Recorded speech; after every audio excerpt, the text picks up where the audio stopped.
So did you know that at the beginning of the show, in the very first episode, that if Miss Wheeler had just let them play D&D for 20 more minutes, that fucking Will would never have met the Demogorgon and all this shit wouldn't have happened? Do you know that? It's an interesting point. I always thought it was interesting. But my name is Matty. You're listening to the No Nerds Were Harmed podcast. It's a podcast about movies, comics, games, and all things nerdy. I'm here with my co-host, Tyler. We're also here with our producer, Sam. Hello. Tyler, let everyone know what we got for them. Stranger Things Season 4. Here we go. Volume 1 and 2. Yeah. We'll get to that. We'll get to that when it happens. But yes, Tyler said we're covering Stranger Things Season 2. We're going to have some nerd news for you guys. We're going to try to... What did I say? Season 2? Season 2. Damn, fuck me. Yes, we're going to have some nerd news for you guys. We're going to start giving you guys nerd news in every episode. Hit Stranger Things. We're going to replay, watch, let you know what's happening in the next episode. So let's get to our nerd news. I have more than you, so I'll start off. You like G.I. Joe? You ever play with the toys? I was never a big G.I. Joe guy. How about Ghostbusters? Like Ghostbusters. Marvel. We both like Marvel. Mm-hmm. Power Rangers. Mm-hmm. Star Wars. Hasbro is working on something where you can put your face onto a toy. And there is no price point for this yet. However, at Comic-Con next weekend in California, they're doing the prototypes. Like, you're going to be able to get... I'm sure they are. And I'm like, this is fucking cool. I would love to see myself on a Power Rangers toy or, get me on a Red Ranger. Yeah. I fucking love myself some Red Ranger or some Green Ranger. Oh, man. I mean, you probably pay $40 to get a dude to make a bobblehead out of you. That's been going on for like 60 years, I'd say. Yeah, I always feel like they don't get the... Not that I look like a fucking Power Ranger, but I feel like they never get the bodies right on bobbleheads. Okay, fair. But I would love to see myself in a jacked fucking Green Ranger. Yeah, it's interesting. I mean, it'll be interesting to see what they're charging for that, especially for like the prototypes and all that bullshit. Well, I mean, does it surprise me? Not at all. There's 6-inch figures as well. I should have said that as well. 6-inch figure. I think I'd spend about $50 on it. It's probably going to be more. There's no way it's that cheap. $100. $100 is what I'd pay for that. Nah, I'm trying to get them to pay me for my likeness to put me on a toy, bro. There you go. But yeah, I thought that was a cool piece of information that some people might be excited to hear about. It is cool. I mean, it's interesting. I mean, that's a thing that like that's going to put parents in a tough spot because kids are going to be like, "Fuck, man, I want it. I want this," or one of the kid in the group's going to get it, and then all the friends are going to want it, and it's going to be some ridiculous like pricey thing, and it's just going to cause one like that classic. That's true. Way to go, Hasbro. Expensive toy situation. I'm going to be that guy. Yeah, well, that's why they make toys for adults now. Yeah, exactly. What do you got? I have a trailer. Oh, yes. The Munsters.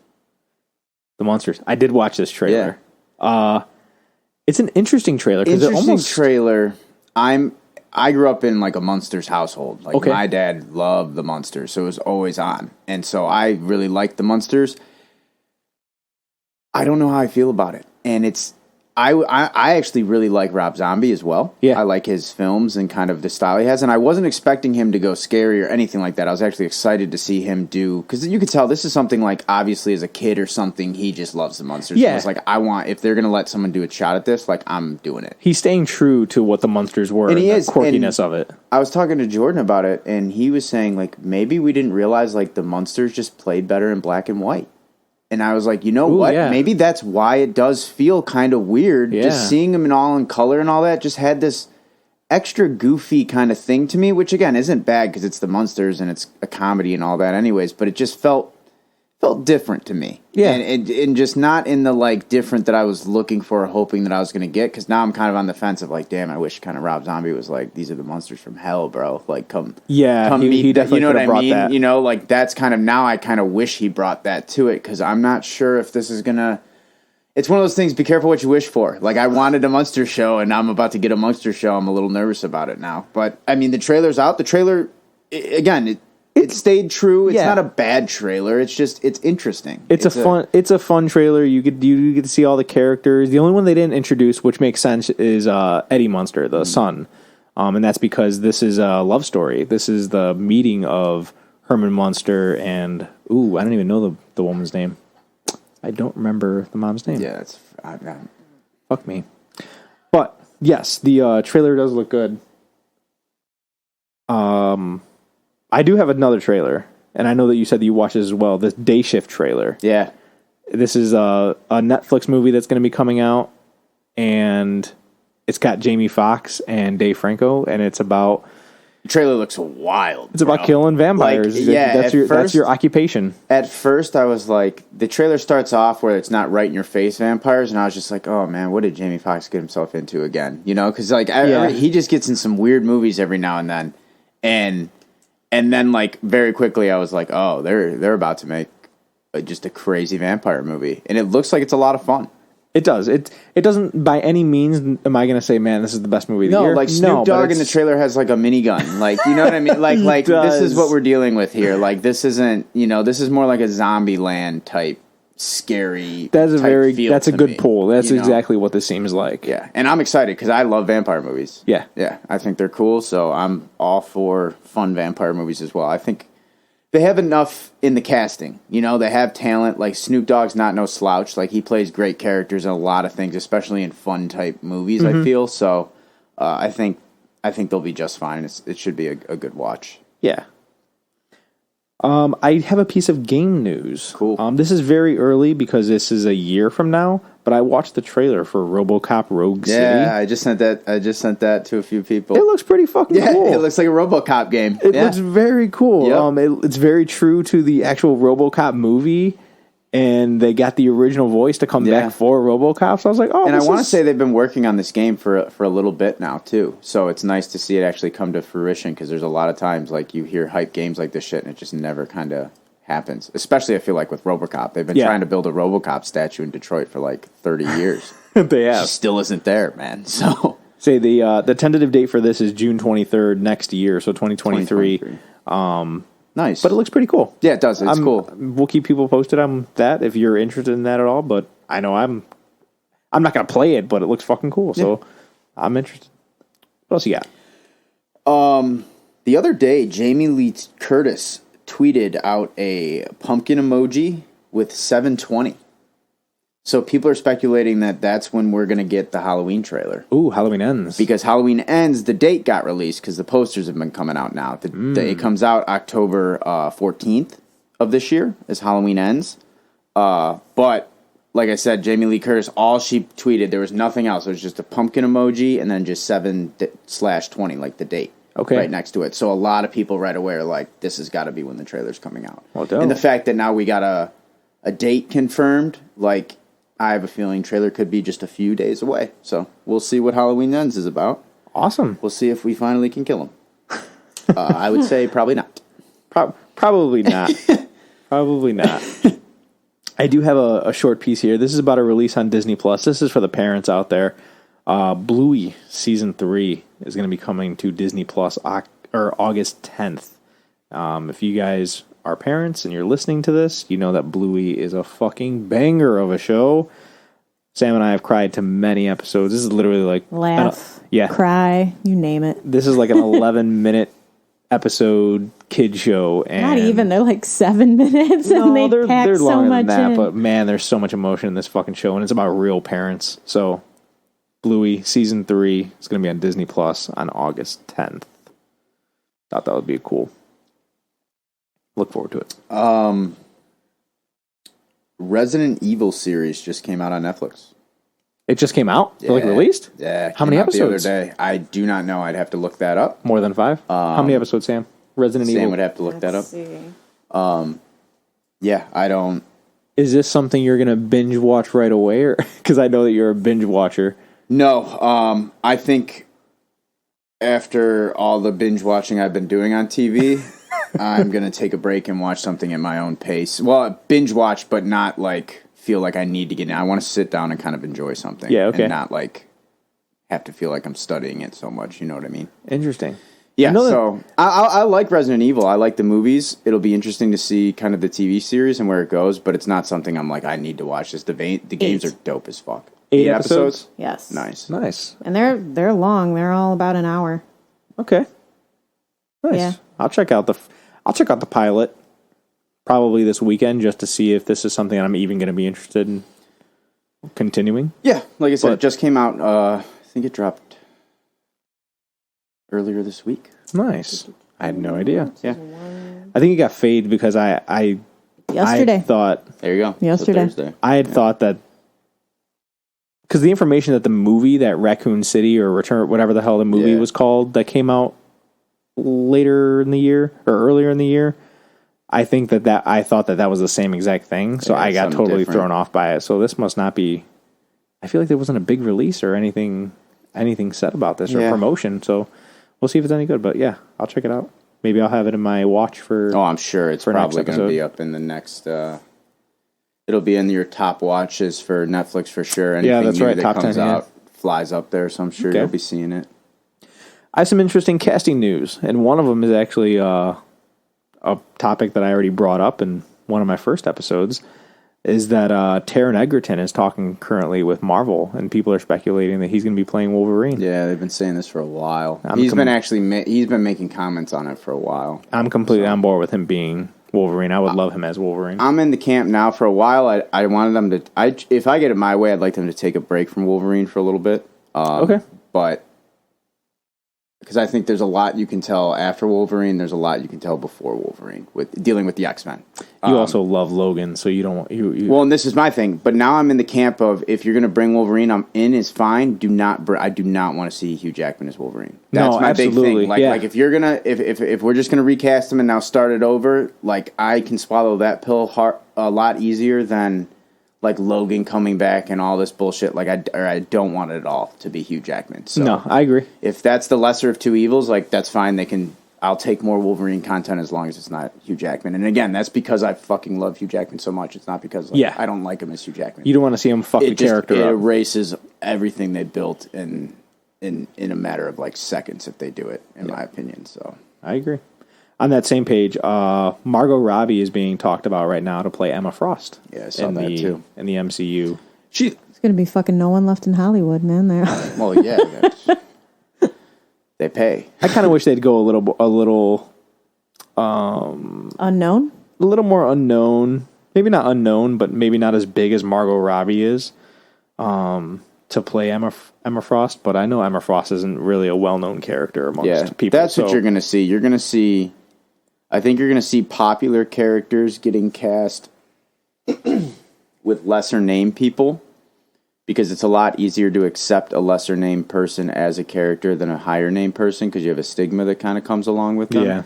Yeah. Which again, like you think like, oh, well, like Chris Pratt's big, but like he wasn't that big before he was Star-Lord. No. It's once you see him as Star-Lord, you're like, holy shit, this guy's Star-Lord, because you don't have much to go off of him other than Andy. You know what I mean? True. So I think you're going to see a lot of that, and then you're going to see big juggernaut names take on no-name characters, because now they can kind of take a character and make it their own. So they do the like reverse thing almost, where they're not seen as the character. They can kind of take what they do and help build that no-name character to now build the whole brand for that character that wouldn't have it if it was just going off of pure, Emma Frost alone, so. Sure. We'll see. I mean, who knows? It could be Margot Robbie being like, yo, I really like Emma Frost. I want to play her. Yeah, that'd be badass. As Marvel, you're not going to be like, oh, no, sorry. Like, you know what I mean? Like, she's one of the most popular actresses in Hollywood. Like, yeah, they're going to let her play whatever the fuck she wants to play. So. Yeah, that's true. Shameless plug. Wolfhound, the war movie I was in, is on Blu-ray, DVD in stores you can buy. Oh, fuck. You can buy it all now. Nice. Yeah, it just came out. It's been on rent. You can rent or buy it on Amazon, but now you can physically like buy it, the hard copy, if you still do that. Fucking bam, put it right here on my... You can buy it at like Walgreens. I've seen it at like Walmart, on the actual Amazon website. You can kind of pick it up where you get general movies and stuff like that. Dope. So it's pretty cool. It's something kind of cool. So fuck yeah. Yeah. I don't have much on this, but there was a trailer release this week for LimeWire. LimeWire's back. I saw you text me that, and I was like, weird. What the fuck, dude? LimeWire is back, and it's literally just a commercial of two people in like 2000 whatever, or whenever LimeWire came out, and they're dancing to a song.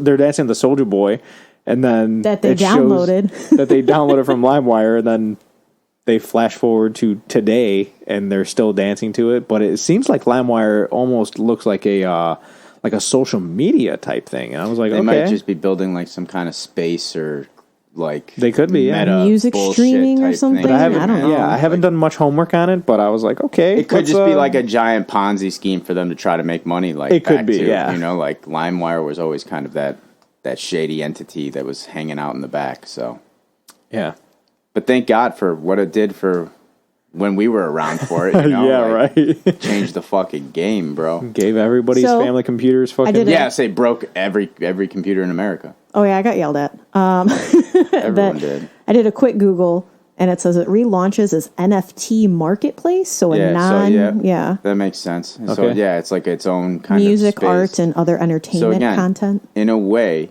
and this is gonna get the crypto heads mad, but like, yeah, they're just fucking making shit up, trying to make money. Like, hey, we're gonna sell fucking old nostalgia art and shit. And they're trying to get in the NFT game, which again, if you're trying to get in right now, probably too late. Might be. So good luck, LimeWire. I'm not buying a LimeWire fucking dog or whatever the fuck animal they choose. Yeah, to whatever they fucking do. And watch, everybody's computer will crash the day it launches.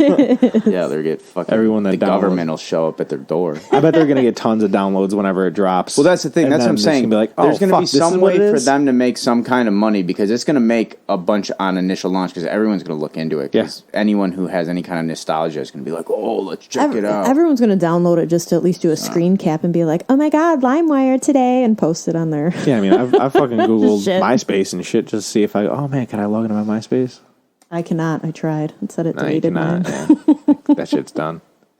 Were you done on Nerd News? Mm-hmm. Okay, I have two pieces that go into Stranger Things.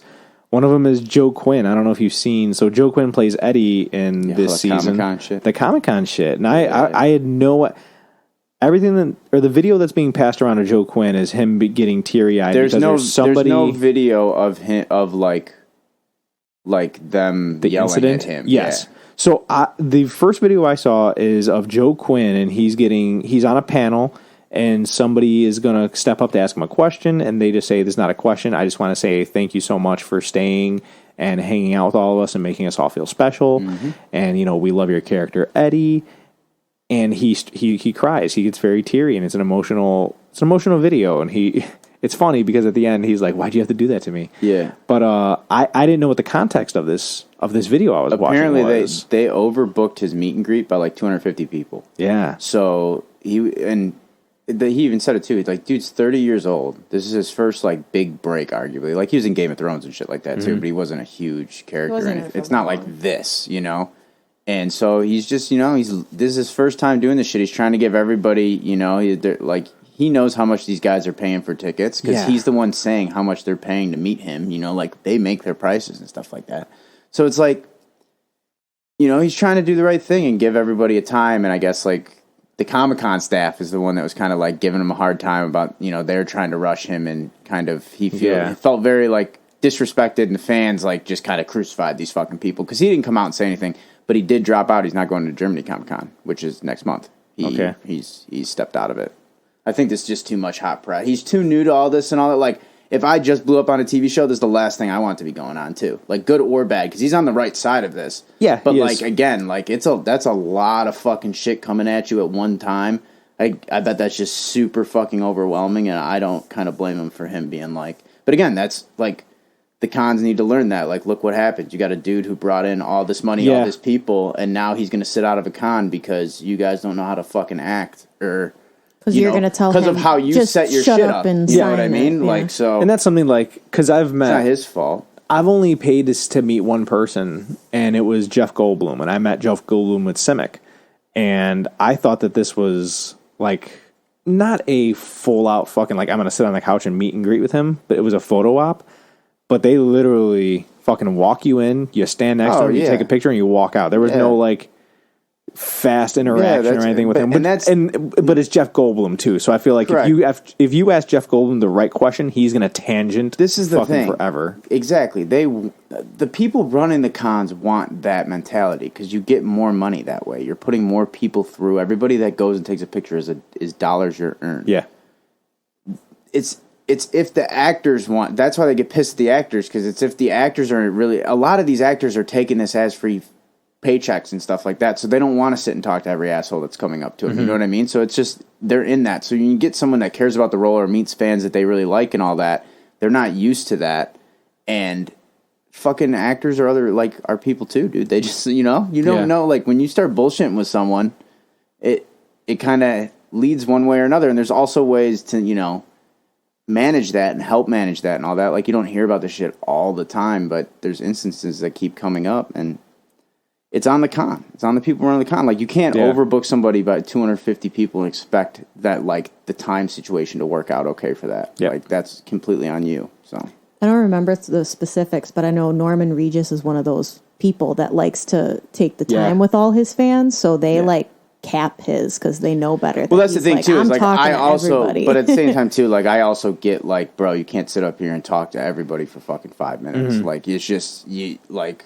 At the end of the day, they're trying to make money too, and you agreed to come fucking do this too. So I see the big corporate side, but like at the same time too, you go tell his like manager, his agent, or whoever the fuck's with him, like, yo, you got to kind of speed this up. You don't start like yelling at him or you know what I mean. You don't like snapping your fingers. You don't make a public thing out of it because that's again how this becomes this big public thing now, and now all the pressure's on kind of thing. So.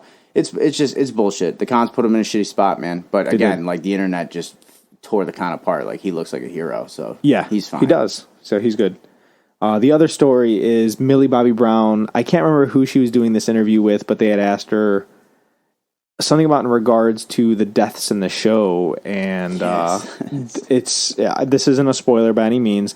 But Millie Bobby Brown her quote just says the Duffer Brothers are sensitive Sallys who don't want to kill anybody off. We need to have a mindset of Game of Thrones. Kill me off is what she said. And I was like, oh, look at fucking Millie Bobby Brown. Like, kind of, throwing some shade at the Duffer Brothers. Like, hey, we got a lot of fucking characters, and maybe Game of Thrones isn't one of the best shows in the world, but nobody could deny that they were just... And she did say something about like one of the weddings, like the Red Wedding or some shit. Like she references like that's what everyone references. And I guess Game there's a bunch of. I didn't watch the show, but I guess they kill a bunch of characters. And you're like, holy fuck! It was a very Red Wedding. That's all you got to say. If you know, and if not, you see the episode called The Red Wedding, and you're like, oh, this is the Red Wedding. We're about to experience it. So that's all I'm going to say on it. Even Grey's Anatomy, they're not afraid to. They killed a bunch of people. Yeah, they did a good job at killing major characters. I guess so. But that was all we have for news, guys. We're going to jump into this Stranger Things 4 discussion. I got a little description of the show. It says 8 months. This is 8 months since the battle at Starcourt Mall. Our group of friends are separated for the first time and navigating complexities of high school. In the most vulnerable time, a new horrifying supernatural threat surfaces, presenting a gruesome mystery that, if solved, might finally put an end to the horrors of the Upside Down. Now, I watched this show when it first aired. Sam and I watched this show when it first aired. I want to say the opening weekend, which was the end of June. I think we watched it the night it came out, or the day it came out. Well, the end of June, end of June, and then the second half on July 1st. And you just watched it in the past 2 days. The whole thing. Yeah, pretty much. So, how did you like it? Did you like it? I liked it up until the end. Okay. It's not my least favorite season. I'll say that. Okay. See, I enjoyed it very much until the very last episode. Yeah. So my things I didn't like with the show are very specific, so to say. Like I think there's a lot of very, very, very good things and things that are perfect in many departments of like the filmmaking and storytelling experience. I do think that there's quite a few issues, like mainly with like pacing and writing and stuff, especially towards the end. Okay. That's where it started falling apart for me, and I started being just like, God damn, man. Because it did start stronger than I thought it was going to. Like, I was like, okay. So, I don't know. It's, like I said, it's tough to say, because every time I'm like, I like that. It's like, I didn't like that, though. So, yeah. It's not my least favorite season, though, by any means. Okay. See, it's, we're gonna rank by the end of this, and we'll rank what our favorite seasons were. But we're gonna get into this, and this is not gonna be a scene-by-scene breakdown of every episode, because we'd be here for 13 hours, because there's 13 hours of content in this season. But we're going to hit some main points. Main points, scenes. Who knows? I have just random notes too that'll maybe make people laugh and shit of just reactions and stuff like that. So we'll this is just gonna it's gonna be a fluid episode. We're gonna kind of see what happens. So I hope if you guys have watched the show, then you have nothing to worry about because we're gonna be talking about spoilers. If you guys not watch the show, maybe click off, or if you guys want to just get a quick synopsis of every episode from us. We are going to go episode by episode at least, so that way we're kind of structured, so depending on where you're at or whatever, but from now on it's going to be pretty much all spoilers, and we'll see where this takes us. That's right. So, Chapter 1 is called The Hellfire Club. Yes, sir. And this episode begins with this really cool scene of just chaos at the Hawkins lab, and Brenner walks in and sees 11 standing there. She's got blood in her eyes, and he's like, "It's like dead kids everywhere." He's like, "What the fuck?" He's like, "What?" He's not what the fuck. I leave for 5 minutes. Yeah. He's like, "What did you do?" And that's how it ends. So it's this really cool scene, but you're like, "What the fuck happened here? What did 11 do?" So we jumped to the next scene. It's because we're gonna kind of go over what every character is doing, because this whole episode is setting up where especially all the first episode. It's very kind of just so. We're gonna let you guys know what the characters are doing. So 11 is with Will, Jonathan, and Joyce, and they all live in California. Mike and Nancy and Dustin and everybody, they're all back in Hawkins still, and Mike is packing to visit 11. He's going to be leaving in the next day. And Dustin is changing his grades with Susie on the computer. And it's Ferris Bueller shit. Yeah, it's a funny scene because I was really hoping that Susie was going to be in this season, which was fun. You see that Ferris Bueller moment? Yes. Steve and Robin are at the family video working, and they have a great... I love their duo together. Yeah, they're great dynamic.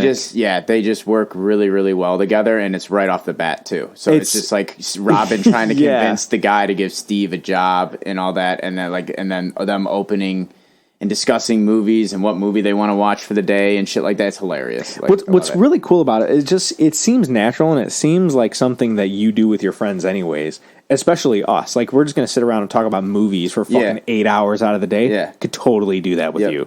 So, I mean, that's what's really cool about their relationship. And they're also giving each other relationship advice of about Steve's like in player mode at the moment. Like he's trying to, but he can't find anybody that he really. That's his thing. Is like he's kind of pulling all these girls in the video store and all this shit because he's still Steve Harrington and all this shit. Handsome, but like he's at the point where now he's like he wants to find someone who means something to him, whereas fucking Robin's still just in her crisis of liking what's her name, Tammy? Yes. No, I think like Tammy. That. I think Tammy's like the original, like the girl that sings that fucking national anthem. That's Tammy. That's her original crush. I can't think of the girl in band that she has a crush on, but it's a great dynamic. They do have a very good dynamic. They're some of my favorite scenes. I think every scene that they're in together, it's always funny and it's always good. Vicky. Vicky's the band. Yeah. Yes. Thank you. So Dustin, Mike, and Max. This is the first time we see Lucas. Lucas is in a pep rally. Yeah. And he plays basketball, and he just wants to be one of the cool kids. And what's really funny about this scene is fucking... Jason? Yeah. This fucking asshole. I love that he's given this speech, and he's talking about whooping the other team's ass, but he's bringing up fucking... he's bringing up about everyone that died in the fire, and how he's like, because they say... at the mall. Everyone knows at the mall, but they claim it's a fire. Yeah. The town doesn't know what really happened.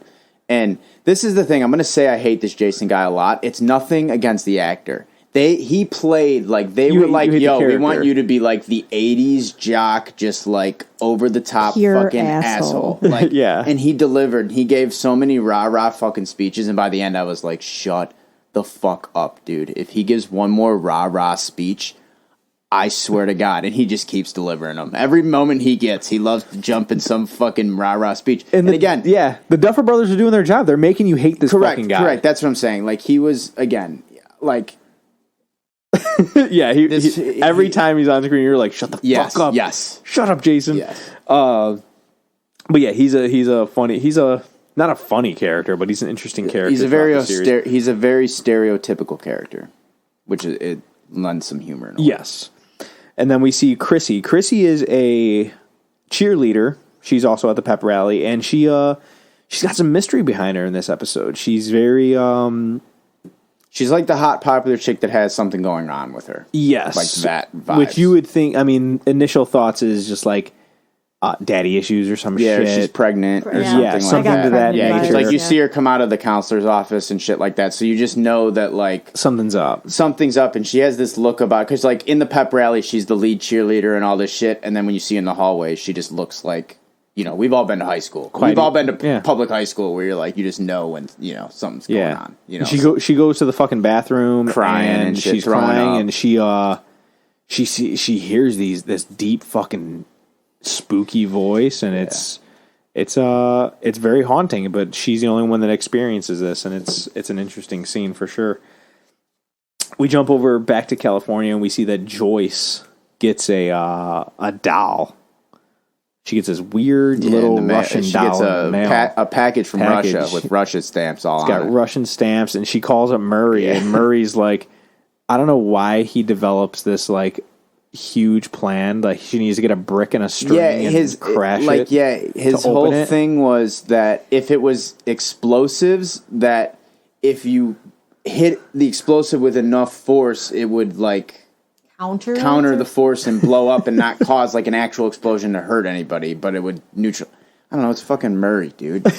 Like that's the thing. It was like whatever, but it was. I don't know. It was a scene they were kind of trying hard in because they had the gag of like her having this big weird thing, and then the kids like across the street just looking at the new neighbor, like what the fuck's wrong with our new neighbors kind of moment. Yeah, she's like, oh hi kids, like it's just one of those things. Silly, like.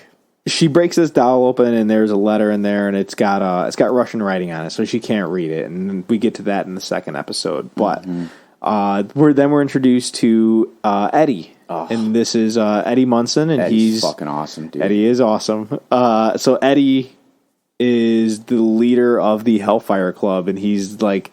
The Hellfire Club is like their D&D club. He's the dungeon master. Yeah, he's the dungeon master of the D&D club, and he's also like a fourth year senior. Yeah, like he's a super senior. Yeah, and he's the actor himself. Like the character of Eddie, he's a fucking ball of energy. Like he changes his shifts of how he's doing things like at all times, and it's just. Very interesting and fun to watch. I could not get enough of any time Eddie was on screen. I was like, dude, this guy's just killing it. He's a great character. He's awesome. He's fun to watch. Fun thing too is at this. I'm going to get this out of the way now, so you can think about it as we talk more about Vecna later. Okay. But this is where they talk about what the fucking thing is tonight, and he's like, we're going to fight Vecna or whatever. Okay. And. What's cool about that is, in Stranger Things, is all the monsters that are named in Stranger Things are named after things in real D&D. So the Demogorgon, the Mind Flayer, all these things. Now they don't look anything like that in D&D. They have their own distinguished things, but Vecna is a huge character, and he has the hand of Vecna on him, and it's this necromantic hand that like basically convulges all this demon magic and shit like that. But Joe Manganiello? Yeah. Okay. Fucking Deathstroke? Yeah. He's a huge D&D guy. He plays with these guys called Critical Role, which they play with like the makers of D&D, like Matt Mercer's their fucking DM, and he plays with them. And he had this famous storyline with the hand of Vecna that they beat Vecna, all this shit happened, and someone died in their party. And when they play D&D, how they die, like when your character dies, it's done. Like your character actually is dead. You can't play that character ever again. So they have this like year-long campaign, get to this, defeat Vecna. One of their dudes in the party dies, and they're all huddled around him and all that. And at the last second, when it gets to Joe's turn, because they're all like, what do you want to do? She's like, oh, I'll lay this down at his grave, because that's how D&D works. It's all based off turn, and you get to say what you want to do. And at the last second, Joe said, I cut my hand off, put hand of Vecna on my hand, heal, and teleport out. And it was the most, like, he fucked his entire crew over to steal the, like, dude's bad thing, was so monumental that it's in D&D lore now. Arkan has the fucking hand of Vecna, which is Joe's character that he created. And it's this, like, giant thing. And if you ever see, like, Sofia Varga talk about, like, Joe and his D&D friends and when, like, meeting them at parties and stuff, he's like the god for like people line up to meet him and shake his hand because of like this move he pulled. Oh, so the fact that this is the main villain of this like story of the show is just really cool because like out of D&D like mainstream, that's the most mainstream thing that's happened because a celebrity is the one that kind of did it. And it, like I said, it was so good that it's in lore now. And I think the new D&D story, because they release new campaigns every now and then or whatever, like he's written into it now, into the campaign. Interesting. Because it's just such a monumental, like he's made it canon now. It's really cool. That's pretty interesting. Yeah, so it's cool to see like Vecna with the hand and him doing all the like, the hand was very crucial to him because it's like, it's very D&D like. And that's where I think the show is best. When they're with like the D&D shit and the comparisons. Because when I started watching Stranger Things in general, I had never played D&D. But it was always a cool element how they kind of worked and did the parallels and all that. I've since played D&D. And now that I've played, it's like, oh, this shit is so cool. Like when they compare it and kind of get into that, like, they're playing D&D, but they're really fighting the Demogorgon. You know what I mean? Mm-hmm. It's so cool. And that's when the show does best. And that whole Eddie meeting and all the D&D Eddie shit is awesome when he's like the dungeon master and controlling the whole thing. It's really entertaining. Yeah, so Eddie is the dungeon master, and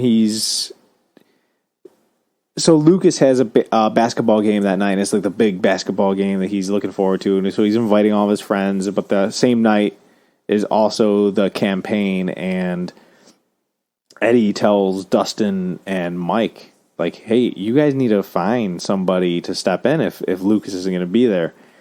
And they get Erica, which is Lucas's sister. Yeah, because he's like, answers the door, because you remember at the end of season 3, they give her the box of like nerd shit and don't say a word. Like they kind of just like nod because, you know, like Dustin and her know the like she's a true nerd but doesn't want to admit it kind of thing. Yeah. And you can tell she's done nothing but study these books since, because she like answers the call like ready to go. Yeah. And, like it's awesome. They even screen her on like when they meet her for the first time because they're like, dude, what's your name? She's not, because they're like, you need to go ask high schoolers. And they have like a little goofy montage of them asking all these different like outcasts and different types of popularity groups and jocks and nerds and all this shit, and they're all just like, dude, D&D's nerdy as fuck. No. So it's fun to see all the like losers of school be like, we want nothing to do with D&D. And so they're like, love when he asks Max. Yeah. And she's like, yeah. And do I get to wear that cool shirt? And he's like, yeah, you're mocking me, aren't you? Yeah. Like that's funny. And then they get the idea of like, well, Erica may not be in high school, but we could get her. And then fucking Eddie puts her in the grinder right away, and she like lists off her levels and her spells and all that, and it's fucking classic. It's a cool owning scene. Like I own. It just shows Erica hasn't lost a step, dude. No, she's always like she's quick, very quick witted. Yep. But they have Erica come and step in for Lucas, and Lucas is at this at the basketball game, and it's an interesting scene because you're seeing both. You know, the basketball team is kind of losing, and they're in the campaign. They're kind of losing as well, and it's cool that it's like cut in between each other. Things are happening, but no one's at Lucas's game, which is fucking shitty friends, bro. It is. I don't give fucking campaign, I don't give bro. A fuck, man. If that's like all your friends, dude, like, what are they gonna do if they're missing fucking 5 members of a campaign? Do you think they're gonna run the campaign?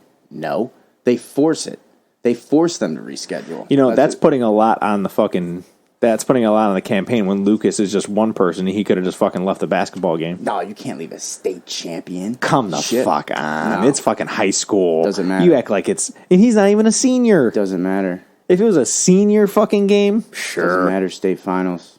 Doesn't matter. Man. Not even in comparison. I'm not a sports guy, so I can give a shit. But... They both end up winning. So Lucas wins. He actually makes the winning shot. The game-winning shot, yeah. And then so does Erica. Erica makes the winning roll so that she can kill Vecna. So they win Eddie's campaign. Mm-hmm.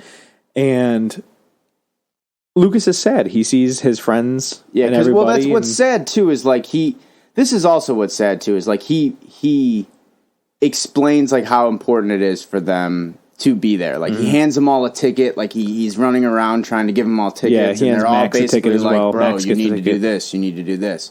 So, like, that's what's tough, like, to see.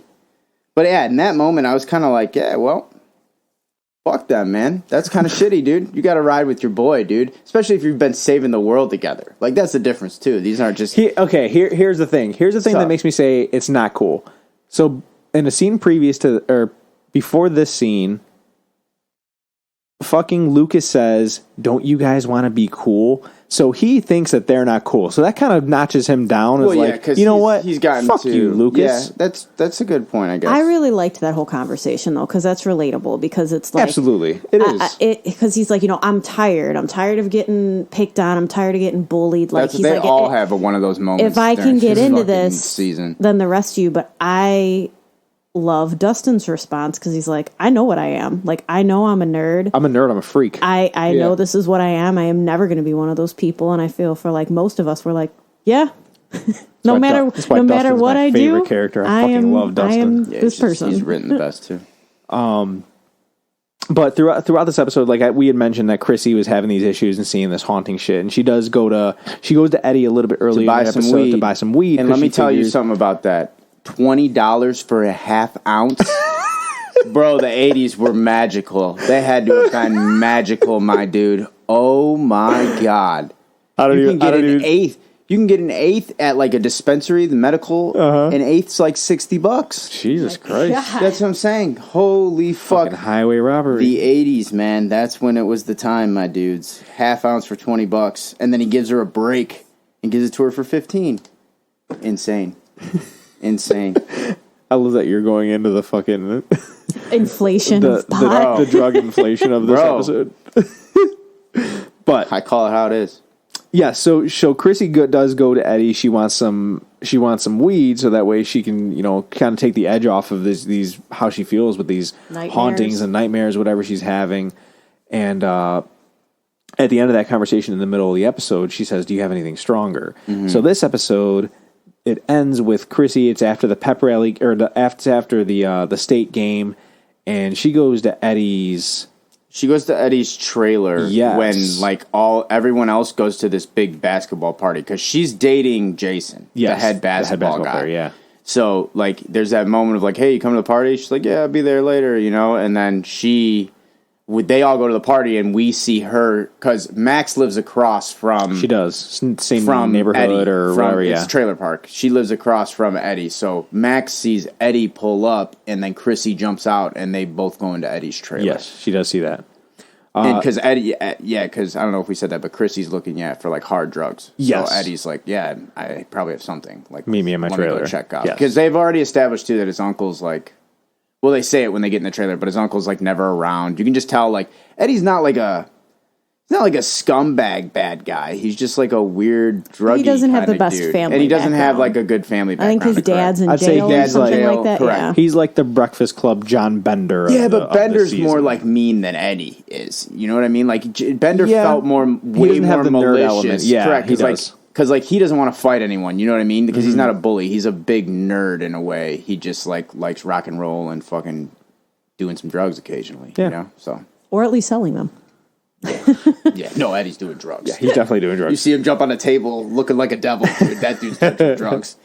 But so he goes into the back to get these harder drugs, find these drugs for Chrissy, and in the meantime, Chrissy is starting to visualize. She sees this fucking clock, and she hears the clock, and she hears the voice saying, "Join me," or "It's time for you to come." Can't remember exactly what he says, but it's I think it's just time. It's time, yes, something around those lines, and she just starts fucking hovering in this trailer. An exorcist, just gets and lifted out of the ground. Eddie's freaking the fuck out. Yeah, he's fucking scared. Like, that'd be... Because you gotta think, too, if you're Eddie, too, he's probably high as fuck, too. So, there's all of these elements that are playing into, this dude is freaking the fuck out, and he, at the same time, too, you can tell he kind of likes her, too. It's the most hot, popular girl in school talking to one of the, the freaks. They call Eddie the freak, all the time. And so it's for him... it's probably a cool moment. And they were kind of talking and diffusing the situation and having a moment in the woods to begin with. They were. So he's kind of caught, not just by a fucking possessed woman floating in your living room, but that's probably the first person that's had a heart to heart and kind of a actual conversation, at least a girl like that he's had in a very long time. Yeah. So this is not Eddie's night. That's right. So because he walks in, he sees her floating, he starts freaking out, like you said, and while she's floating, this creature, this guy, starts fucking killing Chrissy, and it's not just like a stab. It's not a fucking. Well, that's the thing. You don't see him do shit. That's No. what's like. She's just floating It's there, like through and all of his a sudden, mind. like you just see her fucking bones start snapping in and- different directions, and then the eyes are swelling and they start bleeding until eventually, like the eyes just fucking like pop, and then they're just left with these fucking eye sockets, and they fall and hit the ground, tangled in all these waves from their bones breaking. It's a really cool death. The effects weren't that great, though. Really? The bone break, they were cool, but it's more, I think it's more of, and again, it's more of like a kid show and all that, like, not a kid show, but you know what I mean? It has that, you can get away with liberties like that because it's based around kids and has that Goonies kind of feel and shit to it. Yeah. But, yeah, the effects were kind of like, okay, they weren't really scary. It's just the more so, like, disturbing to scary. hear a fucking bone snap and see it go the other way. Real looking or not, that's going to make you go, ooh, you know what I mean? It's, you know what I mean? So that's what it was. But again, it's a cool way for like a killer to kill somebody. It was a cool calling card, so to say. But I know that when the episode, because that's the end of the episode, is Correct. her dying and Eddie just, like, you see his shocked face or something, like this, him screaming or something.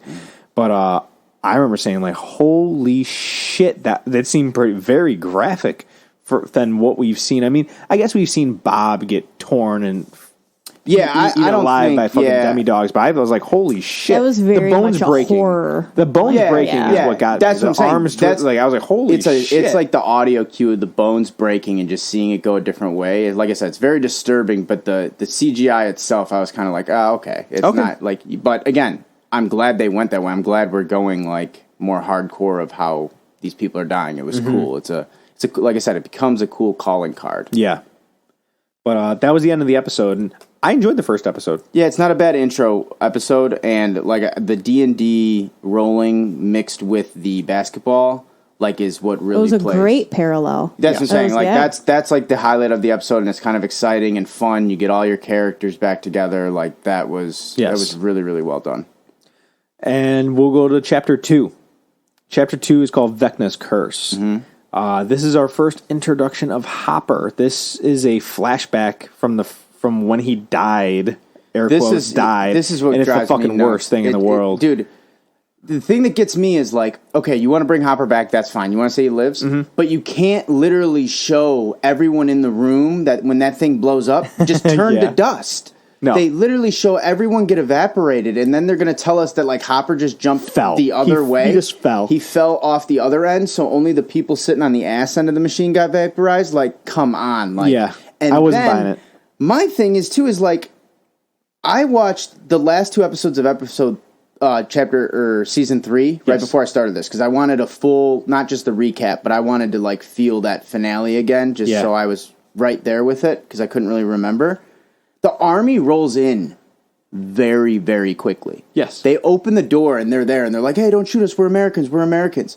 How in the fuck did they have time, the Russians, to grab Hopper and all that shit when it was all getting blown up and the army rolled in so quick? Like, how didn't the U.S. Army grab his ass? This is where Maddie would be like, it's a show, Sam. Yeah. And I agree. It's a show. I agree, but that is also like... No, it is an issue. If you're going to bring someone back from the dead and that's the way, like, you can't have almost 2 plot holes back to back. You're going to make me give you liberties of him not getting vaporized, and then you're going to say, well, the Russians also got him too, even though there was no Russians around because everyone fucking just got vaporized, and then the U.S. Army literally was on that fucking doorstep as soon as they walked outside. The helicopters landed and all the soldiers came in. Yeah, It's like where did they go? How did they escape? Even it's definitely the worst. I love Hopper, so it's like, all right, cool, we're getting Hopper, but it's like, because we knew that ahead of time. We knew in the trailer that he was going to be coming back, and I was cool with that. But the way that they're saying that he came back, I was like, oh man, weird, I was like, he fucking fell. That's what it boils down to. I'm like, he fucking fell. He fell and magically didn't get vaporized. It's not like he got protected by anything. I thought when they were showing it, I was like, is he going to jump into the hole and kind of like be in the fucking upside down? Yeah, and just That's come out and be in Russia or some shit. You know what I mean? Down. But no. So again, that's like where this shit starts. If you start taking a tally and start adding these little things up, by the end of this is where I say, like, the writing of the show is what really kind of gave me the down quality, because a lot of this little shit adds up and it becomes annoying. It does.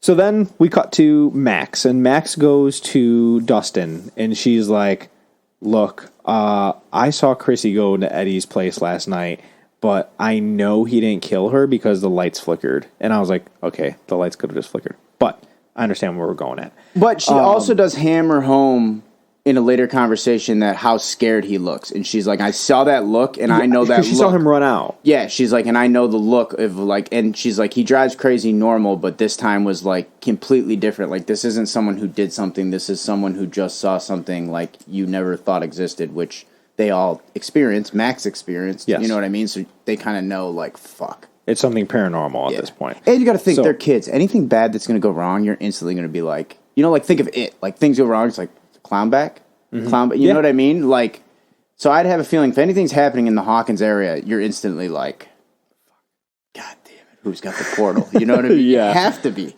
So she says that she saw it, and she saw Eddie run away, so they know that Eddie's on the run. So Dustin and Max go to Steve and Robin. They go to their work, and they're trying to find Eddie. So they do find out of this Reefer Rick guy who might have... Reefer Rick. Yes, Reefer. Yeah, Reefer Rick. Reefer Rick. That's the name of the person who Eddie's friends with, and he might be there. So it's his supplier. So yes. They're like, so they're thinking that if he's to hide anywhere, it'd probably be there because they can't find him. Yes, and by the end of the episode, they do go there. They do find him there, and he tells them what happened, and they're like, yeah, of course, because we know this weird shit does happen. In this episode, Nancy is with this Fred guy. He's kind of like the part of the yearbook, and Fred's like kind of journalism. Type this Fred guy is really weird. Yeah, he's kind of he annoyed me. Very creepy vibes because he's the epitome of what a nerd looks like, but he kind of feels like he has the suaveness to say some shit that cool people would say, I guess. Yeah, it's weird. It's like an entitled, I'd run the paper, and this is all I care about, so I am the man. You know, he's the popular newspaper guy. Which is all he cares about, you know, in a way. Like, you can tell this guy loves that he is Mr. Paperman, I think. He's the Eddie Brock from Spider-Man 3. He's a Topher Grace. Whereas, and Nancy is like Peter Parker. So, like, he just knows he's not Nancy, but he wants to be. Like, he writes the negative article for if the basketball team lost. Yes. That's like his thing. Exactly. He's like, I hope I get to run my page, you know? Yes. He's that guy. But he's a weirdo. They have some weird conversations. This is also in the episode where you start getting like heavy, like, okay, they're doing like heavy Freddy Krueger shit in this season. Uh-huh. Like with just like playing with nightmare type things and flashes of things, and you hear the random voice and zoning out. Even like, the voice of that person is like, the first time I heard it, I was like, is that fucking Robert Englund? So did I. Like, that's got to be Robert. Yeah, it's very Freddy. It's not, but it's just they're in your face like we're doing heavy Freddy Krueger type shit. And I mean, it's the Duffer Brothers, and this show is based on... The Duffer Brothers said they are heavily influenced by horror season films. Season 3 was like basically the thing. Like, we know this, So Nancy and Fred, they hear about Chrissy's death, and they're like, well, we got to go investigate. So let's go to the trailer park and see what's going on.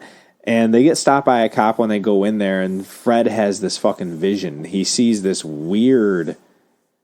He's hearing these same things that Chrissy heard. He's kind of having these weird mind... And you always hear the clock. You always hear the clock like that, does like this slow down gong, like it's getting almost reversed and slowed down. And it happens every time something, like you're in one of the nightmares, so to say, what you want to call it. Like, because they're just like visually having a vision, and they're just standing there in real time, quote unquote. But so they're like a hallucination. Yeah, it's like a hallucination. Yeah, exactly. that's a good way to put it. But the way they do it is just like Freddy Krueger, where like they're all sitting there like trying not to fall asleep, and then it's a scene, and like all of a sudden real things are happening or whatever, and you're like, oh my fuck, and then all of a sudden you're like, oh, they're sleeping, like they're not in reality. That's correct. The trick they use for all of this Vecna shit. So they go and visit Eddie's uncle, and Eddie's uncle is very dismissive towards them, but he's like, it was Victor Creel. Yes. Which nothing beats a town urban legend, dude. Yes. Like I don't have one specifically, but you know these urban legends or these killers, and he even mentions Michael Myers, like like it has this fucking just feel of like, you know, the town has an evil to it already, and there, you know, this town has a name and a face, or this evil has a name and a face, and this is who did it. I've seen this before. Correct. Yeah, it's that shit. Exactly. And that name is Victor Creel. He comes up quite a bit throughout the series.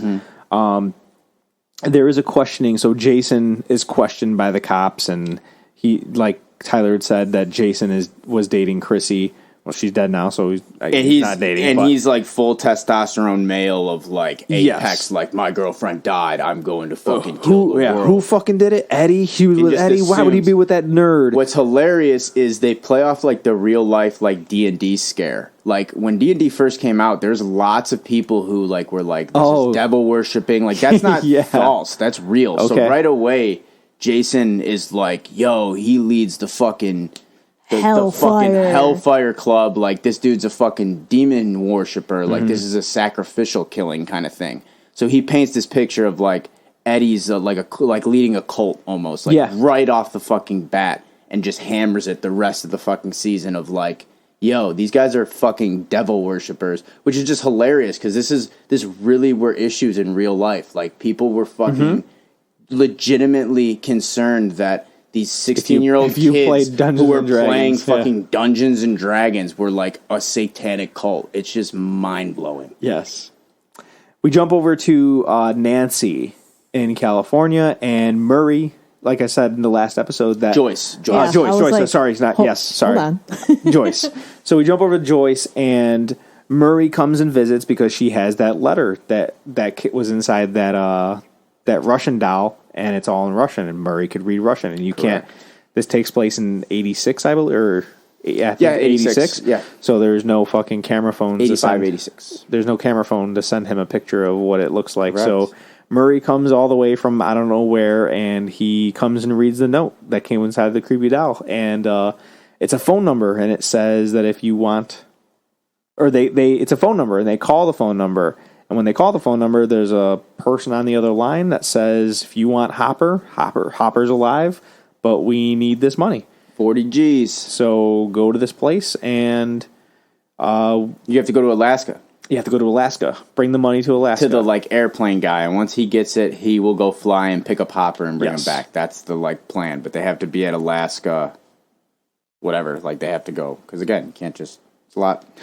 Yes. Can't just like wire transfer shit real easy. Can't quick pay people. And then we get to see Mike also arrives in California. Correct. And him and 11, she puts on a front. I was going to say, because, we didn't really talk about it much, but, like, 11 is struggling big time in the new school. She doesn't have her power. She's at school. She's very... Yeah, I mean, we all know she's a friendly girl. She is friendly, but she is a weirdo. Like, we all know she's like an alien almost, the way she talks and things like that. So just in that California school, they play up that, like... She's from fucking Indiana, going to California. Correct, and they play that angle very well of, like... You're just a fish out of water in a whole different culture, and these kids are just going to be ruthless about it. And these kids are fucking ruthless. One in particular is this Angela. Which a lot of people say is the real fucking villain. Like, oh, she could be. She could be. She's a fucking mean. She's bitch. very, very mean, and she does a good job. She does a good job. She does it in many ways too. She's like super mean in like front of her friends, but then in front of teachers and shit, she's like smart mean. Oh, yeah. You know what I mean? Like she's a really good bad guy that like. But 11, then again, pivoting back to what we were talking about with Mike, is like Mike thinks that Angela's like one of 11's good friends. Yeah, because 11's been telling her about all these friends she has. She's just picking names of people. Yeah, and it's really pissing off Will. Will's not happy about any of this. No, because Will thinks that that Mike shouldn't be getting lied to. Yeah. Will's a real bitch about it, too, though. Like, when I was watching it, I was like, you know what? Fuck Will. I'm like, why doesn't Will fucking stand up for what he thinks? You know, if he sees the shit happening to 11, why doesn't he fucking man up and be like, Angela, piss off or something? Like, I understand he's a fucking nerd, but no, not just that, though. He shouldn't be putting all the blame on fucking 11. He only cares about what Mike thinks, because he likes Mike. Yeah, I mean, we get very clear by the end of this show, like Will likes Mike. So. It was actually released today. Yeah, I know. That's what I'm saying. So like, we'll get to that. Yeah, but that's all that is. But yeah, so at the roller rink, this girl Angela like takes 11's hand. Well, we also meet. It's Carrie. It's Carrie. It's a fucking Carrie moment at the roller rink. Yes. She takes her hand, she like skates around the rink and then they throw like they like circle her and start putting a wipeout fucking they put like a spotlight on her and play Wipeout, and they're all circling her, yelling at, like making fun of her and shit. And at the end, they hit her with a fucking milkshake. She falls down. Yeah. Angela's a real. And they're cunt. they're like filming her and laughing about it and all this shit.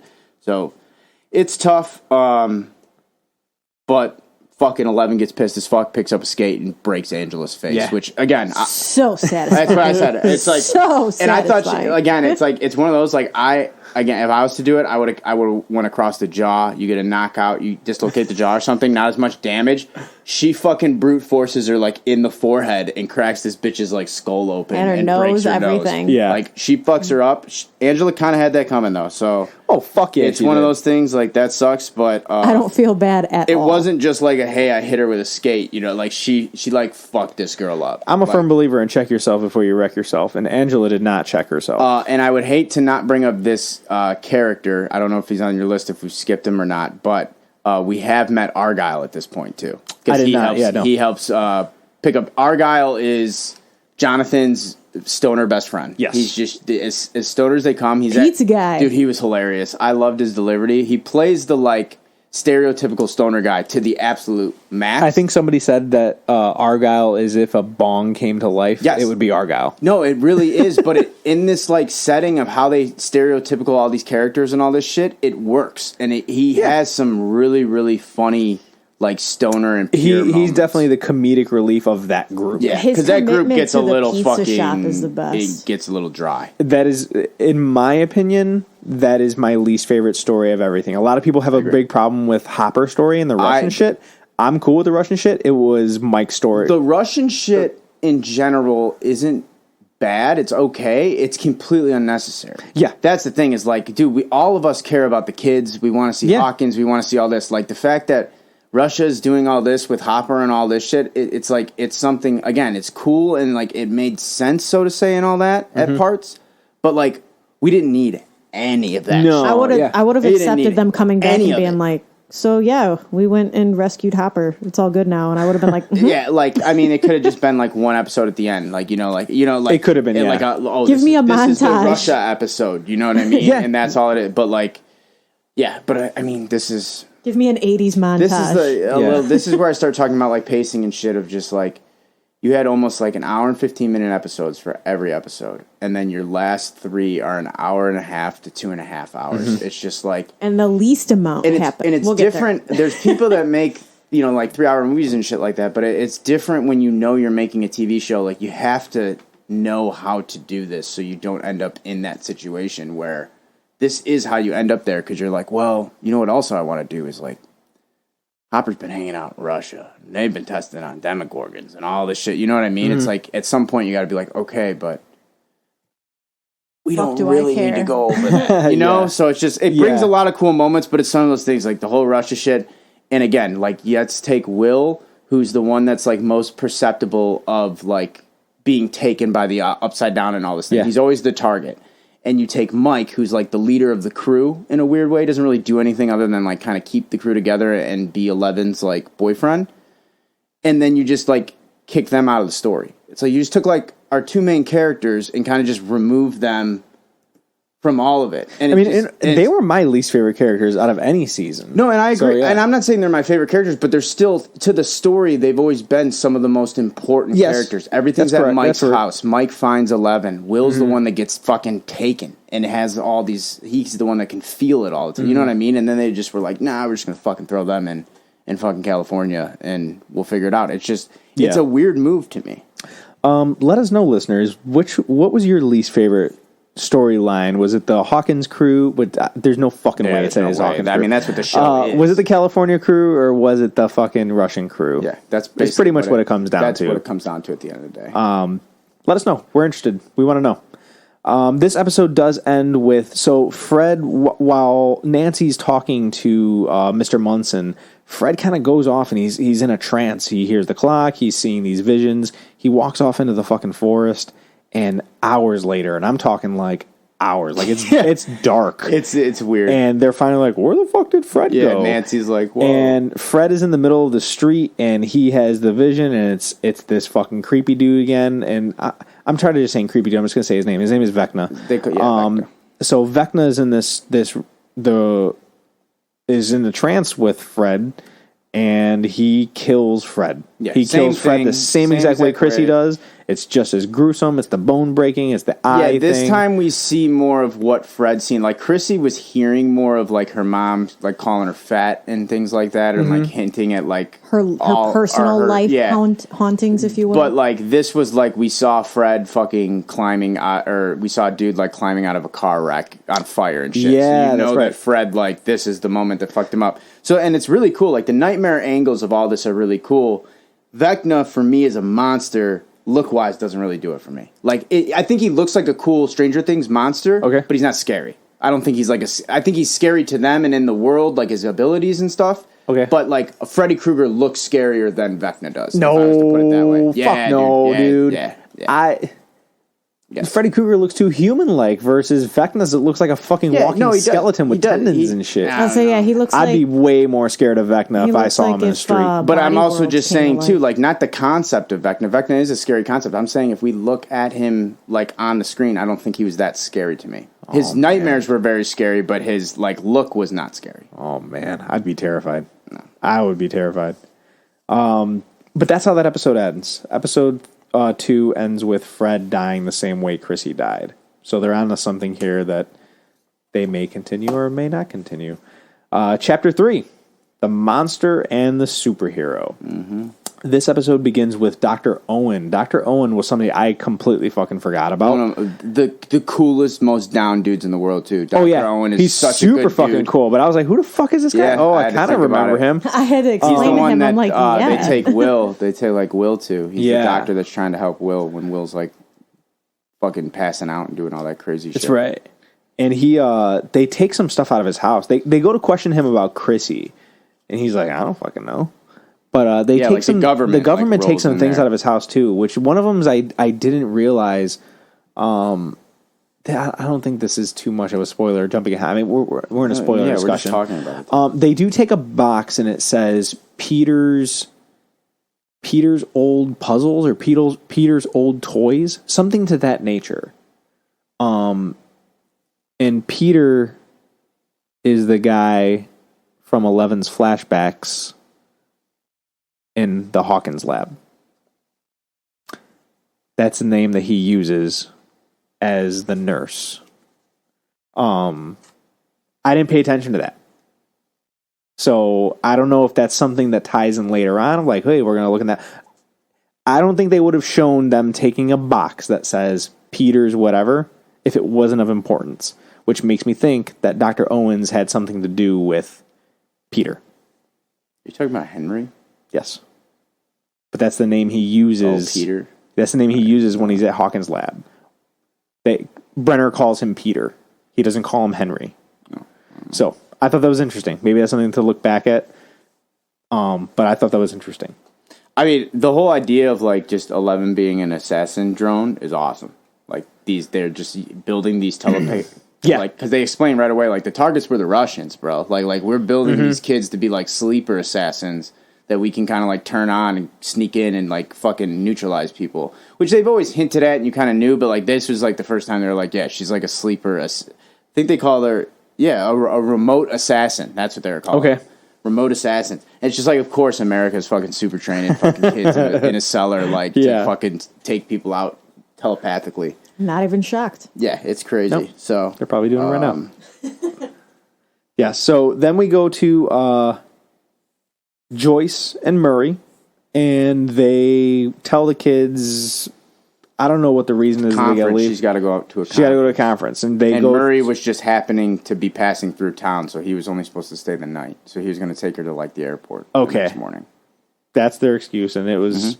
So they're going to Alaska. They're bringing the money. They're going to fly to Russia to get Hopper, and that's pretty much how their fucking story goes. This episode, Hopper is told by Enzo. Enzo's like one of the guy Russian. Yeah, he's the Russian He's not a guard. He's a guard. He's a guard. Okay, I say he's not a cop. No, he's a prison guard. Russian prison guard, and he's kind of like he's on the ends with Hopper. Hopper's like his dude in the prison, and Enzo's like because he's trying to get paid. Enzo's the one that sets up this whole deal. That's right. That's why he does it. He's a shady fucking Russian guard, and he tells Hopper like, "Hey man, you're gonna be able to leave." Yeah, he's basically like she called us. Everything's set up. Got the money. Everything's set up, but you need to escape yourself. There's nothing I can do to get you out, but accommodations are made for afterwards, and it's for tomorrow. So whatever you got to do it tomorrow, bud. You get a great fucking Hopper tough guy moment of him being like, all right, dude, fucking break my ankle so I can get this chain off. Yeah. Which is, it's again, it causes a bunch of issues if any time I see him from these moments on. Absolutely. Running around, I'm like, how? And he's barefoot most of the time, and they're in the fucking middle of Russia winter. It's just a lot of these add up where I'm like, dude, this guy would have lost a foot an episode into this season. I agree. Which, again, you have to kind of turn it off because they don't really hit on it much. He doesn't really walk with a limp or anything much. It's just like they kind of do it for the first episode, and then once it's done. But it's one of those things where it's like, that's super badass, but like, there's no real like story consequences that come out of it, and it's just like, I don't know, that's like a big thing to smoke your ankle, dude. Absolutely. And like then be able to like jump off of a guy. Then he was even right after he breaks his ankle and he breaks out of the shed to get away kind of thing. He jumps off the roof and lands. I'm like, dude, his leg would literally like his foot would have like popped off. Like you see how like deep that gash is. I was like, dude, your foot's just gonna snap. It's gone. See, in the show, but again, that kind of shit just bothers me because that's my I like that realism. I agree because when I'm watching it, I had that same issue, especially when. So that's what happened. He fucking broke his ankles or his foot or something. He breaks the ankle. He breaks something in his fucking lower bottom of his leg to make sure that he can slip out of the fucking. So he can bend his foot the right way to get out of the shackle. Yes. Yeah.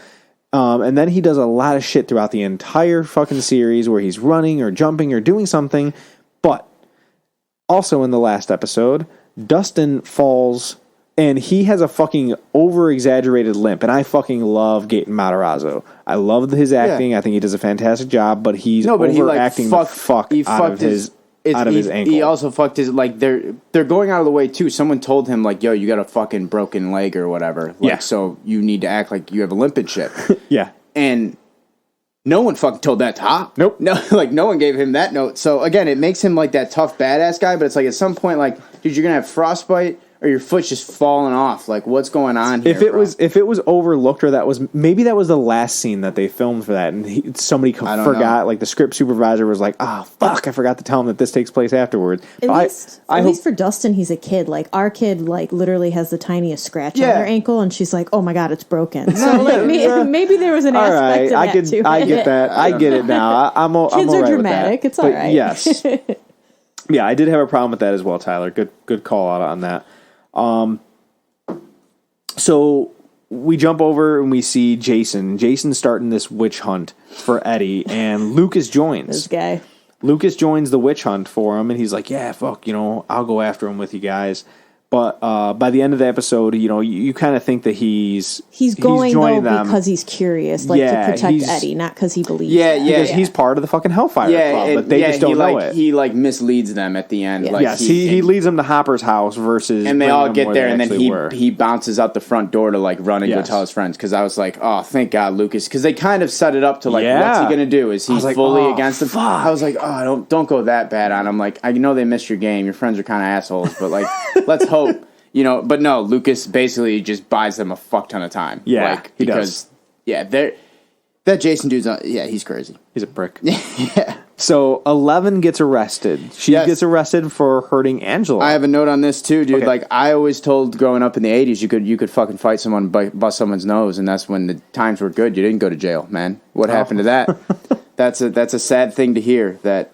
Couldn't get in a fight back. Well, it was an interesting fucking scene because the cops bring her in and they're questioning her. And this isn't in my notes, but I do remember this now. Is that they ask her like, "Oh, do you feel sorry for that?" And she's like, I don't know. I don't know. Yeah. Like, basically, they're like, really. were you trying to kill her or some shit like that? Yeah, that's the question they ask. And she's just like, I don't know, whatever. It's very like Men in Black coming for her too. They're like in suits. They're in black cars. It's very Men in Black feely, which is really funny because like leading into like Nancy and where the rest of this episode goes and all that, like they start checking literally like in the Men in Black movies. They start checking false like bullshit old tabloids and shit for actual news on like what could be happening in Hawkins, just like they do in Men in Black. It's like, where do we find the aliens? He's like, well, have you read about the hot sheets? Yeah, the hot sheets. That's exactly what they do with this, where they're like, oh, well, maybe we should start looking into like just the crazy section because maybe we'll find something, and that's when they start, putting some clues together. So what a good movie. What is that thing? Is it like what? That's what confused me because obviously we were born in the 90s, but like that. The thing they're looking at? Yeah, I have no idea. So what they do, they would take like they take your newspaper and it's an archive. It's just an archive. So they take your newspaper and they put it on like that shit they used to write in schools on, projectors, like projectors. Yeah. And it's just the newspapers rolled on big things. So it's a way before like computers and shit where you can't just like Google it. You can flip through it all. And you could read page by page all of the papers. It's just like today where you can just Google it. Not before that, they would have to have it somewhere. But newspaper can deteriorate and all that shit over time, so they just put it in a big like fucking viewfinder. I was going to say like a viewfinder. You can just scroll and look at whatever date, and all of the paper would be there. Interesting. Yeah. Yeah. So gypsy. But yeah, so 11 gets arrested. She's questioned and. She's going to jail. She's getting transported, and in the middle of the transport, Dr. Owen's crew fucking busts her out. Not having it. You weren't up this? No. I'm saying okay, gotcha. Owens, yeah. Very Dr. Owens was like... in a good way, it's awesome. Not in my fucking house. So he busts her out, and they want 11 because they know that there's danger in Hawkins, and they're like, we can get your powers. We can help you get your powers back. He gives her a fucking awesome, like, he gives a really good monologue in the diner. Yeah. And then he also gives her, like, this awesome, like, superhero speech.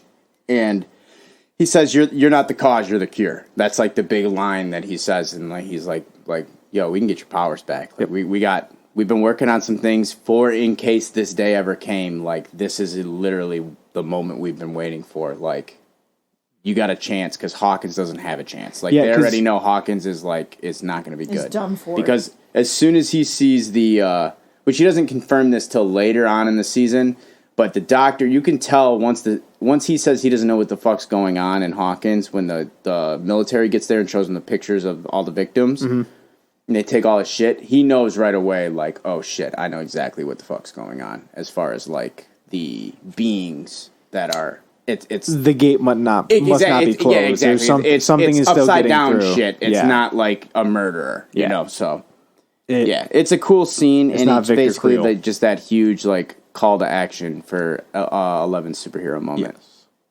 Yes.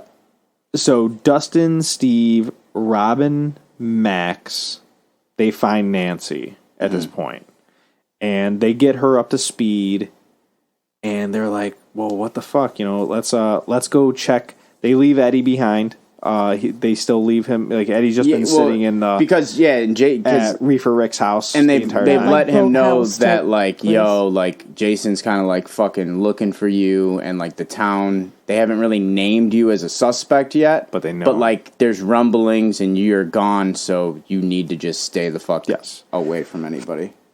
But Max has this realization that, I saw Chrissy go into the therapist, or the counselor. Yes. Mm-hmm. Saw her going to the counselor's office, so maybe there's a clue there. Maybe she wrote something down. She looked very distraught when she went there, or when I saw her leaving there.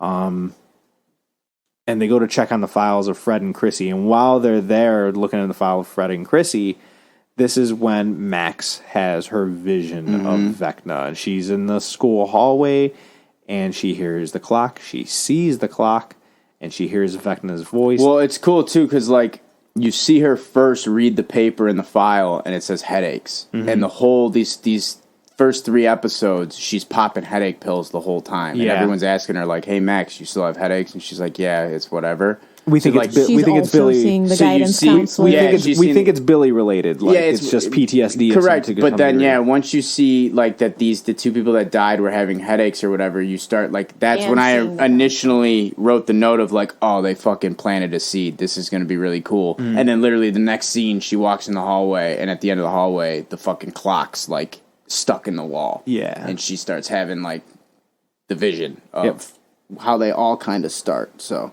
Is a cool kind of raise the stake moment of like, oh shit, now Mac, like one of our characters, one of them is involved now. Yes, yeah. And that's how the episode ends. Episode 3 ends with her having this vision, and it was good. It was a good episode, but it was probably one of my least favorite episodes. Was this episode 3? Yeah.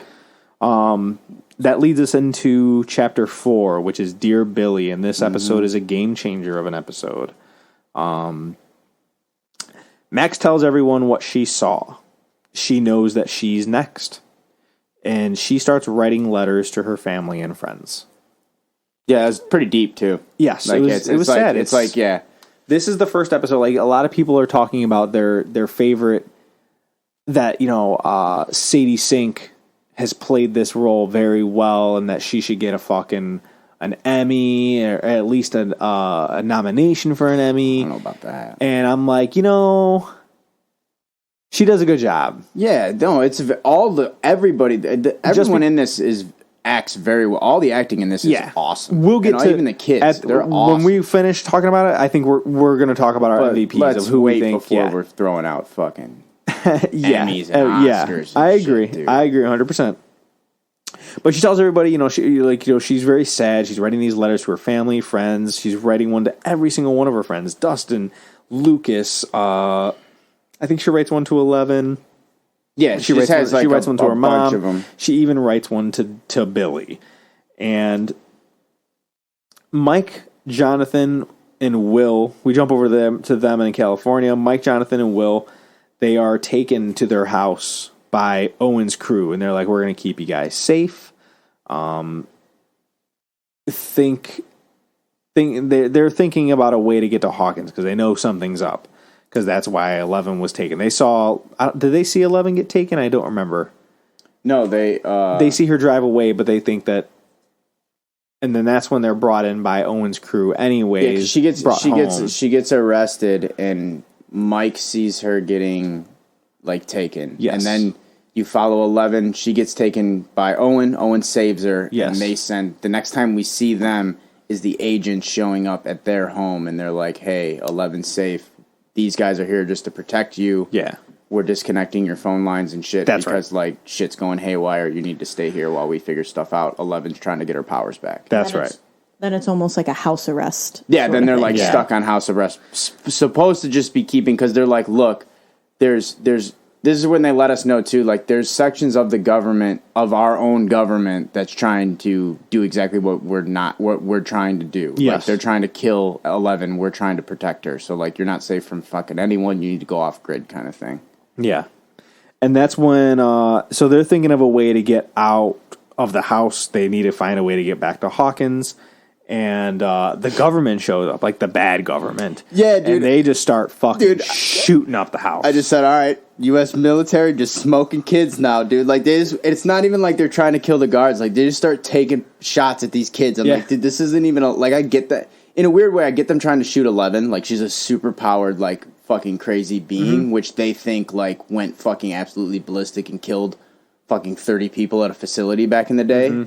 But yeah, they're just open AR firing at fucking Jonathan Teenagers. in his room. I'm like, what the hell is going on? These guys are fucking crazy. Yeah, they shoot. And it's not even bad Russian guys. I was like, no. I'm waiting for a Russian flag or something because everything's Russian up till now, I was like, no, this is just straight up these are the government that we were talking about. This is the U.S. military.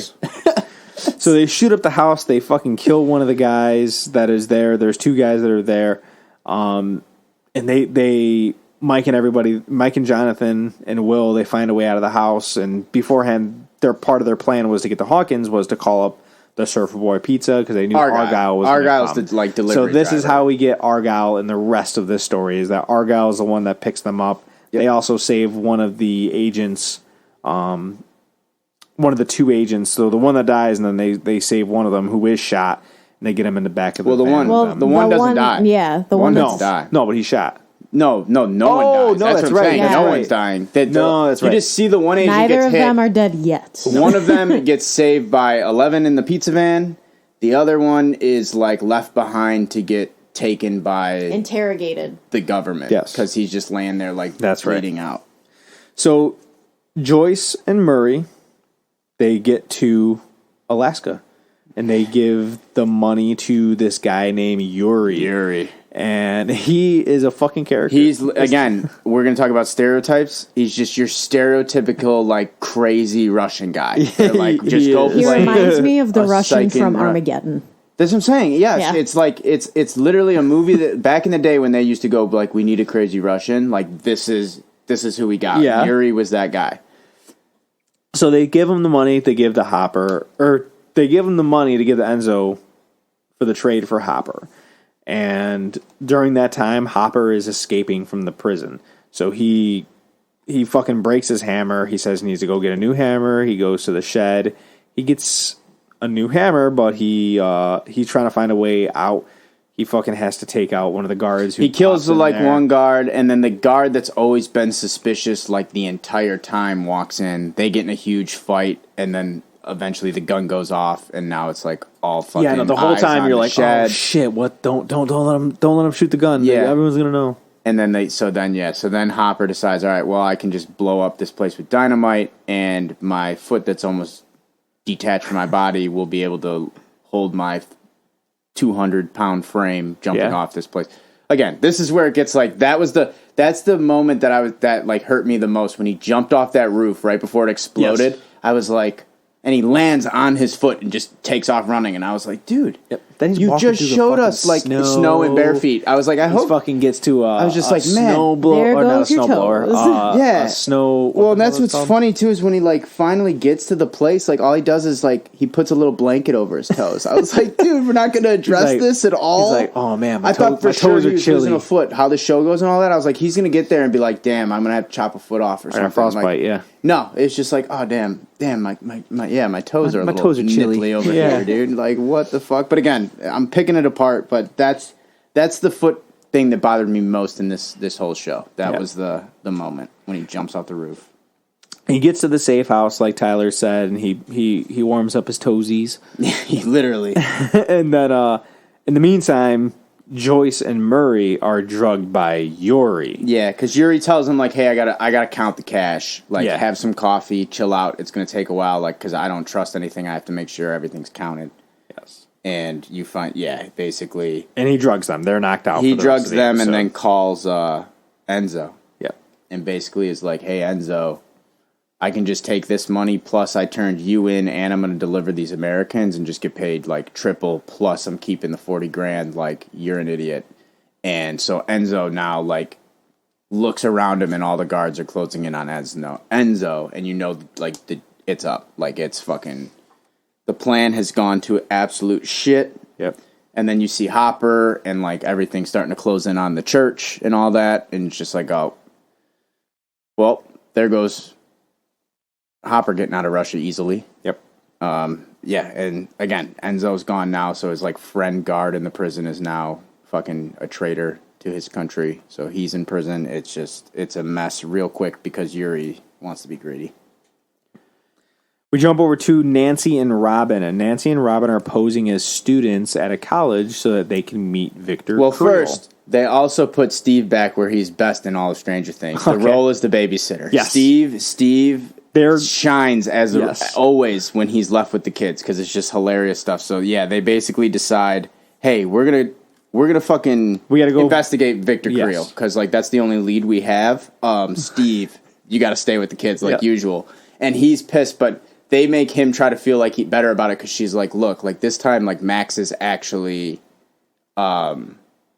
like in danger. So we need someone that's like gonna be able to protect her if something just randomly pops off. Like, so he kind of takes it begrudgingly, but like, yeah, then her and Robin decide that they're gonna go to this place posing as Notre Dame students, journalists. Yes. They try to get an interview with Victor Creel because they say it's like very hard. They know it's going to be hard to. Which apparently there's a prison at the bottom of this Notre Dame. No, no. Notre Dame. They're saying they're from Notre Dame College, which is in Indiana. But where are they at? It's a mental facility. Is it a mental facility? Yeah. Oh, It's a okay. mental Well, I guess it hospital. makes a little more sense. I was like, why the fuck are they at a college? No, they're at a mental hospital. They just had to say they were posing from as college. students. Gotcha. They're working on their thesis. Their thesis, so that's why it's so important. Because this is their Gotcha. big manifesto. They wouldn't have gave it to a high school reporter. I apologize, everybody. We watched the show when it first came out in June. So I just watched it fucking 48 hours ago. So I got you. So, yes, they pose as students to meet Victor Creel. They want to ask him questions. Victor Creel is played by I wouldn't say the great, but the iconic Robert This Englund. is one thing I love that, like, this is where you use a, like, nerdy cool moment of, like, you're doing a Freddy Krueger type show, you might as well get fucking Freddy Krueger to play someone in the show, you know, and not make him a monster, but, like, just make him the urban legend crazy guy. Fucking perfect role to do for, like, to bring in a famous serial killer, so to say, you know. Yes. Personality. And Robert Englund's pretty known, too, out of all the killers, because, I mean, Freddy is the one that kind of, it's his face the most and not a mask and all that. Well, yeah, I think he's one of the only killers that doesn't wear a mask. True, so and is very vocal and has a personality almost, so, and he's been in a lot of he played Freddy for years. It wasn't until recently that they started using a different Freddy. So that was one of my favorite parts of this season. Of this season, kind of Easter eggs and shit was the Robert Englund. Yeah, and he plays Victor Creel, and Victor Creel is this guy. He doesn't have eyes, so he's a survivor of Vecna. Mm-hmm. He survived a Vecna attack, and they're just like, how? Like, what did Which is why they're going to talk to him, actually, in the first place, because they're like, if he survived, that means Max can survive somehow, but, like, we got to figure out how he did it. So they ask him what the key is, and the key... He tells them, you know, when it happened to me... Amityville Horror. You go in, like, a flashback type situation, and it just is like, cool. Now it's like, okay, now we're doing, like, all this... They just kept shifting gears over, like, what kind of scary movies is this episode going to feel like? What horror movie are we And then now we were at the full, like, this house is cursed Amityville Horror type. Like, we had 48 hours of peace in the house before fucking things started going haywire kind of thing.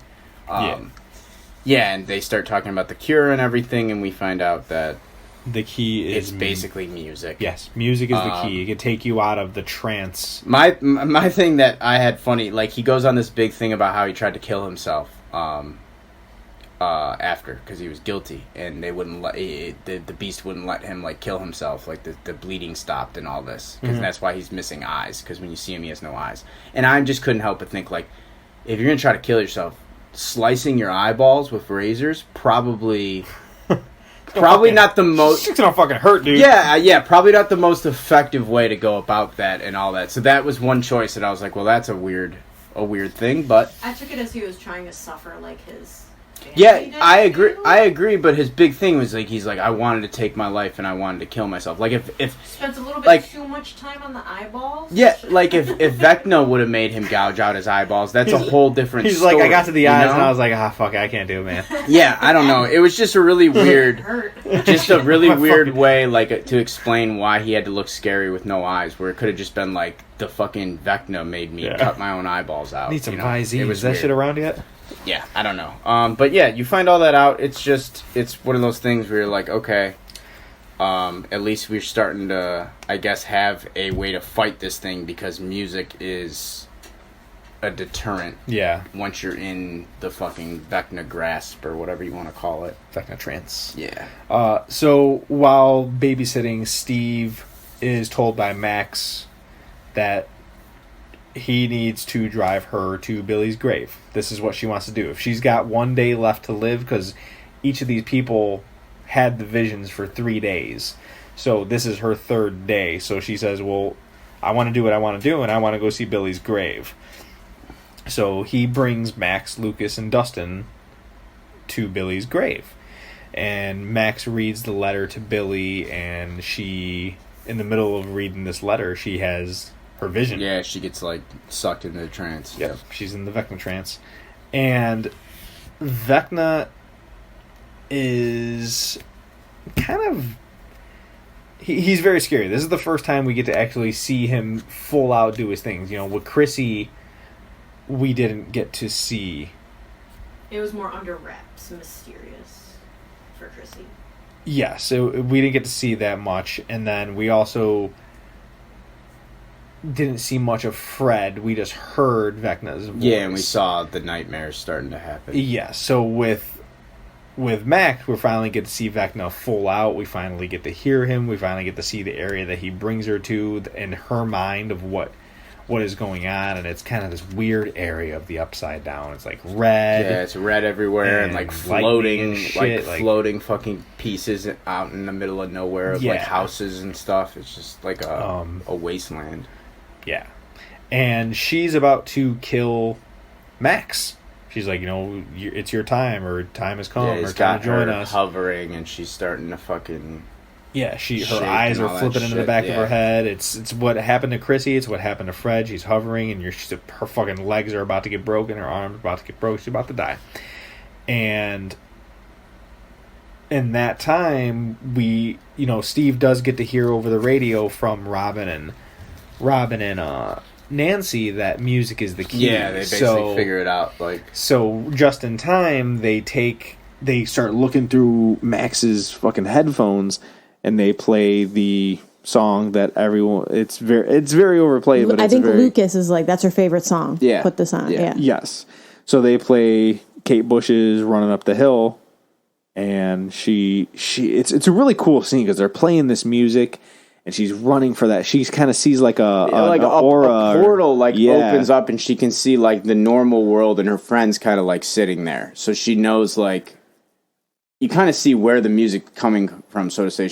Now she has like some area to actually run to, so to say. Yes. So she just starts taking off towards that, which is like the music and the way out, which is what Victor told Nancy and Robin, basically. Like, I followed the music out kind of thing.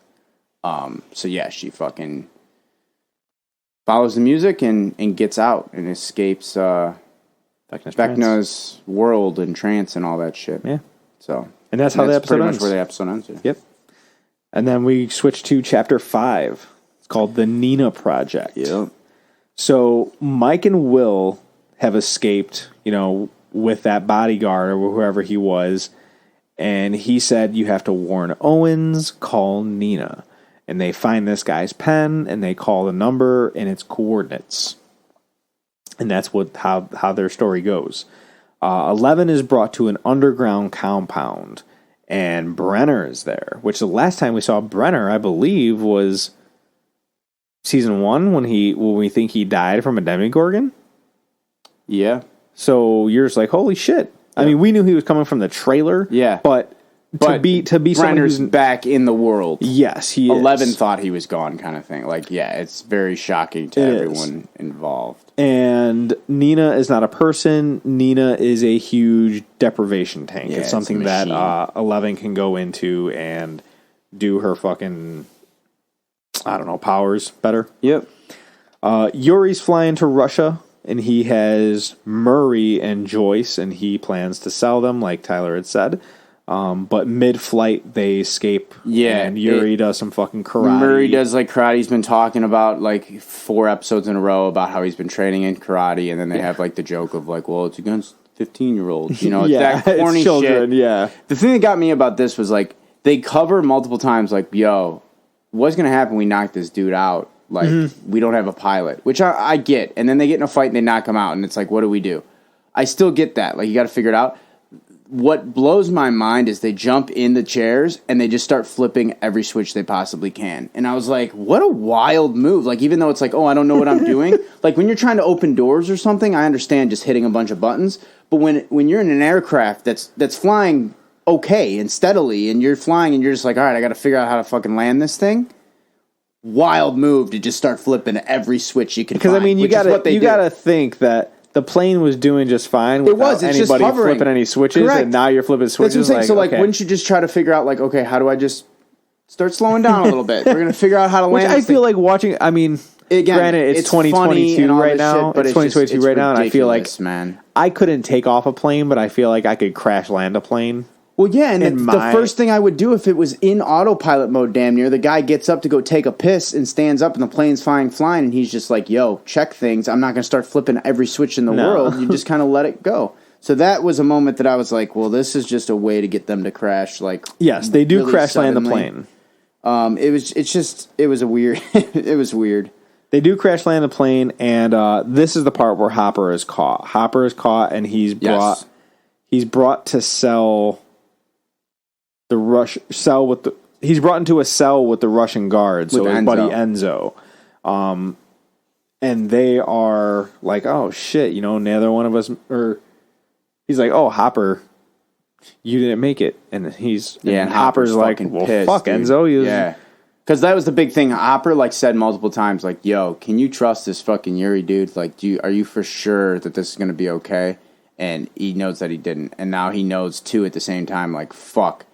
Now I wrapped Joyce into this shit. Yes. Now she's going to be fucking into all this because of fucking Yuri. Yeah. So he's fucking very pissed with Enzo, but he also gives a dope, the Hopper curse speech, which is awesome. Mm-hmm. He just gives us, kind of that idea of, if you've ever seen the movie Salt on Cell Block 13, it's awesome. It's a Vince Vaughn movie. But he gives this speech about Murphy's Law, about how, he's just the dude that if something's going to go bad, it's going to happen to him. And there's nothing he can do about it to change it. And that's the speech that, Hopper kind of gives.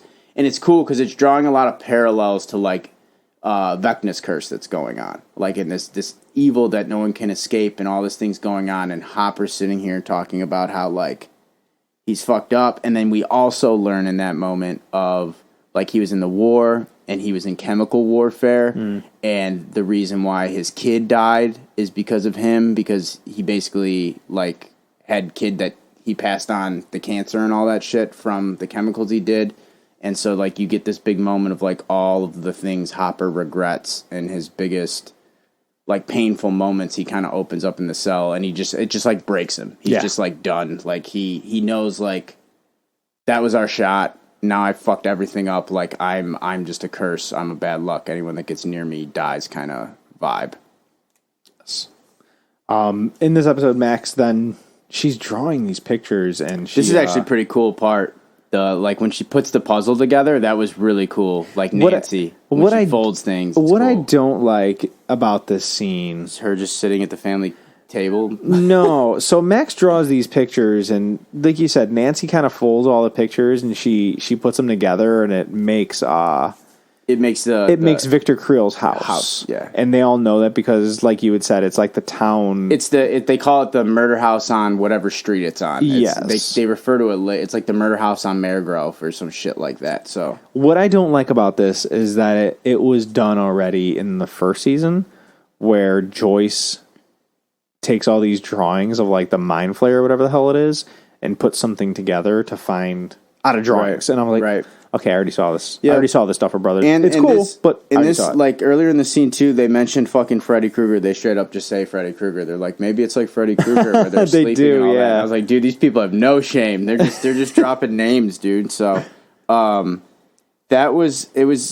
yeah. So they kind of now know, hey, we have to go. Let's go to Victor Creel's house. Yes, if she can see that in the upside down, we should probably go to that house in our town and fucking do some Scooby-Doo detective work, so to say. Scooby-Doo this shit. Yeah, exactly. So, I don't know where you want to go after that. So 11, I'm jumping to 11. And 11's in this deprivation tank. We don't know that she's in the deprivation tank right now, but we see that she's in a loop. She's kind of... It's the Loki jail memory. That's my note. It is. It's when they put him in the nightmare cell where he's just getting his shit slapped out of him by Civ the whole time. That's literally what they lock her in. Well, it kind of appears at first. She keeps reliving the scene where she walks into this rec room of all these kids at Hawkins' lab when she was younger, before the first...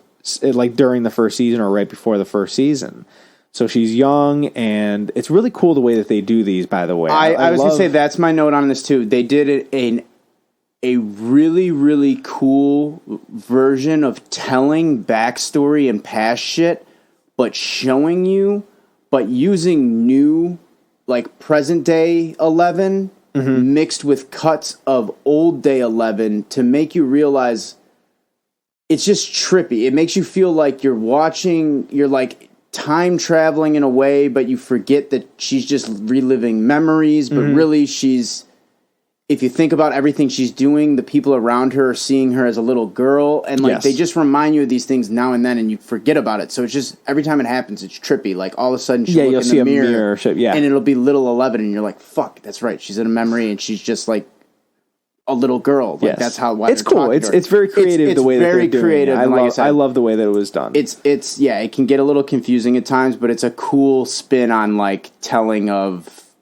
the past, kind of trippy time bullshit. It's cool. But Brenner and Owens are training her, and she's seeing this room, and it's this guy Peter, who is like I would say he's the nurse in charge, or like he's the nurse Ratchet. He's the nurse Ratchet of this movie, of this show, who's in charge of all the kids and making sure that everything's going according to plan and kind of entertaining them. But his name is Peter, and he's kind of got a creepy vibe to him. He's tall. He looks like a creep. He sounds like a creep. He is. He's like hanging out with little children all day. Like he's a creepy dude. Yes, he's tall, lanky, got long, but he's hair, and he's overly nice. He's like like a hardcore church person, and they're just too nice. He's very into 11. He's very into 11. With this guy, and this is just to show what Nina is, and just to show that the deprivation tank is very fucking powerful. It's not it basically like makes her have to like relive memories. Yeah, it's not like the old ones where she was just. It would kind of help her powers. This is reliving memories. She watches these you don't really see much of the tanks, but you see when we get to it, you see that the tank has like screens in it that play videos and shit like that to like. Yeah, and Brenner tells her later on that he filmed everything he ever trained, so it's easy for her to slip into these moments and relive these things because they just kind of it's built into the Nina tank that makes it a little bit more just not Nina. Just not her sleeping there or sitting there sleeping. So, when they go to Creel's house, I have some things with Creel's house that for me was a little weird. First of all, they're talking about, fucking like dusting the batteries and the flashlights and shit. And he hands him the backpack, which is cool and funny and all that, because like Dustin didn't have the batteries before in the last season when they needed it and all that. But then Steve grabs a flashlight and then just throws the backpack on the ground. And I'm like, well, Dustin was carrying around that backpack the whole time. It wasn't this big, like, heavy thing or anything. He was literally carrying it until Steve was like, damn, I don't have a flashlight. And Dustin's like, well, here, just take one out of the backpack. Yeah. And it was like, so we're really just going to leave the backpack there because that's what has the walkie-talkie in it, and someone's going to need to call on that walkie-talkie. And sure as shit, fucking 10 minutes later in the episode, who needs help? Eddie. And he's calling, and the backpack is left unattended. That was one of those moments where I was like, dude, this is... Either go out of the way to say, like, why you're dropping that backpack, or don't just drop the backpack in the middle of the goddamn floor with all your ghost hunting supplies and be like... True. All right, well, we'll circle back. If we need the backpack, it's by the front door, so go grab it. It was just one of those things like, all right, we put that in there so Eddie can't call. You know what I mean? And that's not creative. There's some good scenes in this as well while they're looking through the house. There's funny quips between Steve and Dustin. Yeah. About always having to be duos together, and Steve's like, well, man, I would like someone else. It's funny. So he jumps over to Nancy, and Nancy and Steve have a very nice moment together, as well as Lucas and Max. They just have a conversation that just adds. I don't even remember what the conversation was. I just wrote down Lucas and Max have a nice moment. Yeah, they just have kind of Lucas this whole time is very like, hey, I know that it didn't work out between us, and like also I'm a basketball player now and all this, but like I still like.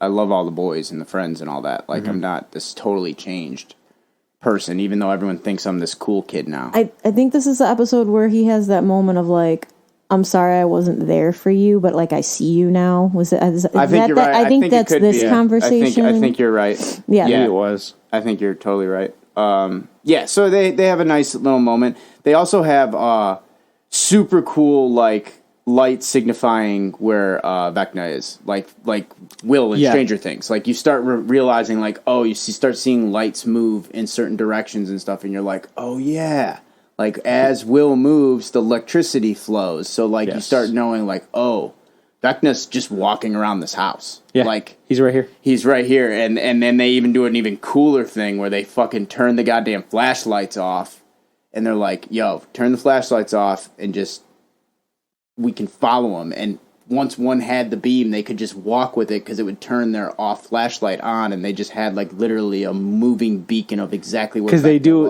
like a side edit of it as well, like where they show the upside down and you see Vecna fucking actually walking there. You're like, oh, fuck, I'll say that's one accurate. thing in the show that will get me every single time is, and they've been doing it for 4 seasons now, is anytime they have. You're up here, and the camera flips and takes us into like the upside down world, and we see them doing the mirrored things. It gets me every time, and they do it quite a bit. And there's do one stuff particular shot that I was like, I know. I wonder if we're gonna have this. I guarantee you. I wonder if we're gonna have the same one. I guarantee you. We got it because I remember I audibly went, "Oh fuck, that was cool." Yeah.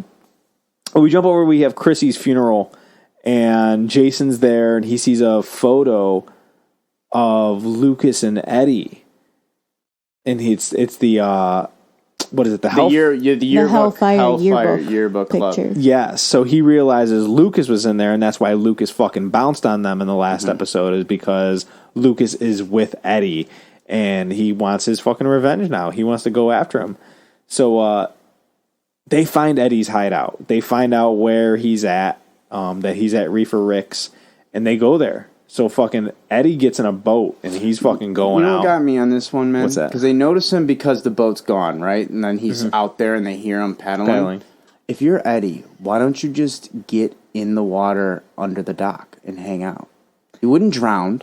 It's up on water like a lake boat. Like, why wouldn't you just get under and hang out there under the boat? You know, that was one of those moments where I'm like, if Eddie does that, they look around that shed for a little bit, who the fuck's going in water? Like, you know what I mean? It's like, if he's not in the boat and all that shit, and he's just under the dock chilling, because they were about to leave the house until they found the shed. Yeah. Remember, they're all like, dude, he's not here. And Jason's like, we are not leaving this house yet. And then he sees the goddamn shed. So that was just one of those moments. Again, people are going to be like, dude, chill the fuck out. But it was one of those like, dies tonight. Yo, like, Eddie could have just got in the water and just kind of hung out there under a deck like we've all done in a pool and shit like that. He can't get his hair wet. Well, yeah, maybe. You know, but again, he ends up fucking hopping in a boat and just start. Yes, he's paddling out. He's paddling out, and Jason and his buddy go after him. His buddy, oh shit, what's his name? Patrick? I got yes, it. Yes, Patrick. Yep. Good job, producer. I got you. I just fucking looked it up. She knew from me. I bitch. You don't remember shit though. So yes, Jason and Patrick go after. They start swimming and they're just gaining jumping in the water. Big time. Like fucking Eddie's a puss. He can't paddle for shit.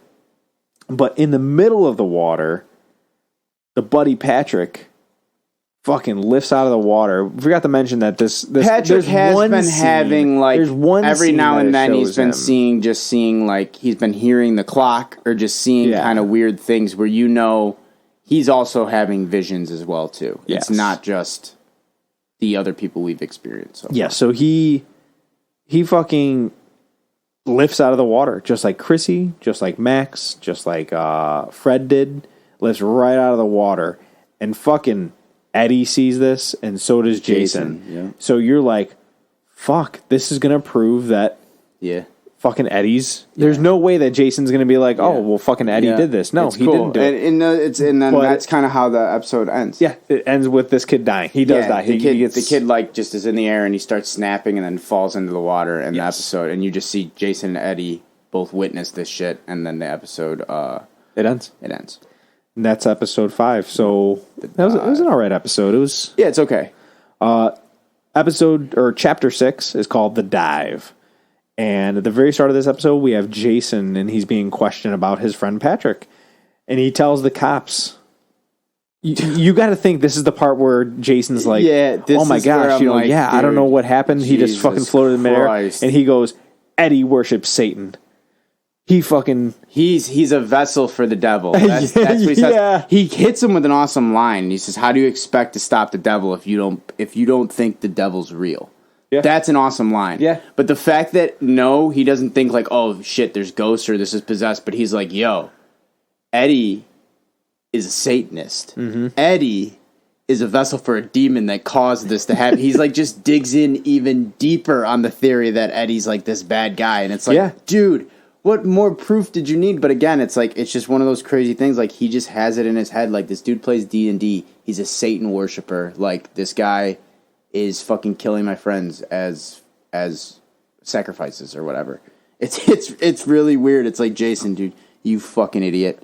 This is gonna end so bad for you, dude. Yep.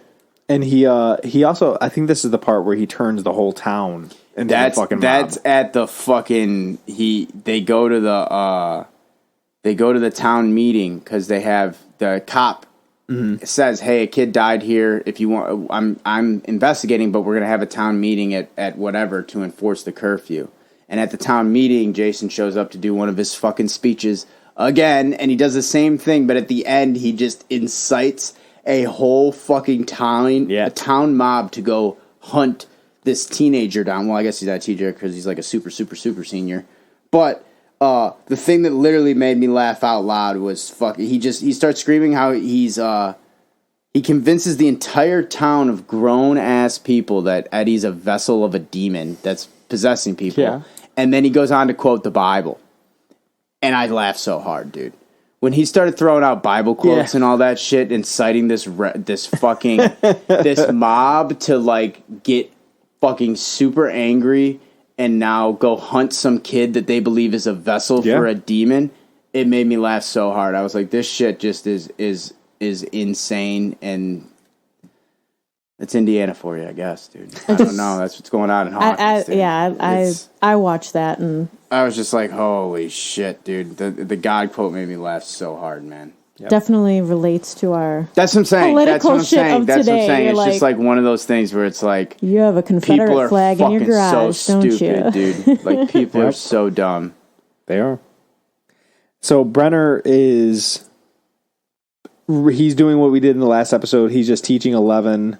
He's reliving her memory, or helping 11 relive her memories to train her. That way he doesn't have to retrain her. He just have her relive everything. Mm-hmm. He's pulling a remember. Yes, remember who you are.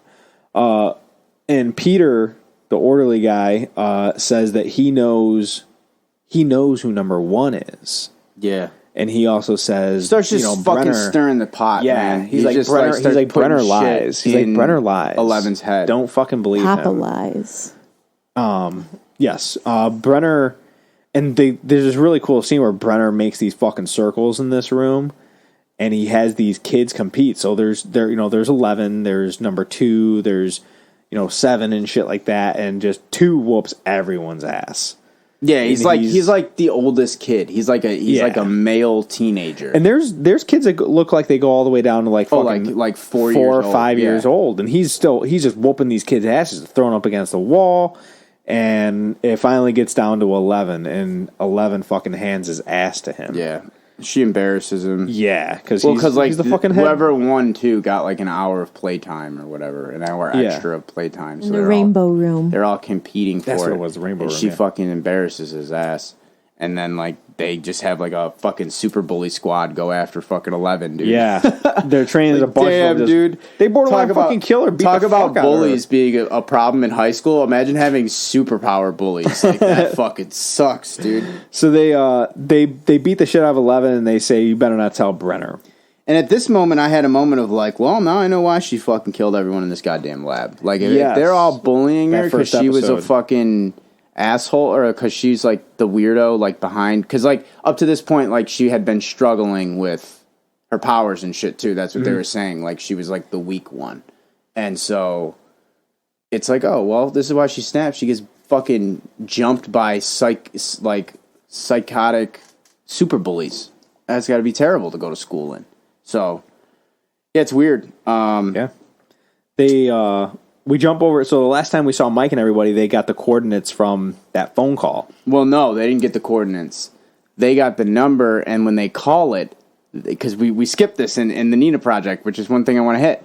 When they call it, the number sounds like a dial-up for a computer.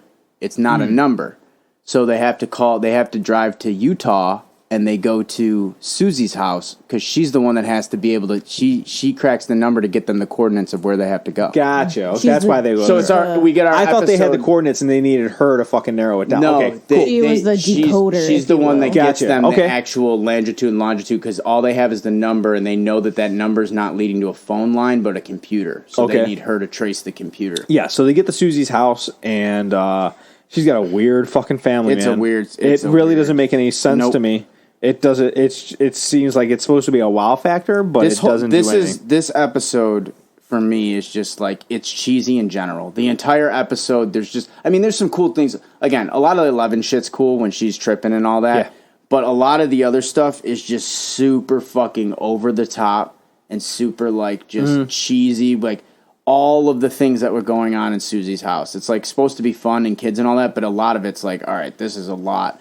The whole like town meeting mob scene speech, like it's just a lot and over. It's just like this episode for me was like, it's a lot and not in a good way. It was excessive and not a good way for me. This episode 6 in general, there's just a lot going on. Yeah, Susie's house is a perfect example of that. Yeah, they could have made her a normal family and it'd have been fine. It's the only weird thing to have like this super strict dad, and then you have like this house that just completely fucking chaos. Yeah. It made no sense. It's like, okay, so Susie's just the one that has discipline. Like it's the weird. Only thing I can think of is that they were like, man, we haven't done anything fun with this group of characters other than Argyle being fun, because like Argyle is into one of the sisters and just brings her into the van to smoke. Yeah, and yeah. Like he right away, like it's funny, he but I'm like, you can tell. I don't understand what this is here for. No, it was dumb. It was dumb.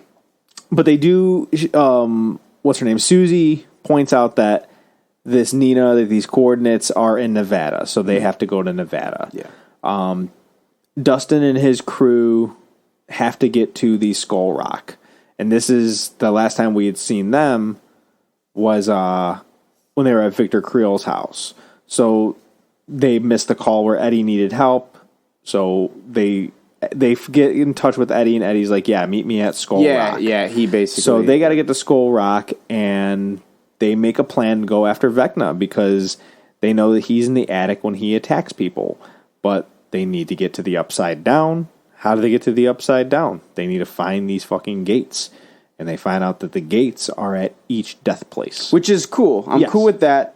Which it was just it's just a little weird of like Steve and all that shit. Like again, it's cool how they get into it, all that, but like now we're into that Friday the 13th feel of like what's the beast in the lake, And to me it's just a little excessive again of like Steve's gonna fucking dive down to the bottom of this goddamn lake to go through a portal potentially, but it's like them jumping through the portal in the house makes perfect sense to me. Like cool. That was cool. We'll get to that as well. In the trailer, in Eddie's trailer. Yeah, but like Steve, like being like, I'm gonna just go be Super Scuba Steve and dive down to a bottom of a goddamn lake and all that. It was just like again, this episode is so excessive. Like how much do we have to do? I think what they were doing, they were following the compass, and that was the closest one to where they were at Skull Rock. I understand it. I get it, but like I understand why they ended there and why they go after that one, but it's just that idea of like,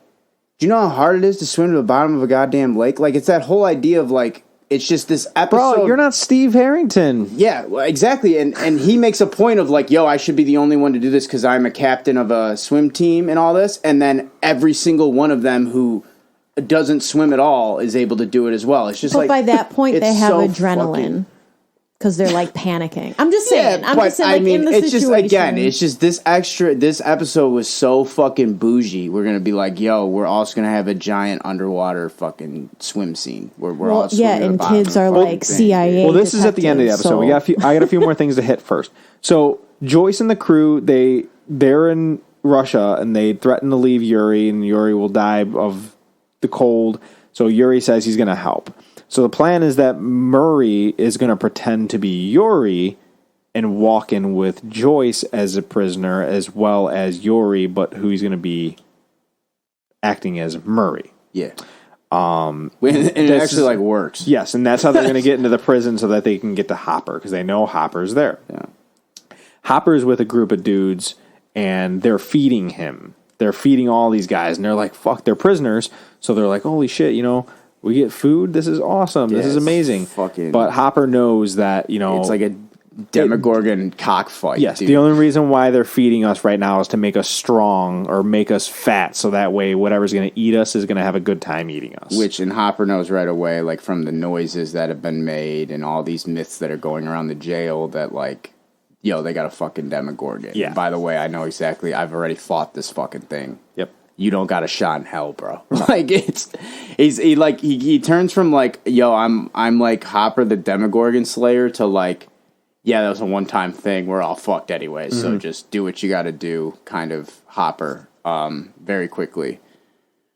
And this is where we get to the last scene. So Dustin, Max, and Lucas. He also smuggles out. He causes a fake fight, and everyone thinks he's like just being a drunk asshole, and it's him smuggling out a bottle of liquor that comes into play later and then he gets jumped by the guards when he gets in a fight, and he steals one of their lighters. So it's like him being like, "Yo, I got us a Molotov cocktail, by the way," which is big for the Russia shit later. It is. So this is where we jump over to the last scene, and this is Dustin, Max, and Lucas. They stay behind on land as Robin, Steve, Nancy, and Eddie get into a rowboat to go where Patrick had died to go into the gate. Steve gets to the bottom of it, and he comes back up, and he's like, yeah, there's something down there. There's definitely like some type of gate or something that goes somewhere. And while he comes back up, he gets pulled down by a tentacle type shit, and everyone jumps in after him. But Dustin and the crew are caught by the cops. Yeah, they get arrested. And Steve is the first one pulled in, so Steve starts getting attacked by these fucking bats. The bats. These fucking demi-bats. Yeah. And that's the end of the episode. Ends there, yeah. And it was, like Tyler had said. This is one of my least favorite episodes of just like, it just was too extra for me. It was just like, they're like, yo, we're going to go as far as we can, like crazy. Where like, if you do that every now and then, it's not bad. Like, say they just did like the whole pond thing in this episode, I'd be fine. But it's the pond thing with the fucking Susie's house thing. With you add all these things up, it's like, God, there's a lot of this fucking episode, dude. The Susie house thing really got me. Yeah. Not my favorite episode, The Dive. It was too much cheese for me. This is Chapter 7, The Massacre at Hawkins It's a good episode. You were right. This is a very good episode. This was the one that probably my favorite episode. Probably, yes. This is the episode that is basically our cliffhanger for the break that they take. Not basically. It is the cliffhanger for the break that they take for 2 weeks or 3 weeks, which we'll get to. So, there's a lot. This is one of the bigger episodes of notes that I have, so I'm trying to get these out. So Steve is in the Upside Down, and this is where Nancy and Robin and Eddie come in, and they fucking beat the bat's ass, and they save fight Steve. The bats off. They realize that they need weapons. They're stuck in the Upside Down. They need weapons. So they like, oh my gosh, we need to go to Nancy's house. Nancy has guns. Don't know why. I mean, I guess it's made a big deal that she has a gun in every season, which I didn't really pay attention to, but apparently she does. Yeah.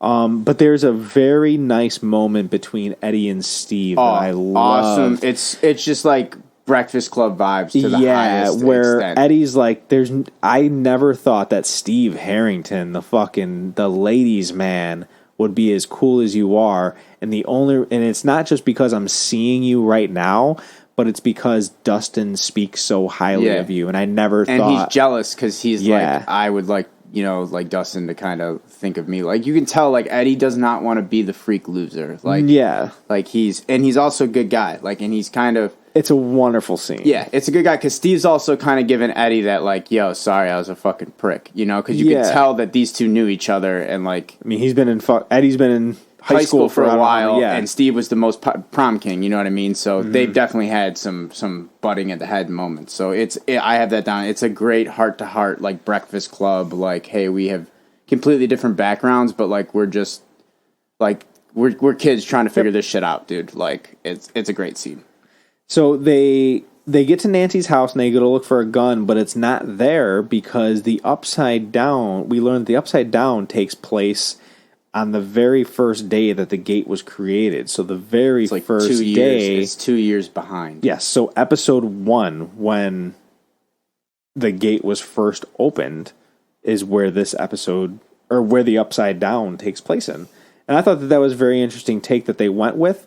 They didn't really do much with it, but I know when it happened, I was like, oh, shit, okay. Yeah, it was just like, it just had like, it was a way of them doing time travel without having the time travel have to like mix in or explain anything to come down to being crucial, like time travel, like, oh, because they time traveled, they were able to do this, this, and this. They felt like they were setting that up, but it was just like literally like, we're just in a different space and time. It might have something to play in more of season 5. Correct. But for this, they just kind of teased it, and it was just like, and again, it's like last season they did fucking, all the Back to the Future shout-outs and all that shit. Yeah.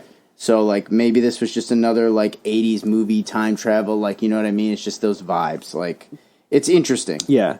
So they realize that they're in the Wheeler house right now, and this is also where Dustin, Lucas, and Max and Erica are at after they were taken from the cops. And they're they could hear, or they see these lights flicker, and they're like, what the fuck is going on? And I can't remember exactly how, but they realize that these are our people. They're on the other side. They're in the Upside Down. Where they're all hanging out around, because they're all talking under the kitchen table, like light that's hanging down. Erica and Dustin and all them are kind of discussing, having their talk. And the table above them, because they go to Nancy's house to find the guns and they're not there. They see in the kitchen the light. It has like these colorful. It's not colorful, but it's just in the Upside Down. Everything's like that blue black color. This is like a red, like an orange color. It was like particles floating. Like dust, and Eddie touches it and is like, "Oh, it's fucking warm."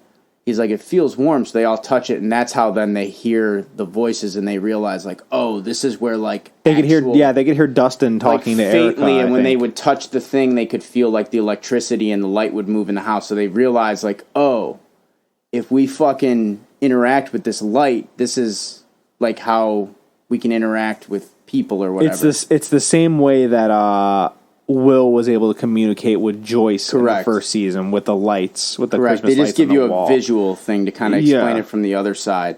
The weirdest thing to come out of this is like all of them being like, "Yeah, I don't really know Morse code or anything like that," and Eddie just being like, "Well, I know SOS." I was like, "Is this an '80s thing? Did they teach kids like SOS Morse code or like?" I think so. All right, so like that makes sense. That makes perfect sense. Like, but it's just one of those Morse things. Morse code was a thing back then.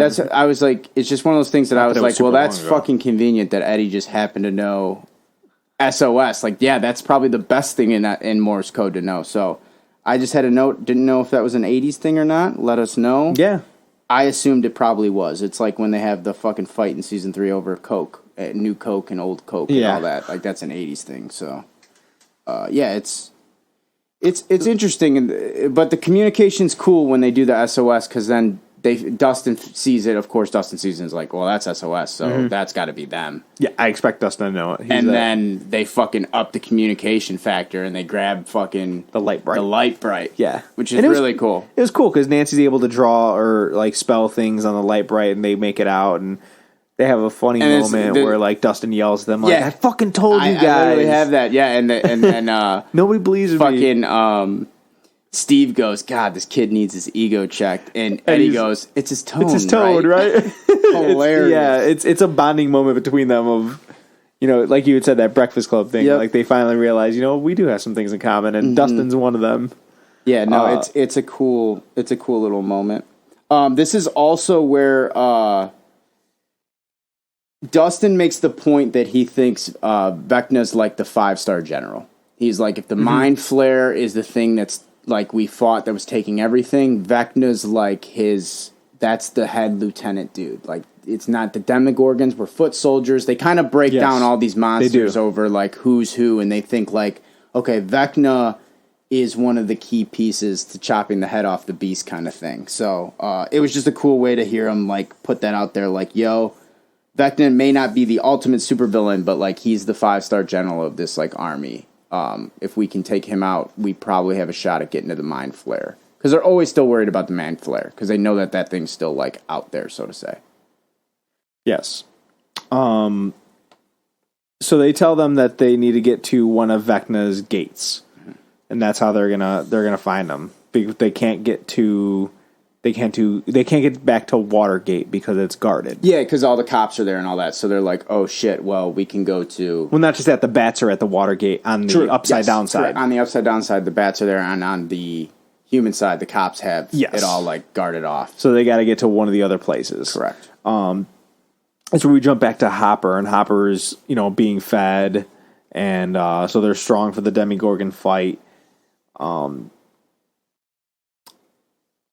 That thing in general, the coolest part of that whole thing is like the fucking Demogorgon getting released.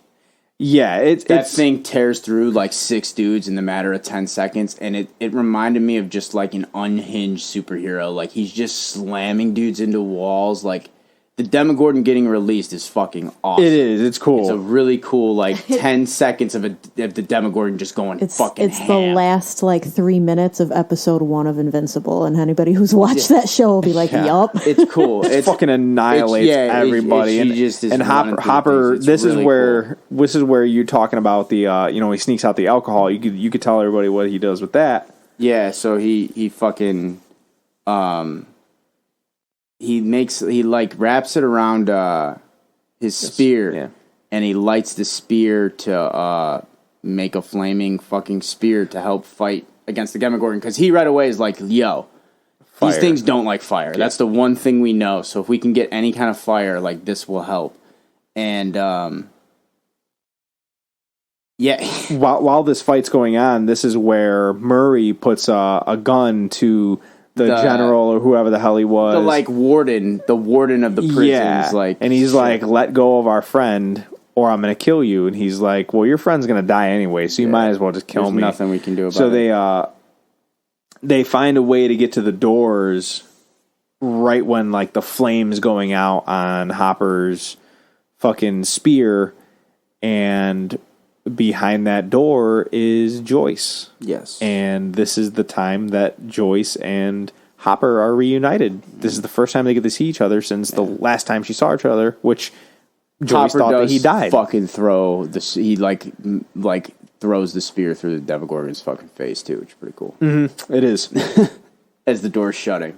But it's a nice moment because they finally get reunited, even though I don't really care for... Yeah, it's cheesy and romantic, but it's like we knew this was coming again. This is, again, one of those moments like we didn't even need this in the goddamn season. Like, this whole story, we don't really need it, but we knew that this was going to happen. They're reunited finally, and I guess it's nice to see. Yes. We jump to 11, it's a flashback of 11. This is Brenner asking all the kids. He's got all the kids lined up, and he's like, who hurt 11? Yeah, who the fuck? Because she had like a level 2 concussion or whatever. And she didn't rat anyone out. They told her, if you tell anyone, we're going to fucking kill you. Yes. And so Brenner's like, who hurt 11? She just was knocked out. And he just goes down the line of who he thinks it is. And he goes, 2. He knows, the dude's an asshole. He's like, 2. He's like, 2, did you hurt 11? And he goes, why? Did she tell you that?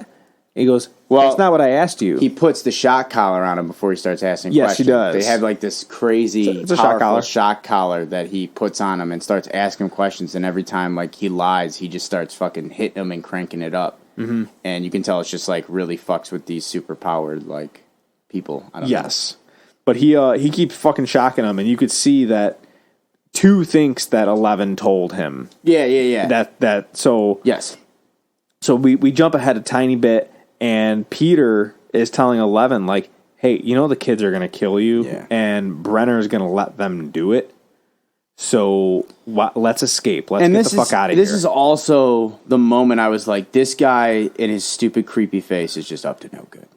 I just was like, I did not trust this dude for a fucking second, man. I was like, you just, and again, I know Brenner's not the good guy, and I know these kids are probably going to kill her, but I was like, there's 0 chance that this guy's out for number skeleton man running around. No pun intended. This guy's out looking out for number 1 right now. Yeah. He just something's not right about him, and this is the moment I was like, I've had bad vibes the whole time. There's no way that this is going somewhere good. So he tells her that. So they do escape. They're like in the boiler room of fucking Hawkins' lab. Shocker! Boiler room. Yeah. And he tells her that they can't get away because he has a tracker in his neck. Yeah. So she pulls the tracker out of the neck using her powers, and it's not a tracker. It's like a diffuser. It's something that diffuses his powers. Dampens his power, he dampens, he dampens his powers.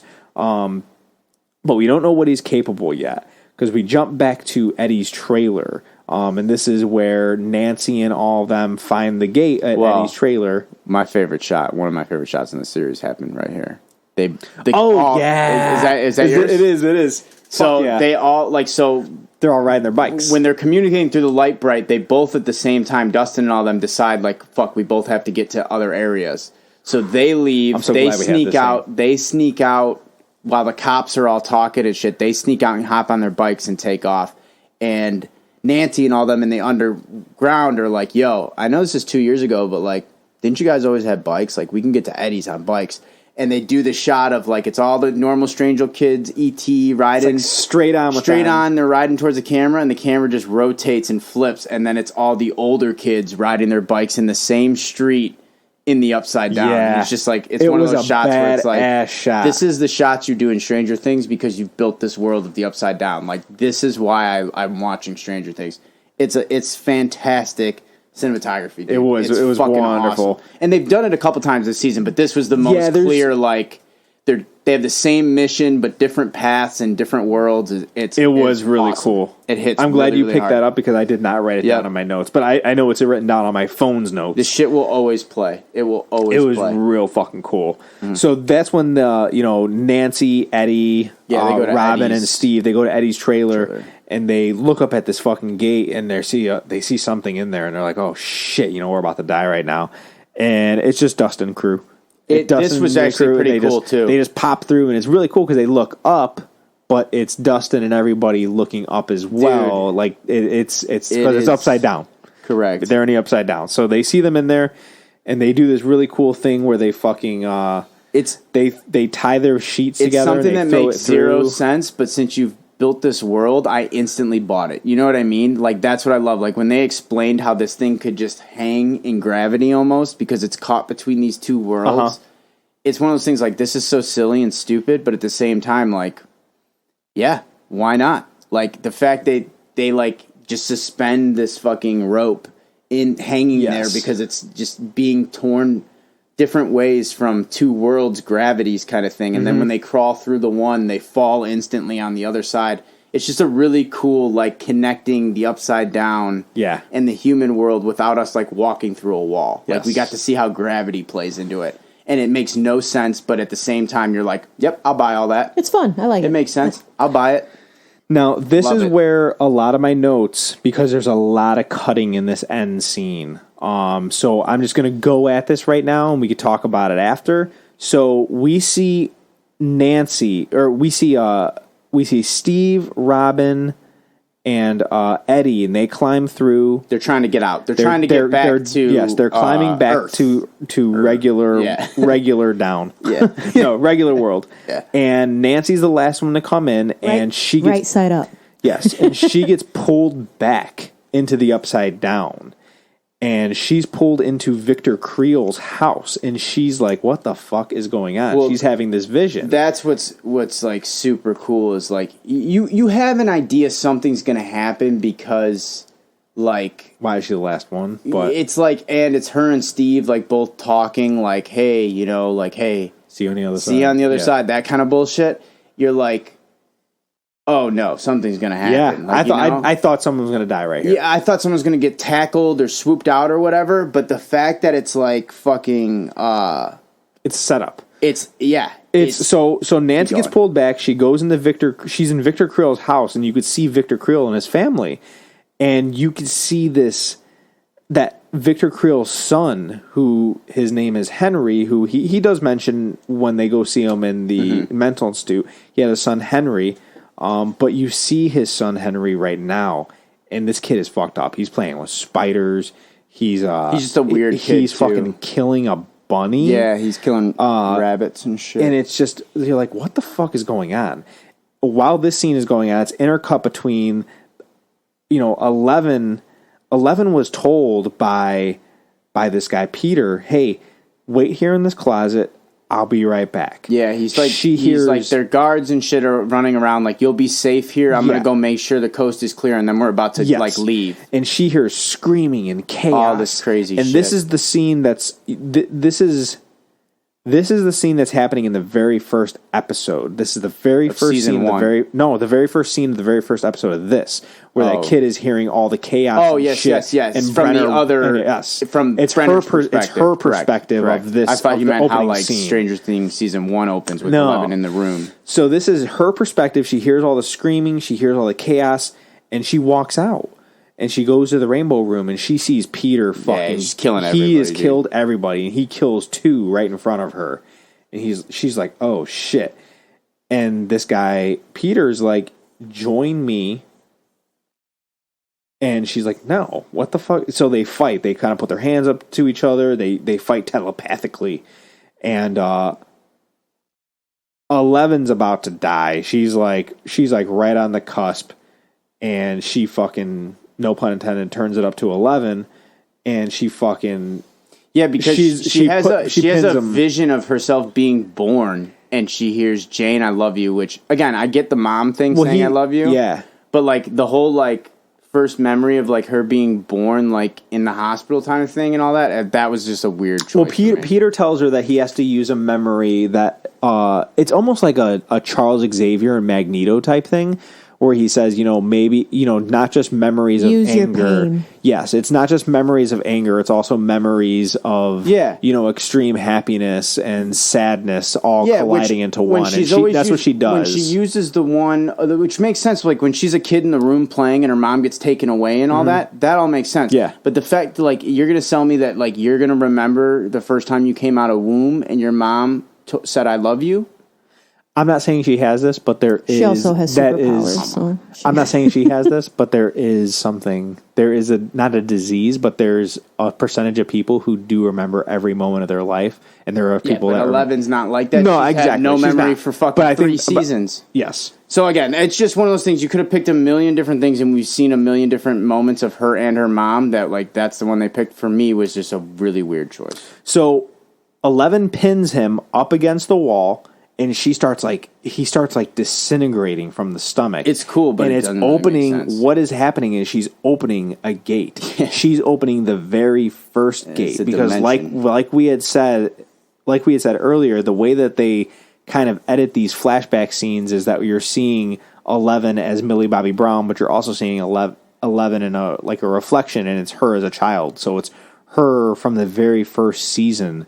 Like where the first season starts, and this is where the first season starts. She makes the crack. She makes the very first gate, and she makes it through Peter's body, and then this is where it's intertwined with what Nancy's seeing at Victor Creel's house, and then we finally see the upside down for what would be the very first time, and we see Peter flipping through the fucking air. And he's being struck by lightning, and he's having this shit happening to him, and his body's changing, and it turns out that he is Vecna. He is the one who's been doing this the whole time. So he is Victor Creel's son, Henry. He is Vecna. He's also... I mean... They zoom in on his arm. Did this, like, twist you? Like, were you shocked by this? No, I knew he was one. There's, like, no... I knew he was one from probably 3 episodes earlier. Like, which is still fine. It's an okay payoff, but it's, like... I don't know if some people were like, holy shit, this twist, because I was like, I didn't see him being Henry. I didn't see him being Henry. I didn't think there was going to be a Henry tie-in for Victor Creel. I did not see that coming. I agree. But I agree that was. I was like, okay, he's one for sure. There's no fucking way he's not one. Yeah. But it's really cool because they do a zoom in on his wrist, and he's got the number 1 tattoo on him. Yeah, this is literally this is the cliffhanger. That was the very shout out. Fucking Jordan, but like this shit's like almost shot for shot and sounds just like the Dr. Manhattan. Like go back and watch. You ever see Watchmen? Mm-hmm. Go watch the like Dr. Manhattan transformation, and then watch the Vecna like end transformation. Okay. It sounds the same. It looks the same. It's hilarious. It's like straight. Like it's pretty funny. I can remember most of it, but it just has the same exact vibes of like revealing like the tragedy of like how you became this character. Couple things on this. I think it was really cool, like how she like blasts him into dimension and all that, but like also like came out of nowhere and made no sense of just like, okay, like I get the two power beings being put together and all this shit, but like just like all of a sudden him like turning into this magical dust and opening up this realm, like it's something I hope gets addressed something in season 5. Here's how I see that. So in season 2, when she met her other family members, like 7, they all had their own powers that they could do different things. I believe that 11's power is that she could open portals. Because they all have telepathic powers. That's fair, and that's but fair. She could open portals and close portals. I think that's her thing. I want explanation of that. I agree. I agree. Like, because again, it's just like it's cool, but like if it's just like he's a rare something that had something in him that was evil, that whatever. But like otherwise, like this is the first person we've ever just seen get disintegrated, and I think turned magically into something. I think his power is that he can use other people's power. So he couldn't open portals until he was close to 11. That's why he was able to open portals with people's dead bodies, just like she did with him. Yeah. Well, yeah, I mean, they basically base the powers of the bad guys off of like kind of how they are in D&D. That's like what it is. That's what's cool about that. Is like they all have the similar kind of things. But again, it's like that's something that was cool, but I want a little bit more explanation on that. Yeah. I also think like, and we talked about it, but at Nancy being the one getting taken over is a great twist in this. Yeah. Is a cool twist. Because again, you feel like something's going to happen when they're trying to escape the thing, but you forget about all the trauma Nancy's been through. So you don't even think about one of them being the targets. And then all of a sudden, fucking Nancy's under a spell and Steve's like screaming at her, like, and you're like, oh shit. Yeah. Like, Nancy's actually fucking, of course, her friend died in a pool. Like, we've all seen all the shit Nancy's been through. It was just a nice little twist for me of like, I was expecting something bad to happen to them, but I wasn't expecting Nancy to get like turned or get caught under Vecna's spell. So it was a cool little twist. The last note I have for this episode is that Mike, Jonathan, Will, and Argyle are not in this episode at all. Yeah. There's not a single scene with them. Yeah. And I was like, holy shit. And that's because their storyline sucks. But that is the big fucking ending and the cliffhanger that happens. Do you think that it was a good cliffhanger to leave off? Yeah. Granted, you watched this shit all the way through and you binged it. No, but Sam and I waited we waited the 2 weeks because we watched this shit and then we came back on July 1st to watch the rest of it. But I know that when we were watching it, I was like, holy shit, Nancy stuck in the Upside Down. Oh my God. Fucking Henry is Vecna, who is one. What? Yeah. This is nuts. No, I couldn't wait. I'm cool with that. I am cool with like it's also a great just leading episode into going into like your finales type shit. Like it's a good I had mentioned to you ramp up all the fucking stakes of everything. And I had mentioned to you that I think that the last 3 episodes were finale ending episodes. Like that was a finale type of cliffhanger. Like if that was the last episode of season 4, you still would have been like, oh, correct. Holy shit. This is where I start to run into a pacing problem. Not so much of pacing and how the episode makes you feel, because you feel that ride. It's not a pacing like, this is slow, this is boring. It's not that issue. The issue is like, you shouldn't be having 3 finale type feeling things in a row. Mm-hmm. And if you are, you need to address them and introduce them properly so you don't keep feeling like you're having these like ending payoff climaxes. Then it's just like, just kidding, we're doing this more. Yeah. And like this was the start of it. Now this one was done really well. Episode 8 and 9 is where I feel like I was like, Jesus Christ, man. We'll get in episode 8 right now. Episode 8 is called Papa. Yeah. This comes after the goddamn break. Yes. So this is, we're back to the opening.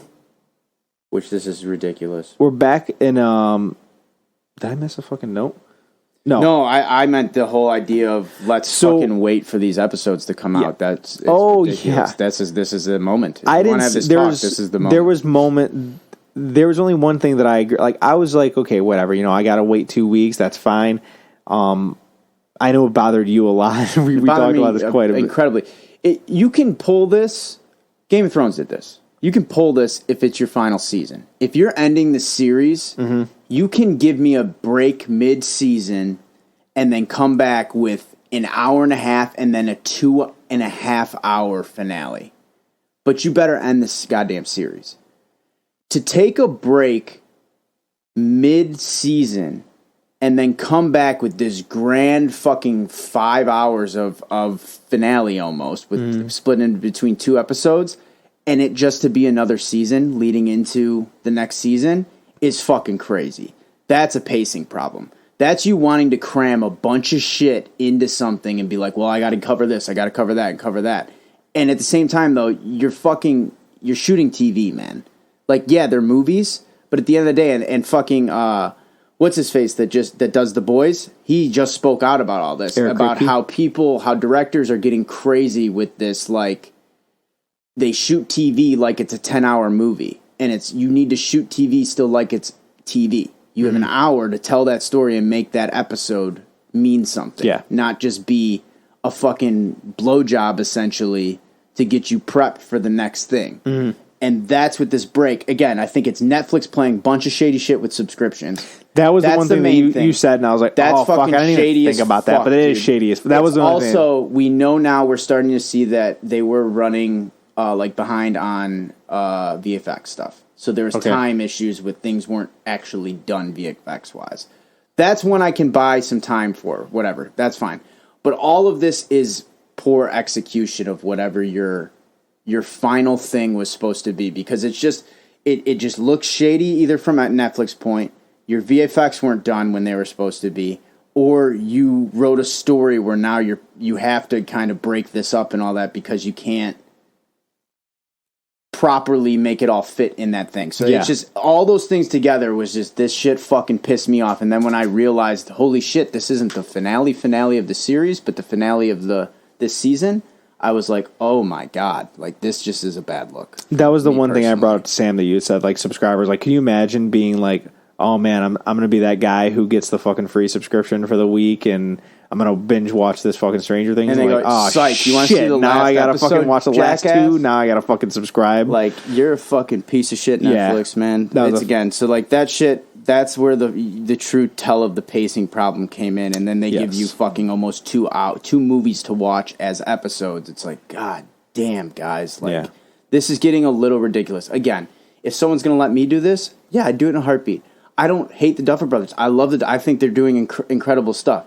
But, you know, we're trying to pick apart, and this is what we do. Yep. You know, so that was my big complaint of, this shit did not sit well with me, because I feel like it's just like a moral thing of like, this shit is going to happen all the time now. Yeah. Like, it's just like, when you let the fans take control and tell you we need to redo Sonic. Again, I'm happy they did that, but it's a lot of power you're giving to people or company or whatever that can change a lot of things going forward now. So I just don't want to see more of this shit, because Game of Thrones have done it and it didn't play well, and now Stranger Things has done it, and to me it just did not play well either. So that's I'll shut up about it now, but I did not like this choice at all. I was all right with it. It didn't bother me too much. Episode 8. So Papa. It's called Papa. And it goes back to the opening scene, to the end of the opening scene of this season, where Brenner walks in and sees 11 standing there. And this is, as we know now, it's right after she fucking sends sends Henry, or VH1 is what I'm going to call him. Vecna Henry 1. Nice. Where'd you get that, dude? Did you steal that from somewhere? I did. No, VH1 is what we're going to call him now because of something that I heard. But, so we know that she sends him there, and Brenner walks in and he's like, what did you do? And it's like, yeah, well, I saved everyone is what I did.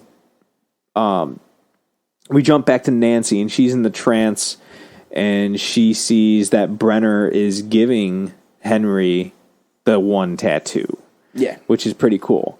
I didn't know that he was a tattoo artist or can do shit like that. He's starting it off. It's also your classic, like, your supervillains just, like, revealing, like, the plan and all that shit to Nancy. He is. Like, it's that classic, like... You caught me monologuing. Yeah, you know, and, like, he even is like, yo, I'm not going to kill you today because I want you to tell 11. Yes. Like, yo, and I... That's why he left This is always the dumbest thing that supervillains do, but it's always the move I respect most of supervillains, to be like, yo, go tell your best dude I'm fucking coming. So, figure it out. And he basically does that to Nancy. So Joyce, Hopper, and Murray are still in the prison. You know, the last we saw them, they were reunited. They open up this room, and it's full of fucking pickled demigorgons. Demigorgon lab. That's what I wrote down. Yeah, they're just in a fucking... They're all in tubes. One's on a table. That's chest is cut open. Yeah, and it's alive too, isn't it? Yeah, Hopper shoots it. And then we also see like a smaller version of a mind flayer, like the. It's like the mist version of it. It's like that. It's like before it materializes and starts taking. Yeah, like I said, it's like your call out to the mist, if you will. It's an evil smoke type thing that's moving around in a box. It is. So then they escape through the sewer and they make it back to the safe house, and that's what they do this episode. Mike and his crew are on their way to 11, and this is the big scene, one of the big scenes of the series where Will and Mike are in the back seat of this van, and they have a heart-to-heart where Will says that, you know, Mike is the heart of the group. He shows him the painting that Will's been holding on like this whole time. Yeah, which is... weird, I think. Yeah, it is kind of weird because they just make a big deal out of it in the first couple episodes, and then they just don't really talk about it again until this very moment. It's just and this is the scene that everybody says, you know, Will has feelings for Mike, and there was a part of me that was like, I don't know, maybe he has a thing for 11. Maybe that's what the thing was. It's Mike. But Jonathan sees it as well, and everyone's given Mike shit because he must be a bad friend for not noticing, but his brother in the front seat, who's not next to him hearing what he's saying, is like, hey, something's up right now. Yeah. So fucking hats off to Jonathan for being a good brother and noticing. Yeah, no, Jonathan, in episode 8 and 9, like, this is like, Jonathan really hasn't done dick this entire season. Yeah, he hasn't. And now it's like, oh, okay, he's just going to be the good, like, he's going to be the supportive big brother in this season. That's what he's meant to do, and to fucking get us his stoner friend involved. Like, so, and it's one of those moments. I will say, the actor that plays Will. Do you know his first name? I know his last name Schnitt or Noah. Schnapp. Noah Schnapp. This dude acted his ass off in this season. He did. He has a lot of good... And again, he's not the most likable character because he's kind of the ultra nerd and he's quiet and he's kind of crying over I'm not going to lie. a lot. I only don't like him because of his haircut. Yeah, like I'm saying... Like, I'm fine with him. But his performance, this kid like has a lot of really good fucking moments. Him and Max and Dustin out of the kids in this season. I mean, 11 you expected out of 11 and that shit. Lucas too. We'll get to that. Yeah, but I mean, pretty much like I said earlier, all of them have their moment. They do. Max and Will kept showing the fuck up though. They have multiple like going through their own traumas, like very, very. Impressed by their acting performances in this, and this was one of those moments where it wasn't a lot. It wasn't like he's like bawling in the backseat or whatever. It was just like him looking out a window, and you just knew like his world is like crushed in a way. He's just trying to figure shit out, working through things. It's like it's you know, you're really, really well done. He's telling Mike how he feels and that he's pouring his heart into this conversation he's having, but you know he's as a. And we could admit this now that it was released today that Noah Schnapp actually came out in an interview and said that, Will is gay. Will loves Mike.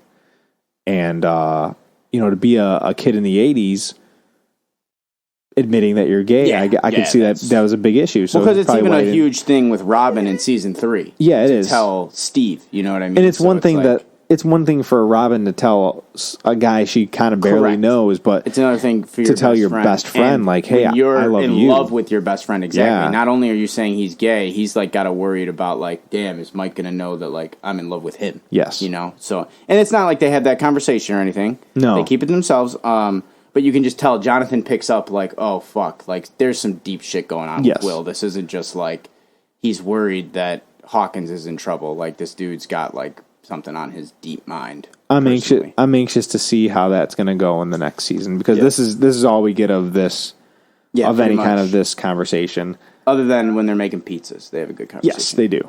So 11 wants to help her friends. She wants to go. She wants to leave, and they, Dr. Owen and Dr. Brenner had told her when she came to this, Yeah, he is. Oh, dude. I fucking love this dude. So Owen and Brenner had told Eleven, like, hey, you know, we're not here to keep you here. This is not a prison. You could leave whenever you want. We're just here to help you with the deal that Brenner got Owen on board with. That's how Owen agreed to like, do this shit. Was like, he's like, yo, I want to do this again, but it's all if we ever need this, and it's all we show her, and if she wants to stay. If she doesn't want to stay, it's not like before. She gets to leave whenever the fuck she wants. It is what it is. So she wants to go and help her friends because she knows they need her. Yeah.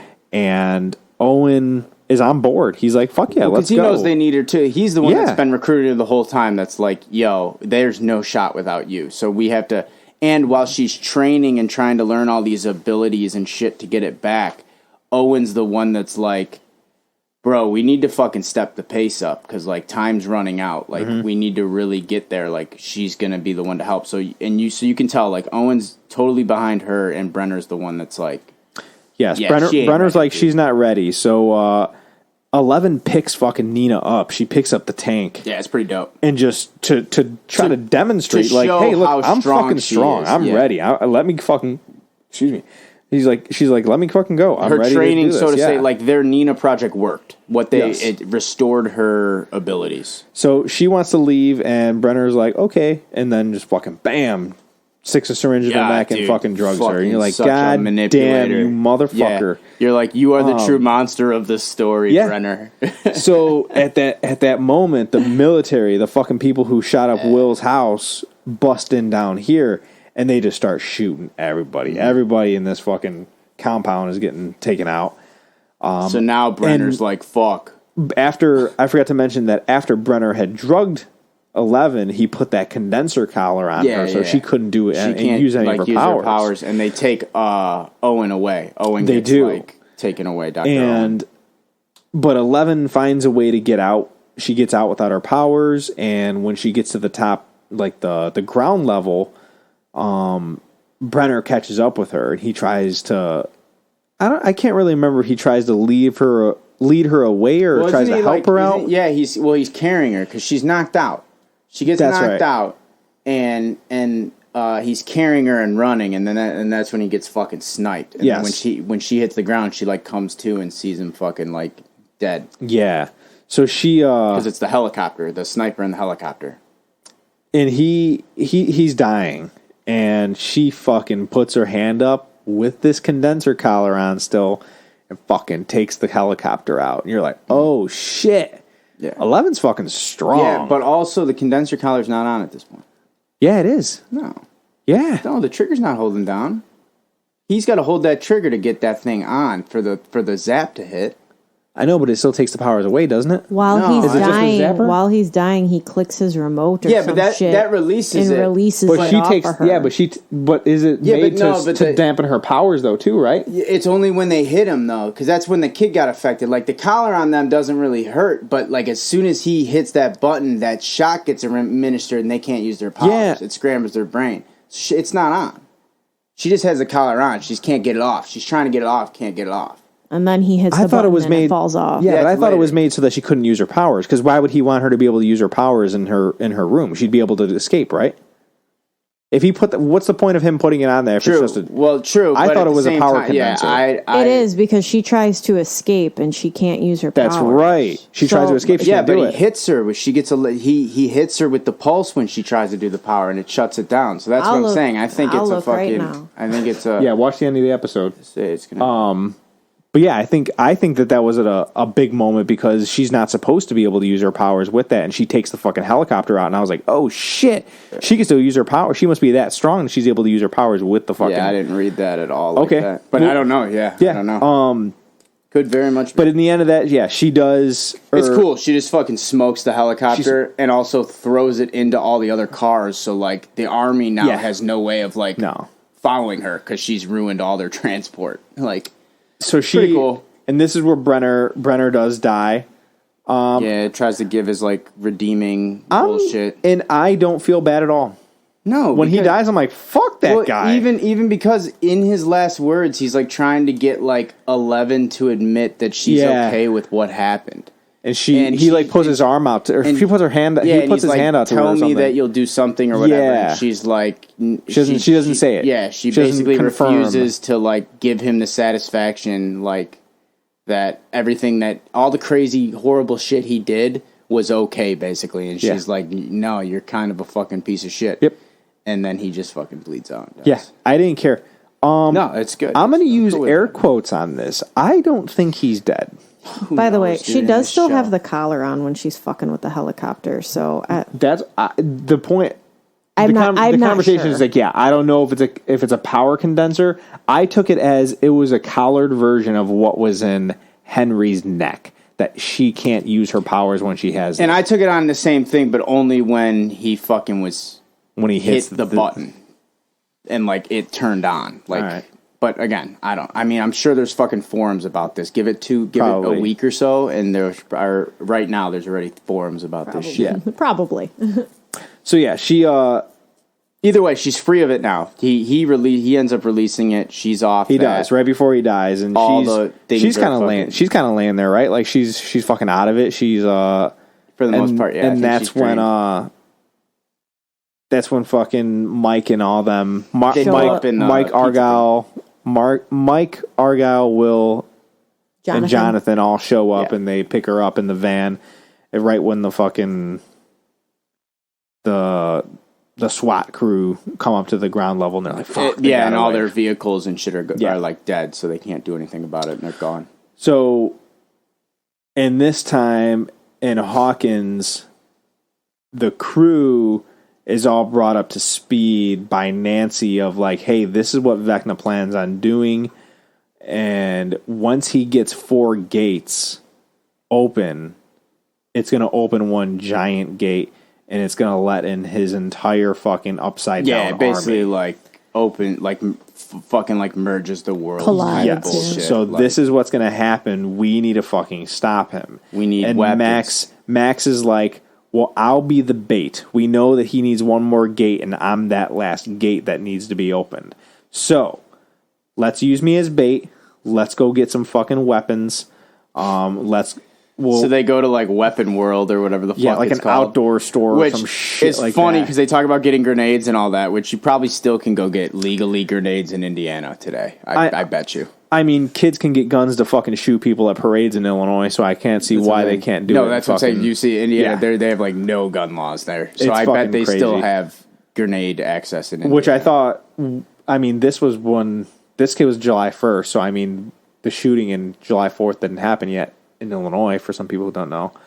But I remember calling back or thinking about it, and I was like, "Fuck!" I'm like, it just should be that easy. We're getting too political. No. But I was like, "Fuck!" I'm like, "Wham!" It's crazy. Just walk into a store and buy a fucking gun. And everyone in the town is buying guns at this point too, because like Jason has basically turned the whole town into like an angry mob. So everyone's hunting for weapons at this like Mall of America of outdoor. It's like a fucking Bass Pro Shop on steroids. Which, speaking of Jason, this is a very intense scene because Nancy's in there buying a gun, and Jason, Nancy's not one to fuck with, man. People forget, dude. People always are interested in sleeping on Nancy, and she is just not one to fuck with, bro. It's because she's just such a teeny lady that I'm like. She looked that man dead in his eyes and said, "Fucking get your hand off my gun, dude." Yeah, it was fucking cool. Yeah. But it was an intense scene. Yeah, he tries to fucking just intimidate the shit out of Nancy. You know, you see Erica who's shopping for guns. You see Robin who's in there shopping for guns. Like, they could all be noticed at any moment. And you're like, there's no way he's going to see her. And it's like, the Duffer Brothers made them fucking see him. I was like, oh shit. It's cool. I felt tense. But yeah, Nancy gets her gun. They all get their weapons and they're all heading off. And there's a cool music moment in this as well where they play fucking Separate Worlds, and you see the faces of everybody who's in this plan, and they're in their thoughts of, fuck, this is it. You know, we're going into battle. They have to sneak Eddie back into his home. And he puts on the Michael Myers mask and is running around. Yeah. And I was like, it's like, man, they just, at some point they were like, well, we've made enough hints and stuff. We're going to start using names and likeness like they did in the other season with Max and thing. And yeah, it's just, and even the beat of the music, it's like Stranger Things synth, but it was in the beat of the Halloween like theme song as he was running through the trailer park trying to get his trailer. It was real. So it's just one of those things. It's like there's another little shout out. They don't give a fuck, man. As they're gearing up and this music is playing, we see they had taken a camper vehicle, A Winnebago. yeah, to this to get the guns, and they also dropped Erica, Lucas, and Max off at Victor Creel's house. Yeah, because their plan is to loot. Yeah, as the bait, they're going to be there, and they're on their way to somewhere else, and that is the end of episode 8. Which brings us to the season finale. This is chapter 9. 2.5 hour season finale. This is chapter 9. This is the Piggyback. So it starts with Hopper, Joyce, and Murray, and they realize that they have to break back into the prison. They need, if these creatures are there... It's the hive mind attitude. Yes, it is the hive mind attitude for sure. They need to get rid of as many of the Demogorgons as they can because it's going to help out the kids. They figure... Yeah, it's again, they've been hitting this for 4 seasons now. This isn't something new that's this season. Like, the idea of, like, all this shit is hive mind connected. Hopper and them are smart enough to realize, like, oh shit, we're not going to be able to make it back to America to help them, but if we go fuck those Demogorgon and shit up at the plant, that's going to end up overall making... Vecna the weaker. big bad guy, which they don't know about. They don't know at all, but they just know, hey, from all of our experiences, if we just hurt the hive, 11's got a better shot. Yes. So that's what they have. So they got to break back in. They got to lure these fucking Demogorgons into an area and kill them. Dustin and his crew, who are going into the Upside Down. So it's Steve, it's Robin, it's Nancy, Eddie, and Dustin, and they are going into the Upside Down. Dustin, very like a la the Lost Boys. Like when they're all gearing up to fight vampires, they all got their outfit, they all got their weapons. Like, it's cool. So they realize that when Vecna kills people, that he is in Victor Creel, well, I guess his house. It's his own house as Henry. He's in the attic when he's doing it, and he's attached to the hive mind. And that's where he likes... compare it, and they're smart enough to know how 11 operates, so they compare it to, like, hey, when 11 has to focus, she has to put a blindfold on, she can't move, she can't do anything. Yeah. If that means when Vecna's killing, he's got to be doing the same thing. So he probably is actually physically very exposed, even though he's in his strongest mental state. So that's kind of the whole plan, is if we can get him hunting, we have a shot at taking out his physical exposed. And that's why they use Max as bait, because they know Max will be vulnerable, which means that Vecna is going to be vulnerable, and we can go after his body. Yeah. They have not bad because it does work, but Steve they split up, and Steve's like, hey, nobody try to be heroes. And at that moment, I'm like, fuck. Someone's dying. I'm like, we're fucking, I thought we were going to lose Steve. I was like, someone's dying. And I guess I just spoiled it, but we're in a spoiler discussion. This is all right but there. I was like, man, we're going to fucking lose Steve. I'm going to be so upset, but I get it because it will work for the story. I'm cool with Steve dying if it helps the story. While that's going on, 11, Mike, Will, Argyle, and Jonathan are 11's explaining to them that they need to get her into some bath salt because what they're going to do is like... They're making a tank. They're making a deprivation tank. So because Vecna attacks people in their heads to kill them, 11's going to tap into Max's head when Vecna's tapped into Max's head, and she'll be able to fight in their mind. And basically, she's not even... And she takes it as a part of, like, I'm not going after Vecna, I'm going to go protect Max. Yeah. Because she does the thing where she, like, focuses in to see where her friends are, and she sees Max and Lucas talking, and she figures out, like, she's smart enough to put 2 and 2 together, and is like, oh, Max is, like, trying to draw Vecna out. So she's like, I need to go in to Max's mind so I can protect her if Vecna shows up. That's, like, the whole idea. So, yeah, it's like a fucking... That's why they call it the piggyback. It's like the mind, like she's piggybacking Yes. off of somebody else's mind to help like fight. Yes. Vecna. It's trippy, but it kind of makes sense at the same time too. I was cool with it.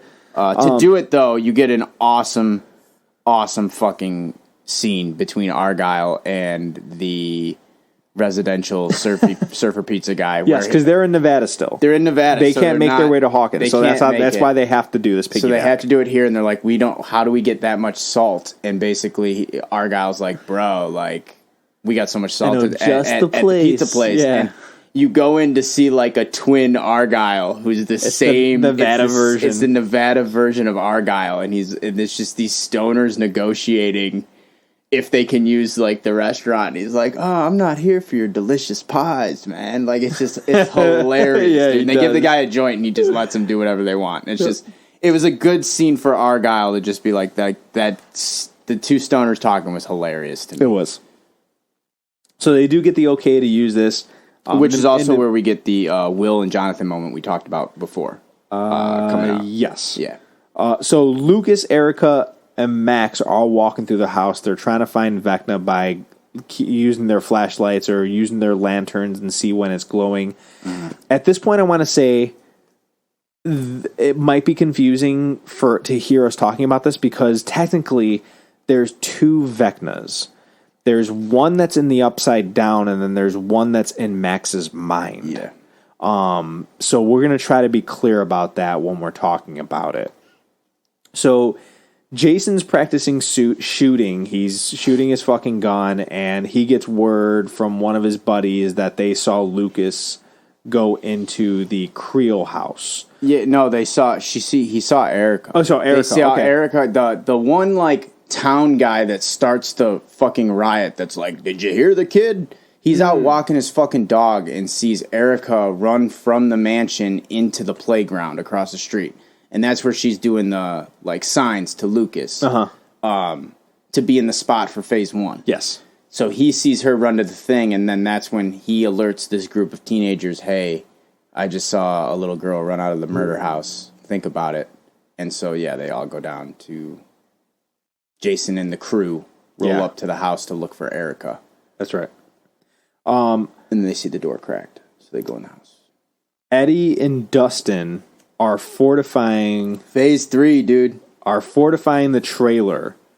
They are going to make a distraction is their plan. They have to make a distraction for the bats so that way Steve, Nancy, and Robin can get into the house with no distraction. Yeah, because the bats mainly like hang out around this house. It's like his own protection. Like, his alarm defense system. Yes.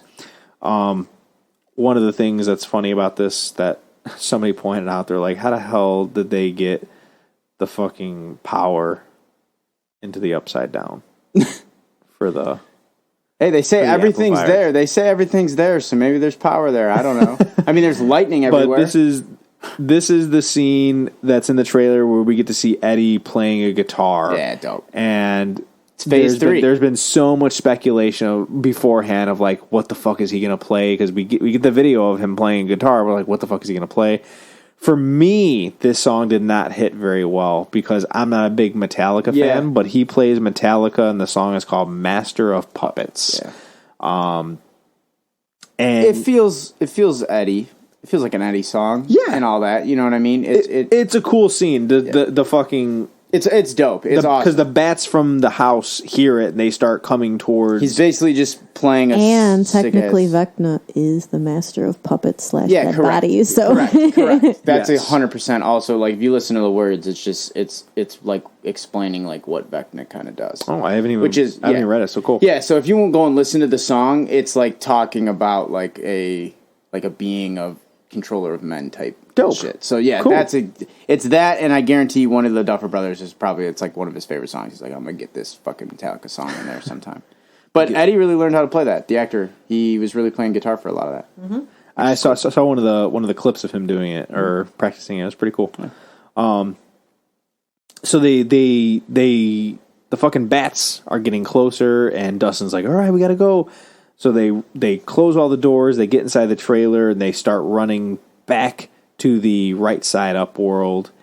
And Eddie fucking cuts the sheet. Well, because the fucking one thing they didn't think about was the vents. The bats get in through the vents, so it comes down to like now they're trapped inside a trailer with these bats, which is like the worst fucking. And they're gonna cut through into the right side up. Correct. It's the worst fucking scenario that they had not planned for because they didn't account for the vents, and they close one vent and then the other one opens, and he locks him in a door, but the door's slowly breaking. Yeah. So Dustin goes in, and Eddie has like his final, like his hero moment in a way, and he cuts the fucking rope so it falls, so Dustin can't really come back, and then Eddie fucking runs out the front door to draw all the bats out of the house. Yeah, he snags a bike and he starts driving. Yeah, pedaling away. Yep. Riding. Yep, riding away. Yeah, riding is the word I was looking for. Stupid, but then we jump back to Will, Mike, 11, Argyle, Jonathan. Argyle's making a pizza, and fucking Will and them are getting the deprivation tank together, and it's not even a tank; it's the fucking freezer with everything taken out, and they're just pouring water and salt. Yeah.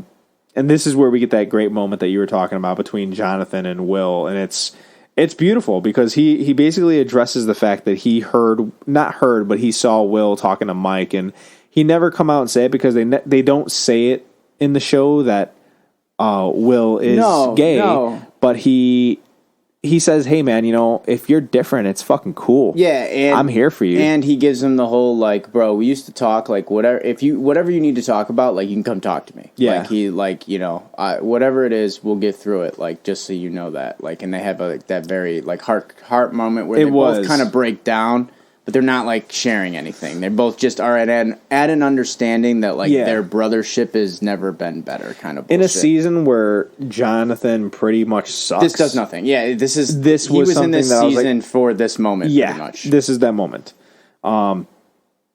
11 gets into the fucking not upside down. She gets into that void she gets into the tank, but she goes into that void of Max's head. She finds Max. And she's like stuck in her memories. Yes. And it's kind of weird. I have notes on this.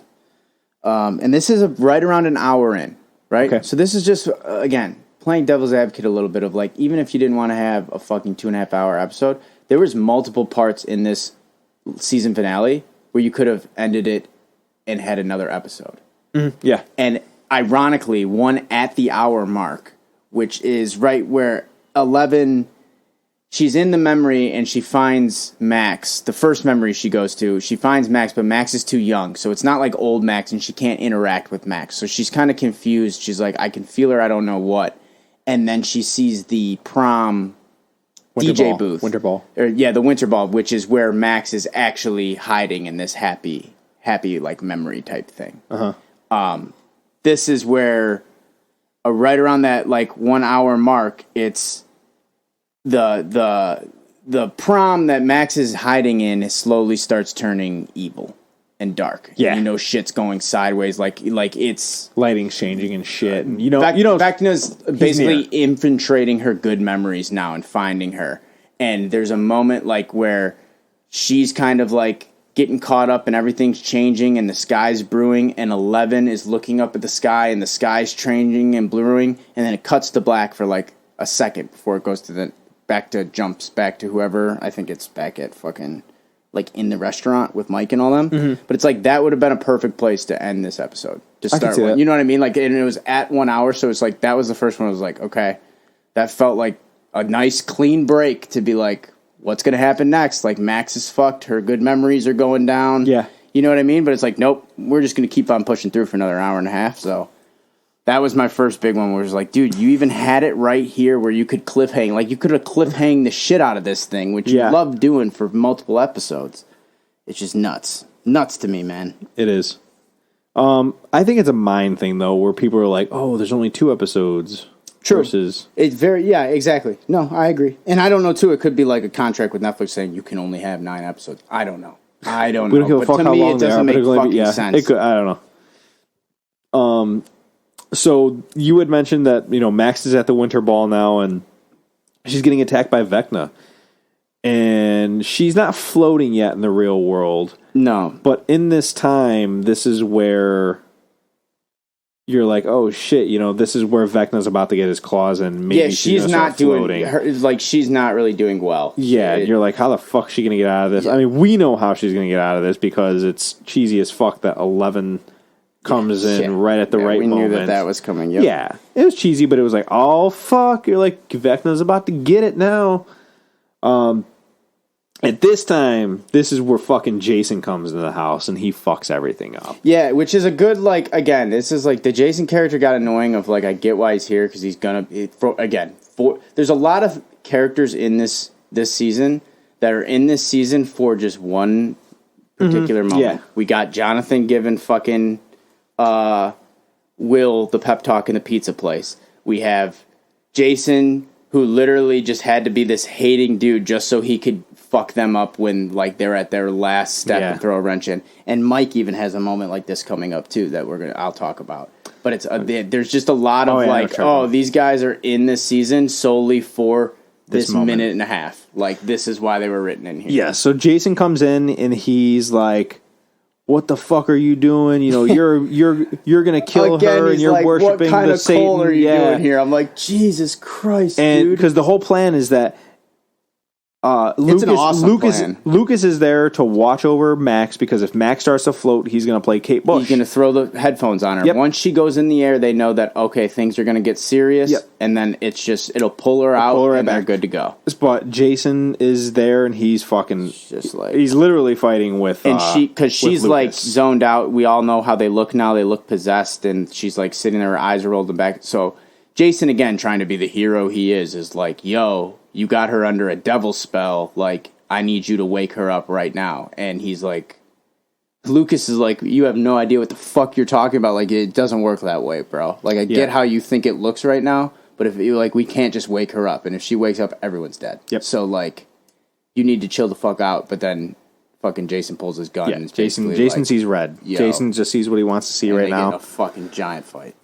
And in this time, this is where Hopper's luring these fucking demigorgons into this area because their plan is that they're just going to use a flamethrower and kill them all. Mm-hmm. So, and this is a fucking real downtime for the whole group. Hopper is being held down by one of the demigorgons. Eddie is about to be attacked by all these fucking bats. 11 is getting hurt by Vecna inside of Max's mind. Yeah, 11's getting her ass whooped. Yes. I don't want to forget that. Yeah, she shows up to try to help Max and takes the pressure off Max for a second, kind of. Yeah. But it's just very quickly started to get her ass whooped. Steve, Robin, and Nancy are being held up by these hive mind fucking tentacles. As they're trying to get to the attic. Yeah, as they're trying to get to the attic. And Lucas is being fucking strangled by Jason. So you're like, holy shit. Everyone's fucked. Yes. And this is the moment where Mike has his moment. This is why Mike was written into this season. Yes, it was. He basically is just 11, I love you. You have to fight harder. Yeah. He was there to whisper that at 11, and then 11 fucking has her... She snaps out of it. Super Saiyan moment. Again... Everyone snaps out of that shit. Again, it's cool. It's one of those ideas of... To me, it was perfect. It was good imagery of, the reverse hive mind. It was that idea of, as the hive mind gets hurt, that it gets weaker... But as one of them started to fight harder, they all started to fight harder and get hit from their side. You know what I mean? And at that moment, go ahead. Sorry. And this is where fucking Max floats, and Lucas sees it. Lucas sees it, and he's being strangled by fucking Jason. So he's like, "Fuck!" So he puts up the fight, and now he knocks the fuck out of Jason. 11 breaks out of it, and she starts going to town on fucking Vecna. Fucking Hopper pushes off the Demigorgon. Eddie does not come out on top. I mean, he's still fighting, but he's fighting. But the thing is he's completely distracted all of the bats. Yes. He's fighting and getting his ass whipped and eaten. But you can tell he did his goal because before that too, Eddie had the moment of where he was gonna run from the bats. And then he's like, I always run. And he stopped, and then he went the other way. So, he's already made his, he's done the first thing he's never done in his life for the first time in his life and made that like sacrifice. And this is where you realize it's not going to be Steve that's going to bite the dust, man. You're like, Eddie, it's fucking Eddie. And you're like, oh, we all knew it was coming. Fucking Stranger. That's what they do in Stranger Things. They give you. Aside from Barb, because people go crazy about Barb, they're like, oh, they like to introduce characters that you're going to fall in love with, and then they kill them off. Like, Barb died in the first episode. You didn't know shit about Barb. I hate the Justice for Barb shit. Hate it. I do too. But Eddie, at this part, fucking Lucas does knock out Jason, and he gets up and starts running towards Max, but Max already has one fucking bone snapped. Just, all of a sudden her arm snaps, and it's like, oh shit. Like, this you weren't expecting real. That necessarily. No. Because they all were starting to win out. You also get, like, her thing starts snapping, so time's running out.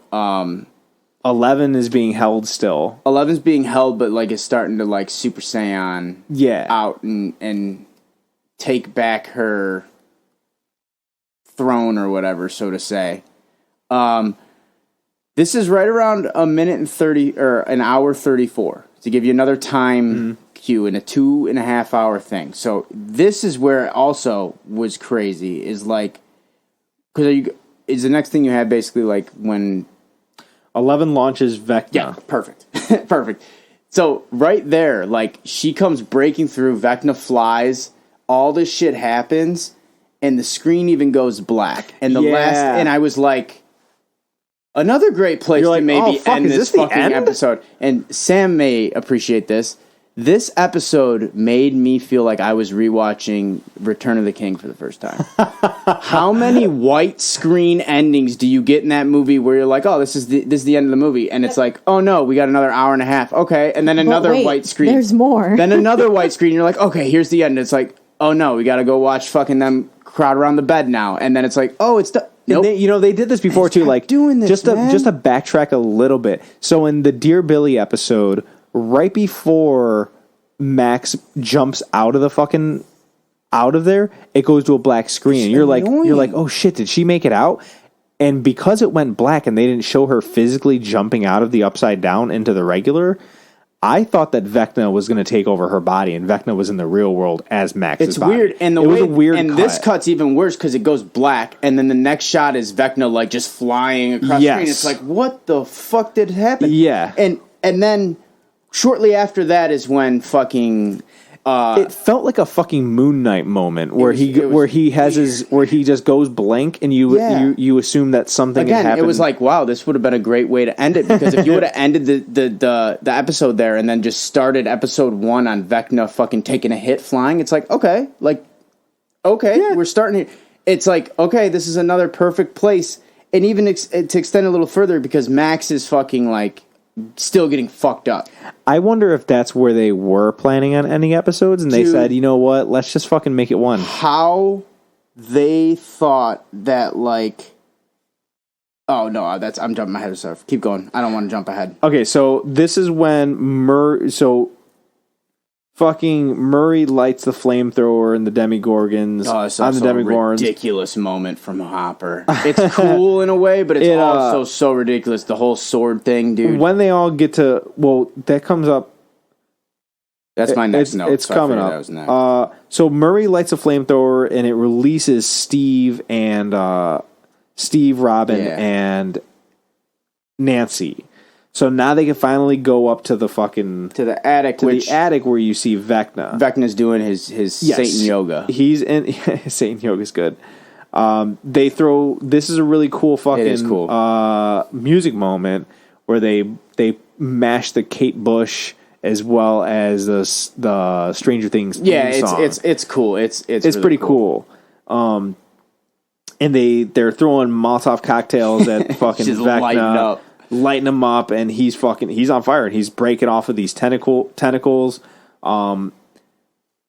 Fucking Max is falling Max's as well. Body's now still. A couple bones have broken now. Yeah. And her eyes were bleeding and white. So it was that moment of like, oh, are they going to snap her? So she looks like 11 did when they found like 11 as a little girl in the room. Like her eyes have been blood, but she's not like dead or anything. Lucas is yelling for help. He's yelling for help for Max. And this is one of those moments that I was like, oh man, this is some fucking good acting from Lucas. Like, it is cool. This dude's doing a great job. This is also that scene foreshadows this scene, which is Eddie dying. Yep, and that's what I said. Eddie dies a hero, and Dustin, that dude, when Dustin... Oh, yeah. Dustin basically, like, goes back into the fucking Upside Down and goes to Eddie, and it's just like he dies, and Eddie dies in Dustin's arms, and it's one of those moments where, like, Eddie kind of passes him the, like, D&D Hellfire Club torch, and, like, basically is like, hey, man, thanks for, like, you know, making me not a loser kind of thing. And Dustin just shit, like is his heart is ripped out from him. It kills you. Like it's tough. Yeah, Gaten Matarazzo does a fucking fantastic job in this scene. Joe Quinn does a fantastic job in this scene. It's a very, very It sucks because a lot of people look at the Max scene and they're like, oh my God, that's the best scene. You know, she did a good job. And I'm like, are you forgetting? Overall, this entire season, Dustin ran away with this. Absolutely. It's not even close. Like I said, all the kids have their moment, but Dustin truly ran away with all this with Max being in second and Will. I would say Max and Will there.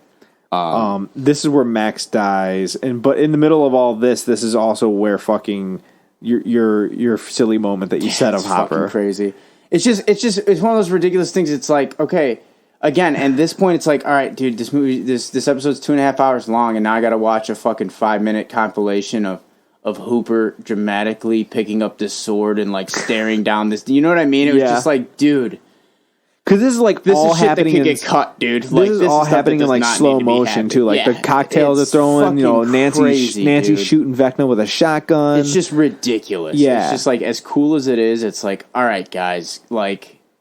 You really needed to give me, like, we really needed this extra fucking Hopper sliding around, fucking with a sword, fighting a Demogorgon. Like, I don't know, man. At first, on first watch, I was like, why does he have a fucking sword? Who brought a sword? And I was like, oh, it came from the weapons. They gave all the guys who they were going to kill from the Demogorgons. They can use whatever they wanted. So I was like, okay, that's fine. Yeah, but again, and then the only cool thing to come out of this is them throwing the fucking, like, Molotovs at Vecna and lighting his ass up with the shotgun. Like, that's I'll take it. Nancy fucking shooting his fucking ass. Yes, they, and in this time, Max dies. Max is all sorts of fucked up. Max dies. In a way, Gates. In a way, she dies. I guess for a second. Yes, correct. Max dies. Sorry. And the gates opening, all the 4 gates that have been made now are splitting the real world up. By now, too, Vecna's shot out the window, too. Yes, he falls out right we think he's dead. That's my next note. Is my note was 40 minutes left, and the head monster is dead. Like, this pacing has gotten insane at this point. I never looked at the times, but I'm shocked. That's why I stopped. Shocked that there's that much. I had to be kept stopping and starting because I was like, dude, this is fucking exactly. There's 40 minutes left. The moment he hits the ground, there's 40 minutes left. Shit after that out. Like, the scenes were. I got some notes coming up, so keep going. I got it coming out right here, dude. Yeah, so the gates open up and it's causing all kind of... It basically looks like hell's rising on Earth. It was like the fucking scene in Little Nicky when hell started rising. is what I was like. What the fuck? Yeah. What a good point. I do remember. Kill it with this. The gates are opening up and the world's starting to split and Jason dies in this. I think a lot of people were happy to see fucking Jason. Yeah, he gets ripped in fucking half by the thing. It was like, okay, that guy kind of. And this is where Vecna is knocked out of the house, and fucking what's his name? Steve and Nancy and Robin all go down the stairs, go outside. It's like every serial killer movie we've ever seen before. This is straight up Halloween. Yeah, this is right out of Halloween. Yeah, which some people are like, oh, that's like Halloween. Yeah, this whole fucking show is based off of fucking Freddy 80 Krueger horror films. They tried to make like a time-traveling serial killer. That's like what they made Vecna into. When they explained his backstory and how he was like, oh, I used to make my dad hallucinate from things he did in the war and all that. It was You're pissed about a show that... time-traveling serial killer. You cannot be pissed about a show that is drawing their fucking inspiration from all these. That's why I don't hate shows. on any of that shit. My issues are but completely there's a lot of people that are like, and I'm fine with that. Fuck off. This show's always been an 80s parody, man. I even see Silent Hill in it because the way the Upside Down comes into it with like the shit floating in the air and stuff from this. I've never seen Silent Hill, but right out of that's Silent not Hill. an 80s. I heard no, but it's still a horror. Yeah. And then. So that was my last note. Is that they go downstairs, they see that he's gone, and then bam, next scene is 2 days later. Well, no. Do you have another? We get the Max is dead. Oh, just kidding. Friendship. Fucking. Psych. You get 11 next to her going no, and puts her hand on Max's chest, and then it goes black. So it's like okay, now again, 30 minutes left. After the 2-day title comes up, there's still 30 minutes left on this episode. Okay, you know what? I'm down with all that still. This is my thing. There's a lot going on right here. This is my thing. Okay. You should have ended the season there. You end them catching that loss. There is no problem starting episode 1 being the last 30 minutes of this 2 days later. No. I totally That's not a disagree. Cliffhanger. It is a cliffhanger. They're all catching Max is the only one that's dead. Loss. Yeah, but Venka's gone. Vecna's alive? He's alive. You have all of that, dude. 100%, dude. This I like the way that this better. ended. I like the way that the show ended better than that would have. Not to get 30 minutes. Yeah, to see the fucking merging or whatever at the end is cool. To go through 30 minutes of them fucking building peanut butter and jelly sandwiches at a food kitchen and dragging all that shit out. All of the, like, feel-good, we're repairing shit doesn't hit after your crazy big, like, climax and you guys kind of lost hit. I disagree. The last 30 minutes one of my favorite scenes still hasn't even even happened yet. One of my favorite scenes of this entire series hasn't even happened yet. I don't. No, if they would have ended it there, I don't think it would have been a big enough fucking cliffhanger for the show. Because their first cliffhanger, like that's the thing too, is they've already have a cliffhanger in season 7 or episode 7. It's like how many fucking. I'm not disagreeing with the fact that it seemed like this could have stopped it a few times to make a new episode, but I don't think that the last scene would have been good for a cliffhanger for a series. I would have been like, fuck that. For a series, it's not the series. Well, no, I mean for the season. It's just the season. I wouldn't have been. And cool it's with not that even. as a It's season. the second part of a season because we've already gotten one cliffhanger in episode 7. That's what I'm saying. This shit just got so ridiculous. But I think the last 3 episodes were finale type endings where I was like, oh my god, that was a good cliffhanger. I need to watch the next episode right now. Anyways, 2 days later. Hawkins is fucked shit up, fucking man. made me so mad. Hawkins Anytime is, you do that, Hawkins is so fucked. So stupid. Everyone's reunited with 11. Everyone's reunited with 11. Dustin gets to hug 11. They go to the hospital. They're visiting Max. This is the reveal that Max is still alive, and you're like, what the fuck? Like I said, as soon as Hawkins got ripped apart and Max got destroyed, Venka's went away, all the feel-good type shit, like, it's just hard to accept any of that shit for me. It's just like, they've caught such a big loss. Well, that's why they ended on a dark note, though. I know, but that's what I'm saying. So let's drag it out for another... It's the fucking Hobbit thing, or it's the fucking Return of the King thing. It's all right, we had the crazy dark ending, but now let's have 30 minutes of another... Just kidding, it's not a dark ending. We have other happy stuff to then at the end get to, oh, just kidding, it is another dark ending. It is. What's the dark ending of Return of the King? No, I'm saying multiple type endings. Oh, well, yeah, but this one at least gives you a dark ending. I understand that, but it's also how many... We had the opportunity to end it dark many times, but I got tired of it giving us a dark ending and then going, all right, let's do some feel-good shit for another 30 fucking minutes to give you another dark ending. It's just, it's at the 2-hour mark for a TV show, it's fucking ridiculous. If this was a movie, people would be like, what the fuck is going on? You're right, but it's not a movie. You're right, it's a TV show, so treat it like TV and create every episode to be a proper fucking thing so the pacing's right and you don't run into fucking 8 different endings in your 2.5-hour season finale, not even series finale. It's fucking mind-blowing, dude. I think that if this show would have ended on a happy note, you would have been just as pissed. I don't want a happy note. I wanted them to all look... I wanted it to be the fucking... When they're all done, 30 minutes... right before the fucking... I know what you're saying. Right before 2 days later. So the last thing we saw was her putting her hand on her and saying no. But coming from that, but I mean, that's going literally the last thing we saw. We see Max get fucked up. She's not coming back. Dead, arguably. We see Vecna's gone. Yeah. And we see Hawkins literally get ripped in half. Yeah. That's where I wanted it to end. That's the loss. That's where the loss is. That's the true fucking... Like, the town is literally ripped in fucking half. Like, they've caught the biggest loss that any of them have ever experienced. And now it's like, just kidding. 2 days later, we're going to go over some happy things before we get into... Oh, again, just so you guys are aware, the town's still split in two.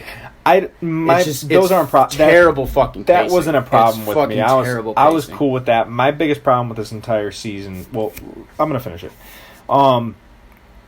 So... Max is in the hospital. Max is alive, and this is a part where we're like, 11 brought her back? 11 could save people now, which is crazy. It's crazy to think about. But maybe they'll address that shit. Steve, Robin, and Dustin volunteer for people who got their houses fucked up, who have no place to live, and this is where I said if they would have ended that season right there, we wouldn't have gotten one of my favorite scenes, which is the scene where Dustin gets to talk to Eddie's uncle. I agree. And I was like, because this is the fucking scene. And that's the thing is, I don't think all this shit needs to be erased. I think all this shit needs to be your episode 1 of season 5. It wouldn't have hit as much. Just like you would have had, just like before you watched this season, you had to go back and watch 3 episodes of last season. It doesn't hold that weight because it's not as fresh in your mind. When you watch this I think it's a way better thing than to fucking tag it on in the last fucking half hour of a 2-hour fucking already thing that's had like 6 endings. I wouldn't have cried if this was the beginning of the first episode. I'm sorry to say, but your value of making something you cry, it happens almost every movie now. Dude. So you can't be like, hey, it wouldn't have been this monumental moment making me cry. I'm not denying. When you're like, yo, I watch fucking Bluey and cry every weekend, dude. So almost. So that's like... I'm not hating on you for crying, but you can't act like it's the most rare occurrence in the world that something made you cry. No, but it wouldn't have made me cry if I had to wait an entire fucking year or two. The next season comes out in fucking 2025. That means that we got 2 years. I would have forgotten about this shit. That's even more... and more shit makes me so mad about this. Oh, my God. It's the last season. Just Thank relax. God, dude. 2025, another 2 years. Sam, when's the next one season? How many breaks are we going to get next year? They're going to be 2 hours an episode. Maybe we'll get 3 episodes, and then they'll release the next 3, and then we'll get another 3. I hope they take 3 fucking breaks, so that way we could talk about it. No way. We won't be doing a podcast that long. Fuck yeah, we will. 6 years from now, good luck. Oh, come on. Have faith in us. But, yes, this is one of my favorite scenes of the entire season, which is Dustin getting to meet Eddie's uncle. Yeah, no, this is a great scene. And the way his fucking lip quivers. It's his acting. He's an awesome acting in this scene. God, he's fucking great. And what is it? There's no guarantee. It just says estimated May to June 2024. Oh, 2024. That's still 2 years from now. Sure is. That's all right. I'll wait. Christ. Yeah, Dustin gets to talk to his uncle, and he gives him Eddie's necklace, because Eddie's uncle's there because there's like a missing person board, and people are defacing defacing the picture of Eddie because Eddie's uncle's looking for him. People are making like devil horns and shit on him, and his uncle takes it down and puts up a new one, and Dustin's like, hey, can I talk to you? And he's like, well, anything you got to say, I don't want to hear it. And he's like, just so you know, like, I was there. I was with him during the earthquake. When the earthquake happened. Like, that's how they're addressing it, is that an earthquake happened. Yeah. And it's just a beautiful scene because he basically says, he did something for this town that even though everyone hated him, he still did something, and it was just, oh my God, it was beautiful. I fucking, like I said, I fucking cried. And that brings us to the last like, I guess 2 or 3 scenes.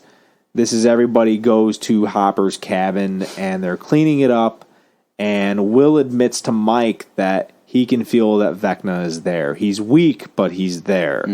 11 looks in Max's head. She's looking for Max, and she can't find anything, which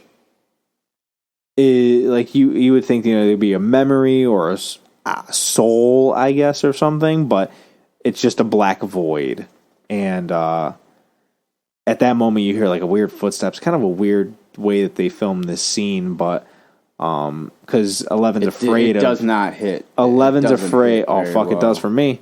Eleven's afraid of what's going to be coming through the door, and it's just Hopper, and he's like, hey, kid. And everyone's united. I fucking cried. Doesn't make it Shocker. Doesn't make Shocker. it. Fucking I'm not 2 saying seconds later, the biggest moment that you would have missed to make you cry. Oh, the next thing, we all knew Hopper was coming through that door. No one thought it was a fucking FBI agent. The weight of the scene you think wouldn't be Brenner? There. I think he's alive. I know, but did you think Brenner? Everyone and their mother knew Hopper was coming through the door. No, but it's still the fuck. You could know that something's going to happen, and still when it happened, like it'd be like not seeing your fucking mom for 10 years, but the moment you're going to walk in there and see your mom, you're going to be fucking crying. But again, just because you know it's going to happen doesn't mean it's not going to be sad. Well, yeah, if in the moment, that doesn't mean... So what does it matter if I knew that he was going to walk through the door and I cried? It's still fine. I just said, because I said that the movie didn't hit for me. I thought it was super painfully obvious what was about to happen, and it happened. They could have told me right beforehand. They could have showed me Hopper walking up to the door, and when I see Millie Bobby Brown's reaction, that is what got me. I was like, oh my gosh. Yeah, I disagree. Sad. But he says, hey kid, and he walks in, and everyone's reunited, and everyone's having a good time, and Will feels the tingle on his neck, looks up to the sky, and the sky starts turning gray. They start to see the ash coming. It's the same kind of ash that's floating in the upside down. I'm guessing it's ash. I'm going to say it's ash. It's Silent Hill. It's like the particles. It's like the upside down particles. Yeah, whatever it's called. It's something like that. Particles. They start walking through this field, and these plants are literally dying right in front of their eyes, and it's all turning gray and black and turning into the upside down. She looks up and see the lightning, and you see these gates, and there's smoke and shit. And this is where the show ends. And this is the end of the season. That's the end of episode 9. I have some after talk questions. So, MVP characters. Who are your favorite characters of this season? Oh, Eddie and Dustin, probably. Eddie and Dustin? Yeah. Steve, like as far as like still held, and I like the Steve and Robin shit. They were all right. Like they're always all right. Surprise characters. So like I never cared for Max until this season. Yeah, Max was very good. Max surprised me. Even Lucas a lot. Even Lucas, I was like, oh okay, he's all right. I mean, acting wise, they were all amazing. Like they all shocked me at some point during the season. Really acting wise, of being like, damn, these kids can fucking act. Like so, there's all of that. But like characters who really took it, I think like Dustin and Max really ran away with it, and then I just loved Eddie. Yeah. Eddie's a fan favorite of everybody. Yeah, I mean, everyone's loved Eddie. It's like every other season. Fucking Bob. I love Bob in season 2. Yeah, it's whoever like the main new character is that dies is always good. Who died like in the third season? Famous one. Who died in the third season? This Russian scientist that they get. Alexei. Yeah, Alexei. Yeah, that was the big one. I think my least favorite characters has got to be like Jonathan. Mike didn't do shit, bro. Mike did suck. He really didn't do shit until he was like, "Oh yeah, by the way, I love you." It's like, bro, Mike, dude, stop. We did not. You're lucky that we need your sister in your house for like where everyone hangs out because Mike's dwindling, man. He wasn't doing it for me in this season. He didn't do shit. He was kind of annoying when he was there. I don't know. Like I said, Will has his purpose and he plays his purpose really well. You don't have to like all his character. He's kind of annoying and like a little bitch at times, but like that's what he's supposed to be. Yeah. Mike's just kind of there. Do you have a favorite scene? Or I mean, we talked about one of our favorite say like episodes cuts, like I know we like that scene or the shot where the bikes.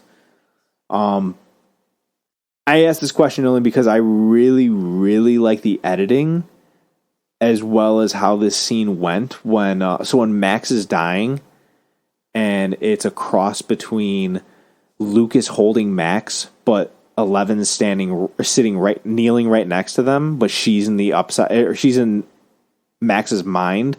Like the way the editing and the way of that looked, I was like, holy shit, this looks amazing. I was really impressed with how they did that, which is, I mean, they're all just right there.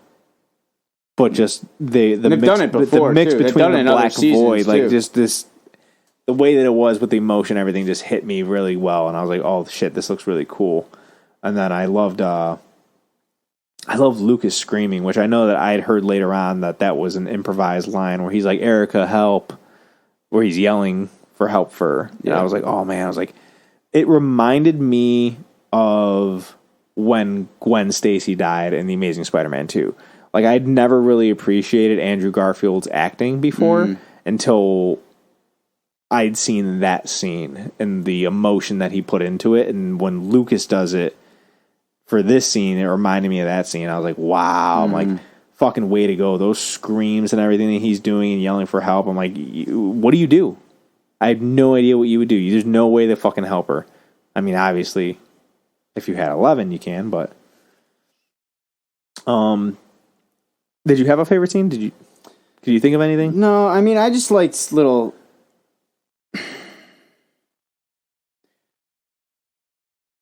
I know you got a problem with the pacing, so that's the problem. I think I liked episode 7 a lot. I like that. Okay. I'll put that in there. Okay. Like, I liked episode 7 quite a bit. I liked I actually did really like the whole Phase 3 bullshit, like when Eddie played the guitar and all that. Like, that was cool.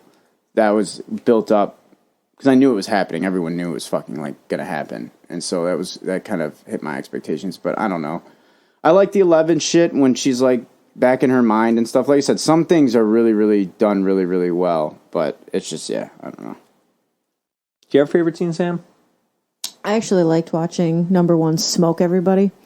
Just because I know Vecna's supposed to be a villain, if you will. But knowing how much of a fucking asshole Papa is, it's like... all right, what's everything you did to one that made him the way he is? Like, it just makes you, it's that villain complex of like, is he really a bad guy or is he just pissed off? Yeah. So, I liked watching, he's just such a good actor in that way where just from his facial expressions that he can just, Jamie something, I can't remember his last name. Let me look really quick. He's got 3 names. Jamie Campbell?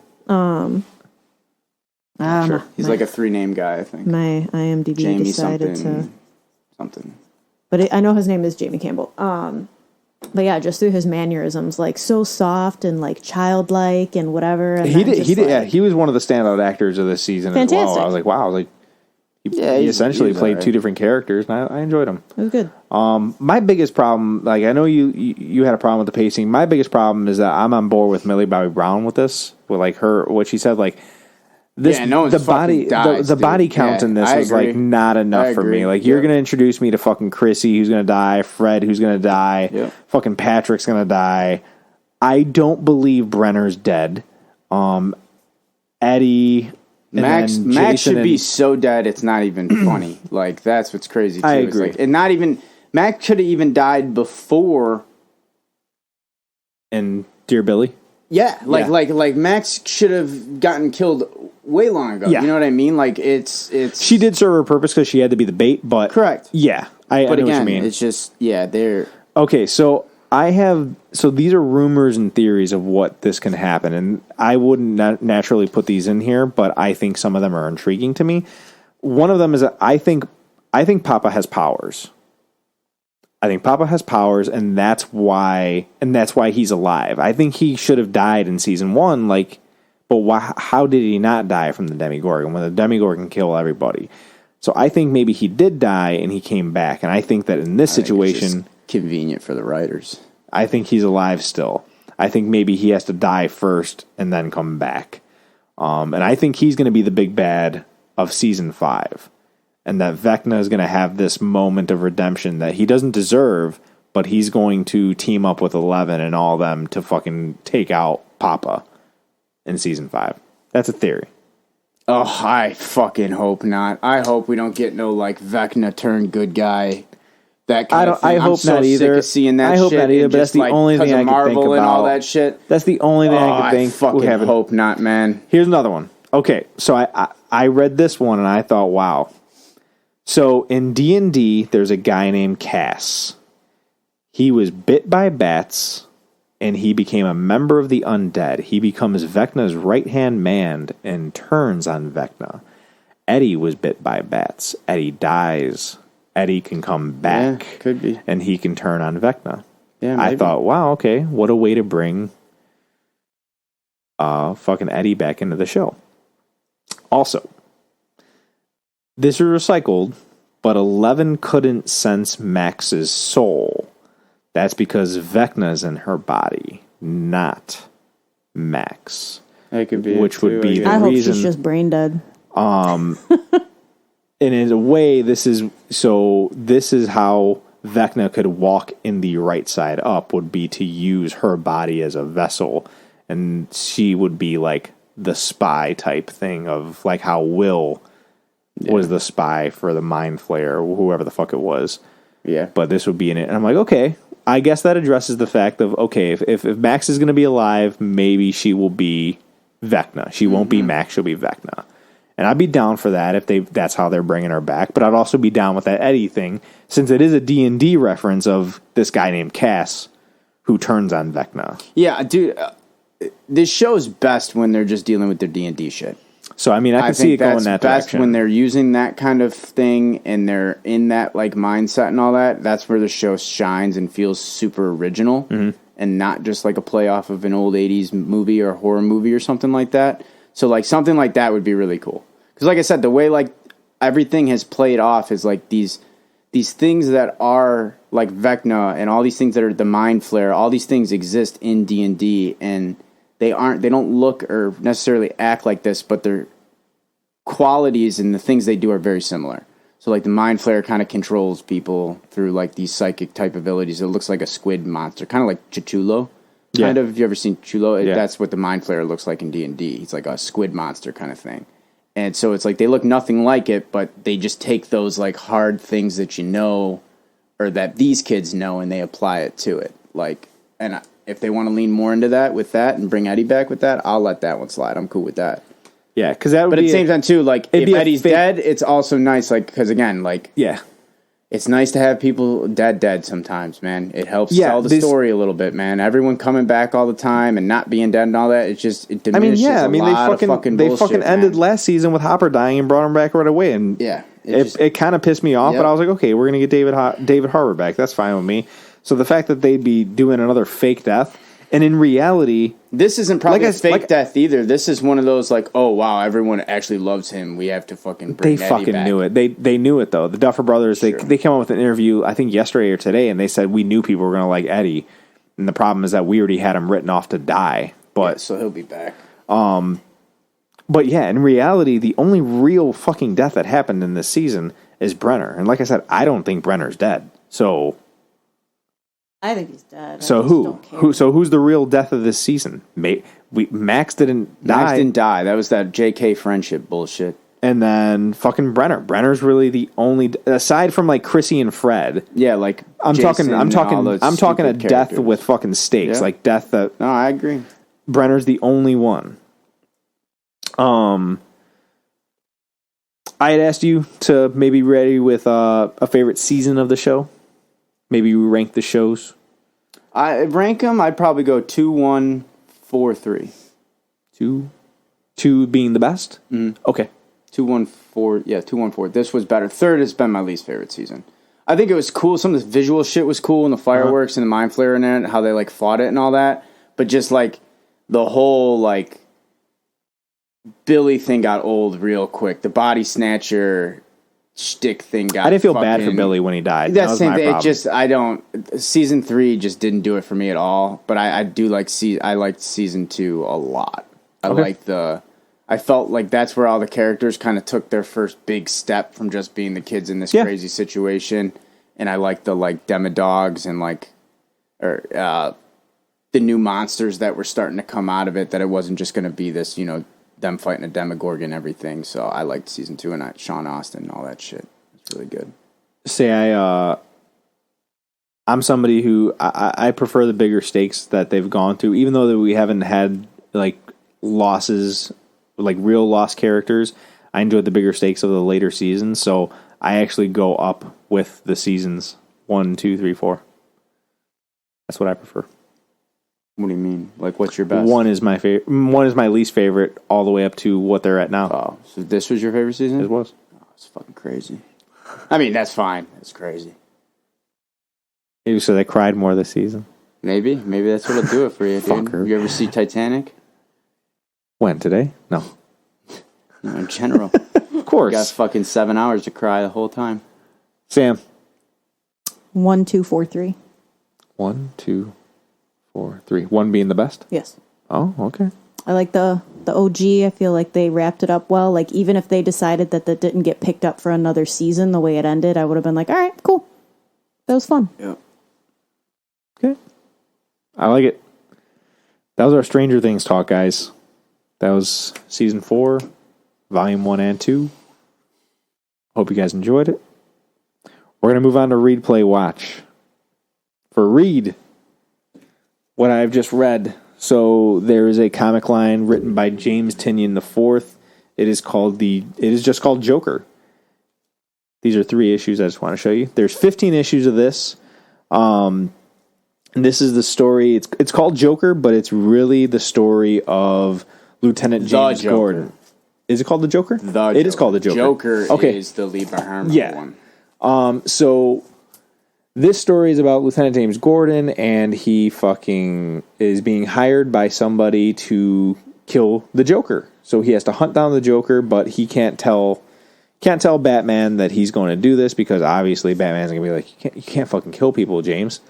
He admits to Barbara that he knows that she's Batwoman or Batgirl and that she works with Batman. Bane has already died in the previous storylines, so this has Bane's clone daughter, and her name is Vengeance, and she's badass, and it's just a good storyline. There's 15 issues, so there should be a book coming out. It ended issue 15 right now, like this week. So there should be a book for this coming out fairly soon, within the next 2 or 3 months. But it was a very good storyline because, like I said, it's a story about James Gordon. It's not a story about Joker, and I enjoyed it very much. So check it out. I have a phone game, Disney phone game actually. It's called Mirrorverse. It's pretty cool. It's like a 3 battle team system, so you get like 3 characters. And they're all, like, souped up in crazy gear and shit. Not like how you know them from, like, Hercules has this giant shield and a sword and shit. I saw figures for this. Yeah, it's really... The art styles of these characters... Like, Oogie Boogie has, like, this gambling table that's, like, gladiator armor. It's awesome. Like, the way they turned all of your, like, favorite heroes into, like, fighting-type heroes is really cool. The game's kind of... It can be a little tough because it's about, like, combinations and it's actually, like... kind of running around and tapping buttons and stuff. It's like a real game, but for your phone kind of. Reminds me of like the Diablo Immortals game I was talking about in a way. But it's more like team building of the characters you collect and all that. It's a money grab game for sure where they want you to spend real money to buy crystals and buy new characters and all that bullshit like a lot of phone games. But it's coming from Disney and like a fighting game. It's actually done really, really nice. Well. So I do recommend it. It's a fun phone game, at least to try for a little bit and just kind of see what it's about. I had seen the figures and I was like, damn, like what the fuck are these? They're cool. Because I do have the Belle one because we're big Beauty and the Beast fans. There's some really cool I have the Belle one, the fucking Sully with like the armor looks really fucking cool. Even the Buzz Lightyear in his space. Yeah, they're like it's badass. Just everything's in a super souped up kind of thing, and they have different roles. Some are healers, some are support, some are tanks, some are damage dealers, some, all that shit. So I had no idea. I had no idea I knew it was a game, but I didn't know what it was out for. It's a free phone game when it was coming out. So it's one of those you can try it, and you also like can put it in autoplay mode. So like it'll just fight for you, and so like you watch a story or something. You just kind of there's not that much of a story really. It's just like about getting more coins so you can unlock new characters and fight other people. You really are supposed to like take it and like fight online with people and stuff like that. But you can throw it in like auto mode where it'll just fight for you, and you can kind of watch your combination of characters fight the other computer, so you don't necessarily have to sit and like play all day, but you earn credits and stuff because you're still playing. Which a lot of games have an autoplay feature nowadays. Oh, I had no idea. Where, you can kind of do it. So yeah, it's worth a shot. It's definitely it's a decent phone game for being a phone game, and like I said, for being like Disney, it's pretty damn good. So I give it a shot. Nice. Yeah. Good one. Mm-hmm. For Watch, so Sam and I wrapped up this week. They had the finale episode of Miss Marvel, and Sam and I, we highly enjoyed this series. There was one episode out of 6 that we were like, this one kind of sank for us, but for the most part, very fun show. And but it's hard for me to say that, I compare it heavily to the Hawkeye series, and a lot of people don't like the Hawkeye series, but it was just a fun show. There's not much story that you need to, or lure that you need to link to it. It's just a fun show. And this had a big thing. This is like a spoiler for the show, but they introduce mutants in this show. In the very last episode, they say that just say the word mutation. The main character, Kamala Khan, who plays Miss Marvel, they say that her DNA is mutated, and they also play like an Indian version of the 1997 X-Men theme song, and it was like, oh shit. So it wasn't just saying the word mutation and having us run with it. Like they meant mutants. Like they mean mutants. Yeah. So it was a big thing, and it was fun to watch, and I highly recommend it. It's got a 98% right now on Rotten Tomatoes. So I mean, if they're making shit up. I've seen what the nerds are mad about, and it's funny. Mm-hmm. Some people are happy the word mutant's finally there. Yes. I think that's the thing. There's a lot of people not happy that Kamala Khan is either the introduction of it, or that she's the one being called a mutant, because like she's never really referred to as she's not a mutant. She's not a mutant, really, if you break it down. And that's what a lot of people are mad about, but it's like one of those things like, all right, we finally can, I guess, address the word mutant finally, which is like all Kevin Feige's been working towards for the past 29 movies. So small victories. Yeah, exactly. One day. But yeah, Sam and I have watched it, and we thoroughly enjoyed it. So that's what I recommend for you guys to watch. Next episode, Tyler. Nope. August 1st. I'm excited for this one.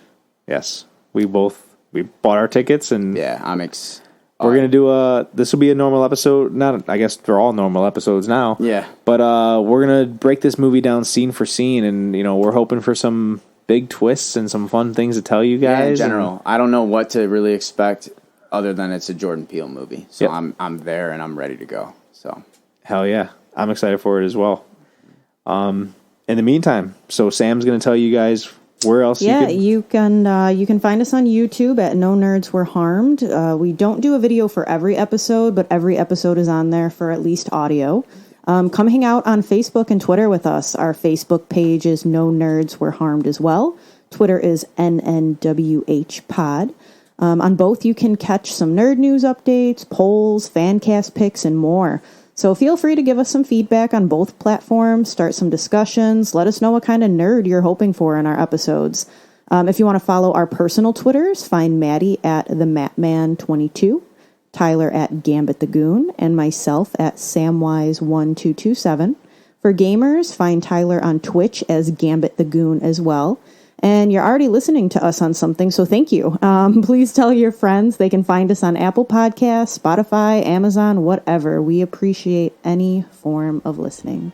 That's right, and that's all we got for you guys. We'll see you next time. Stay nerdy. I'm Maddie. I'm Tyler. Catch you on the next one.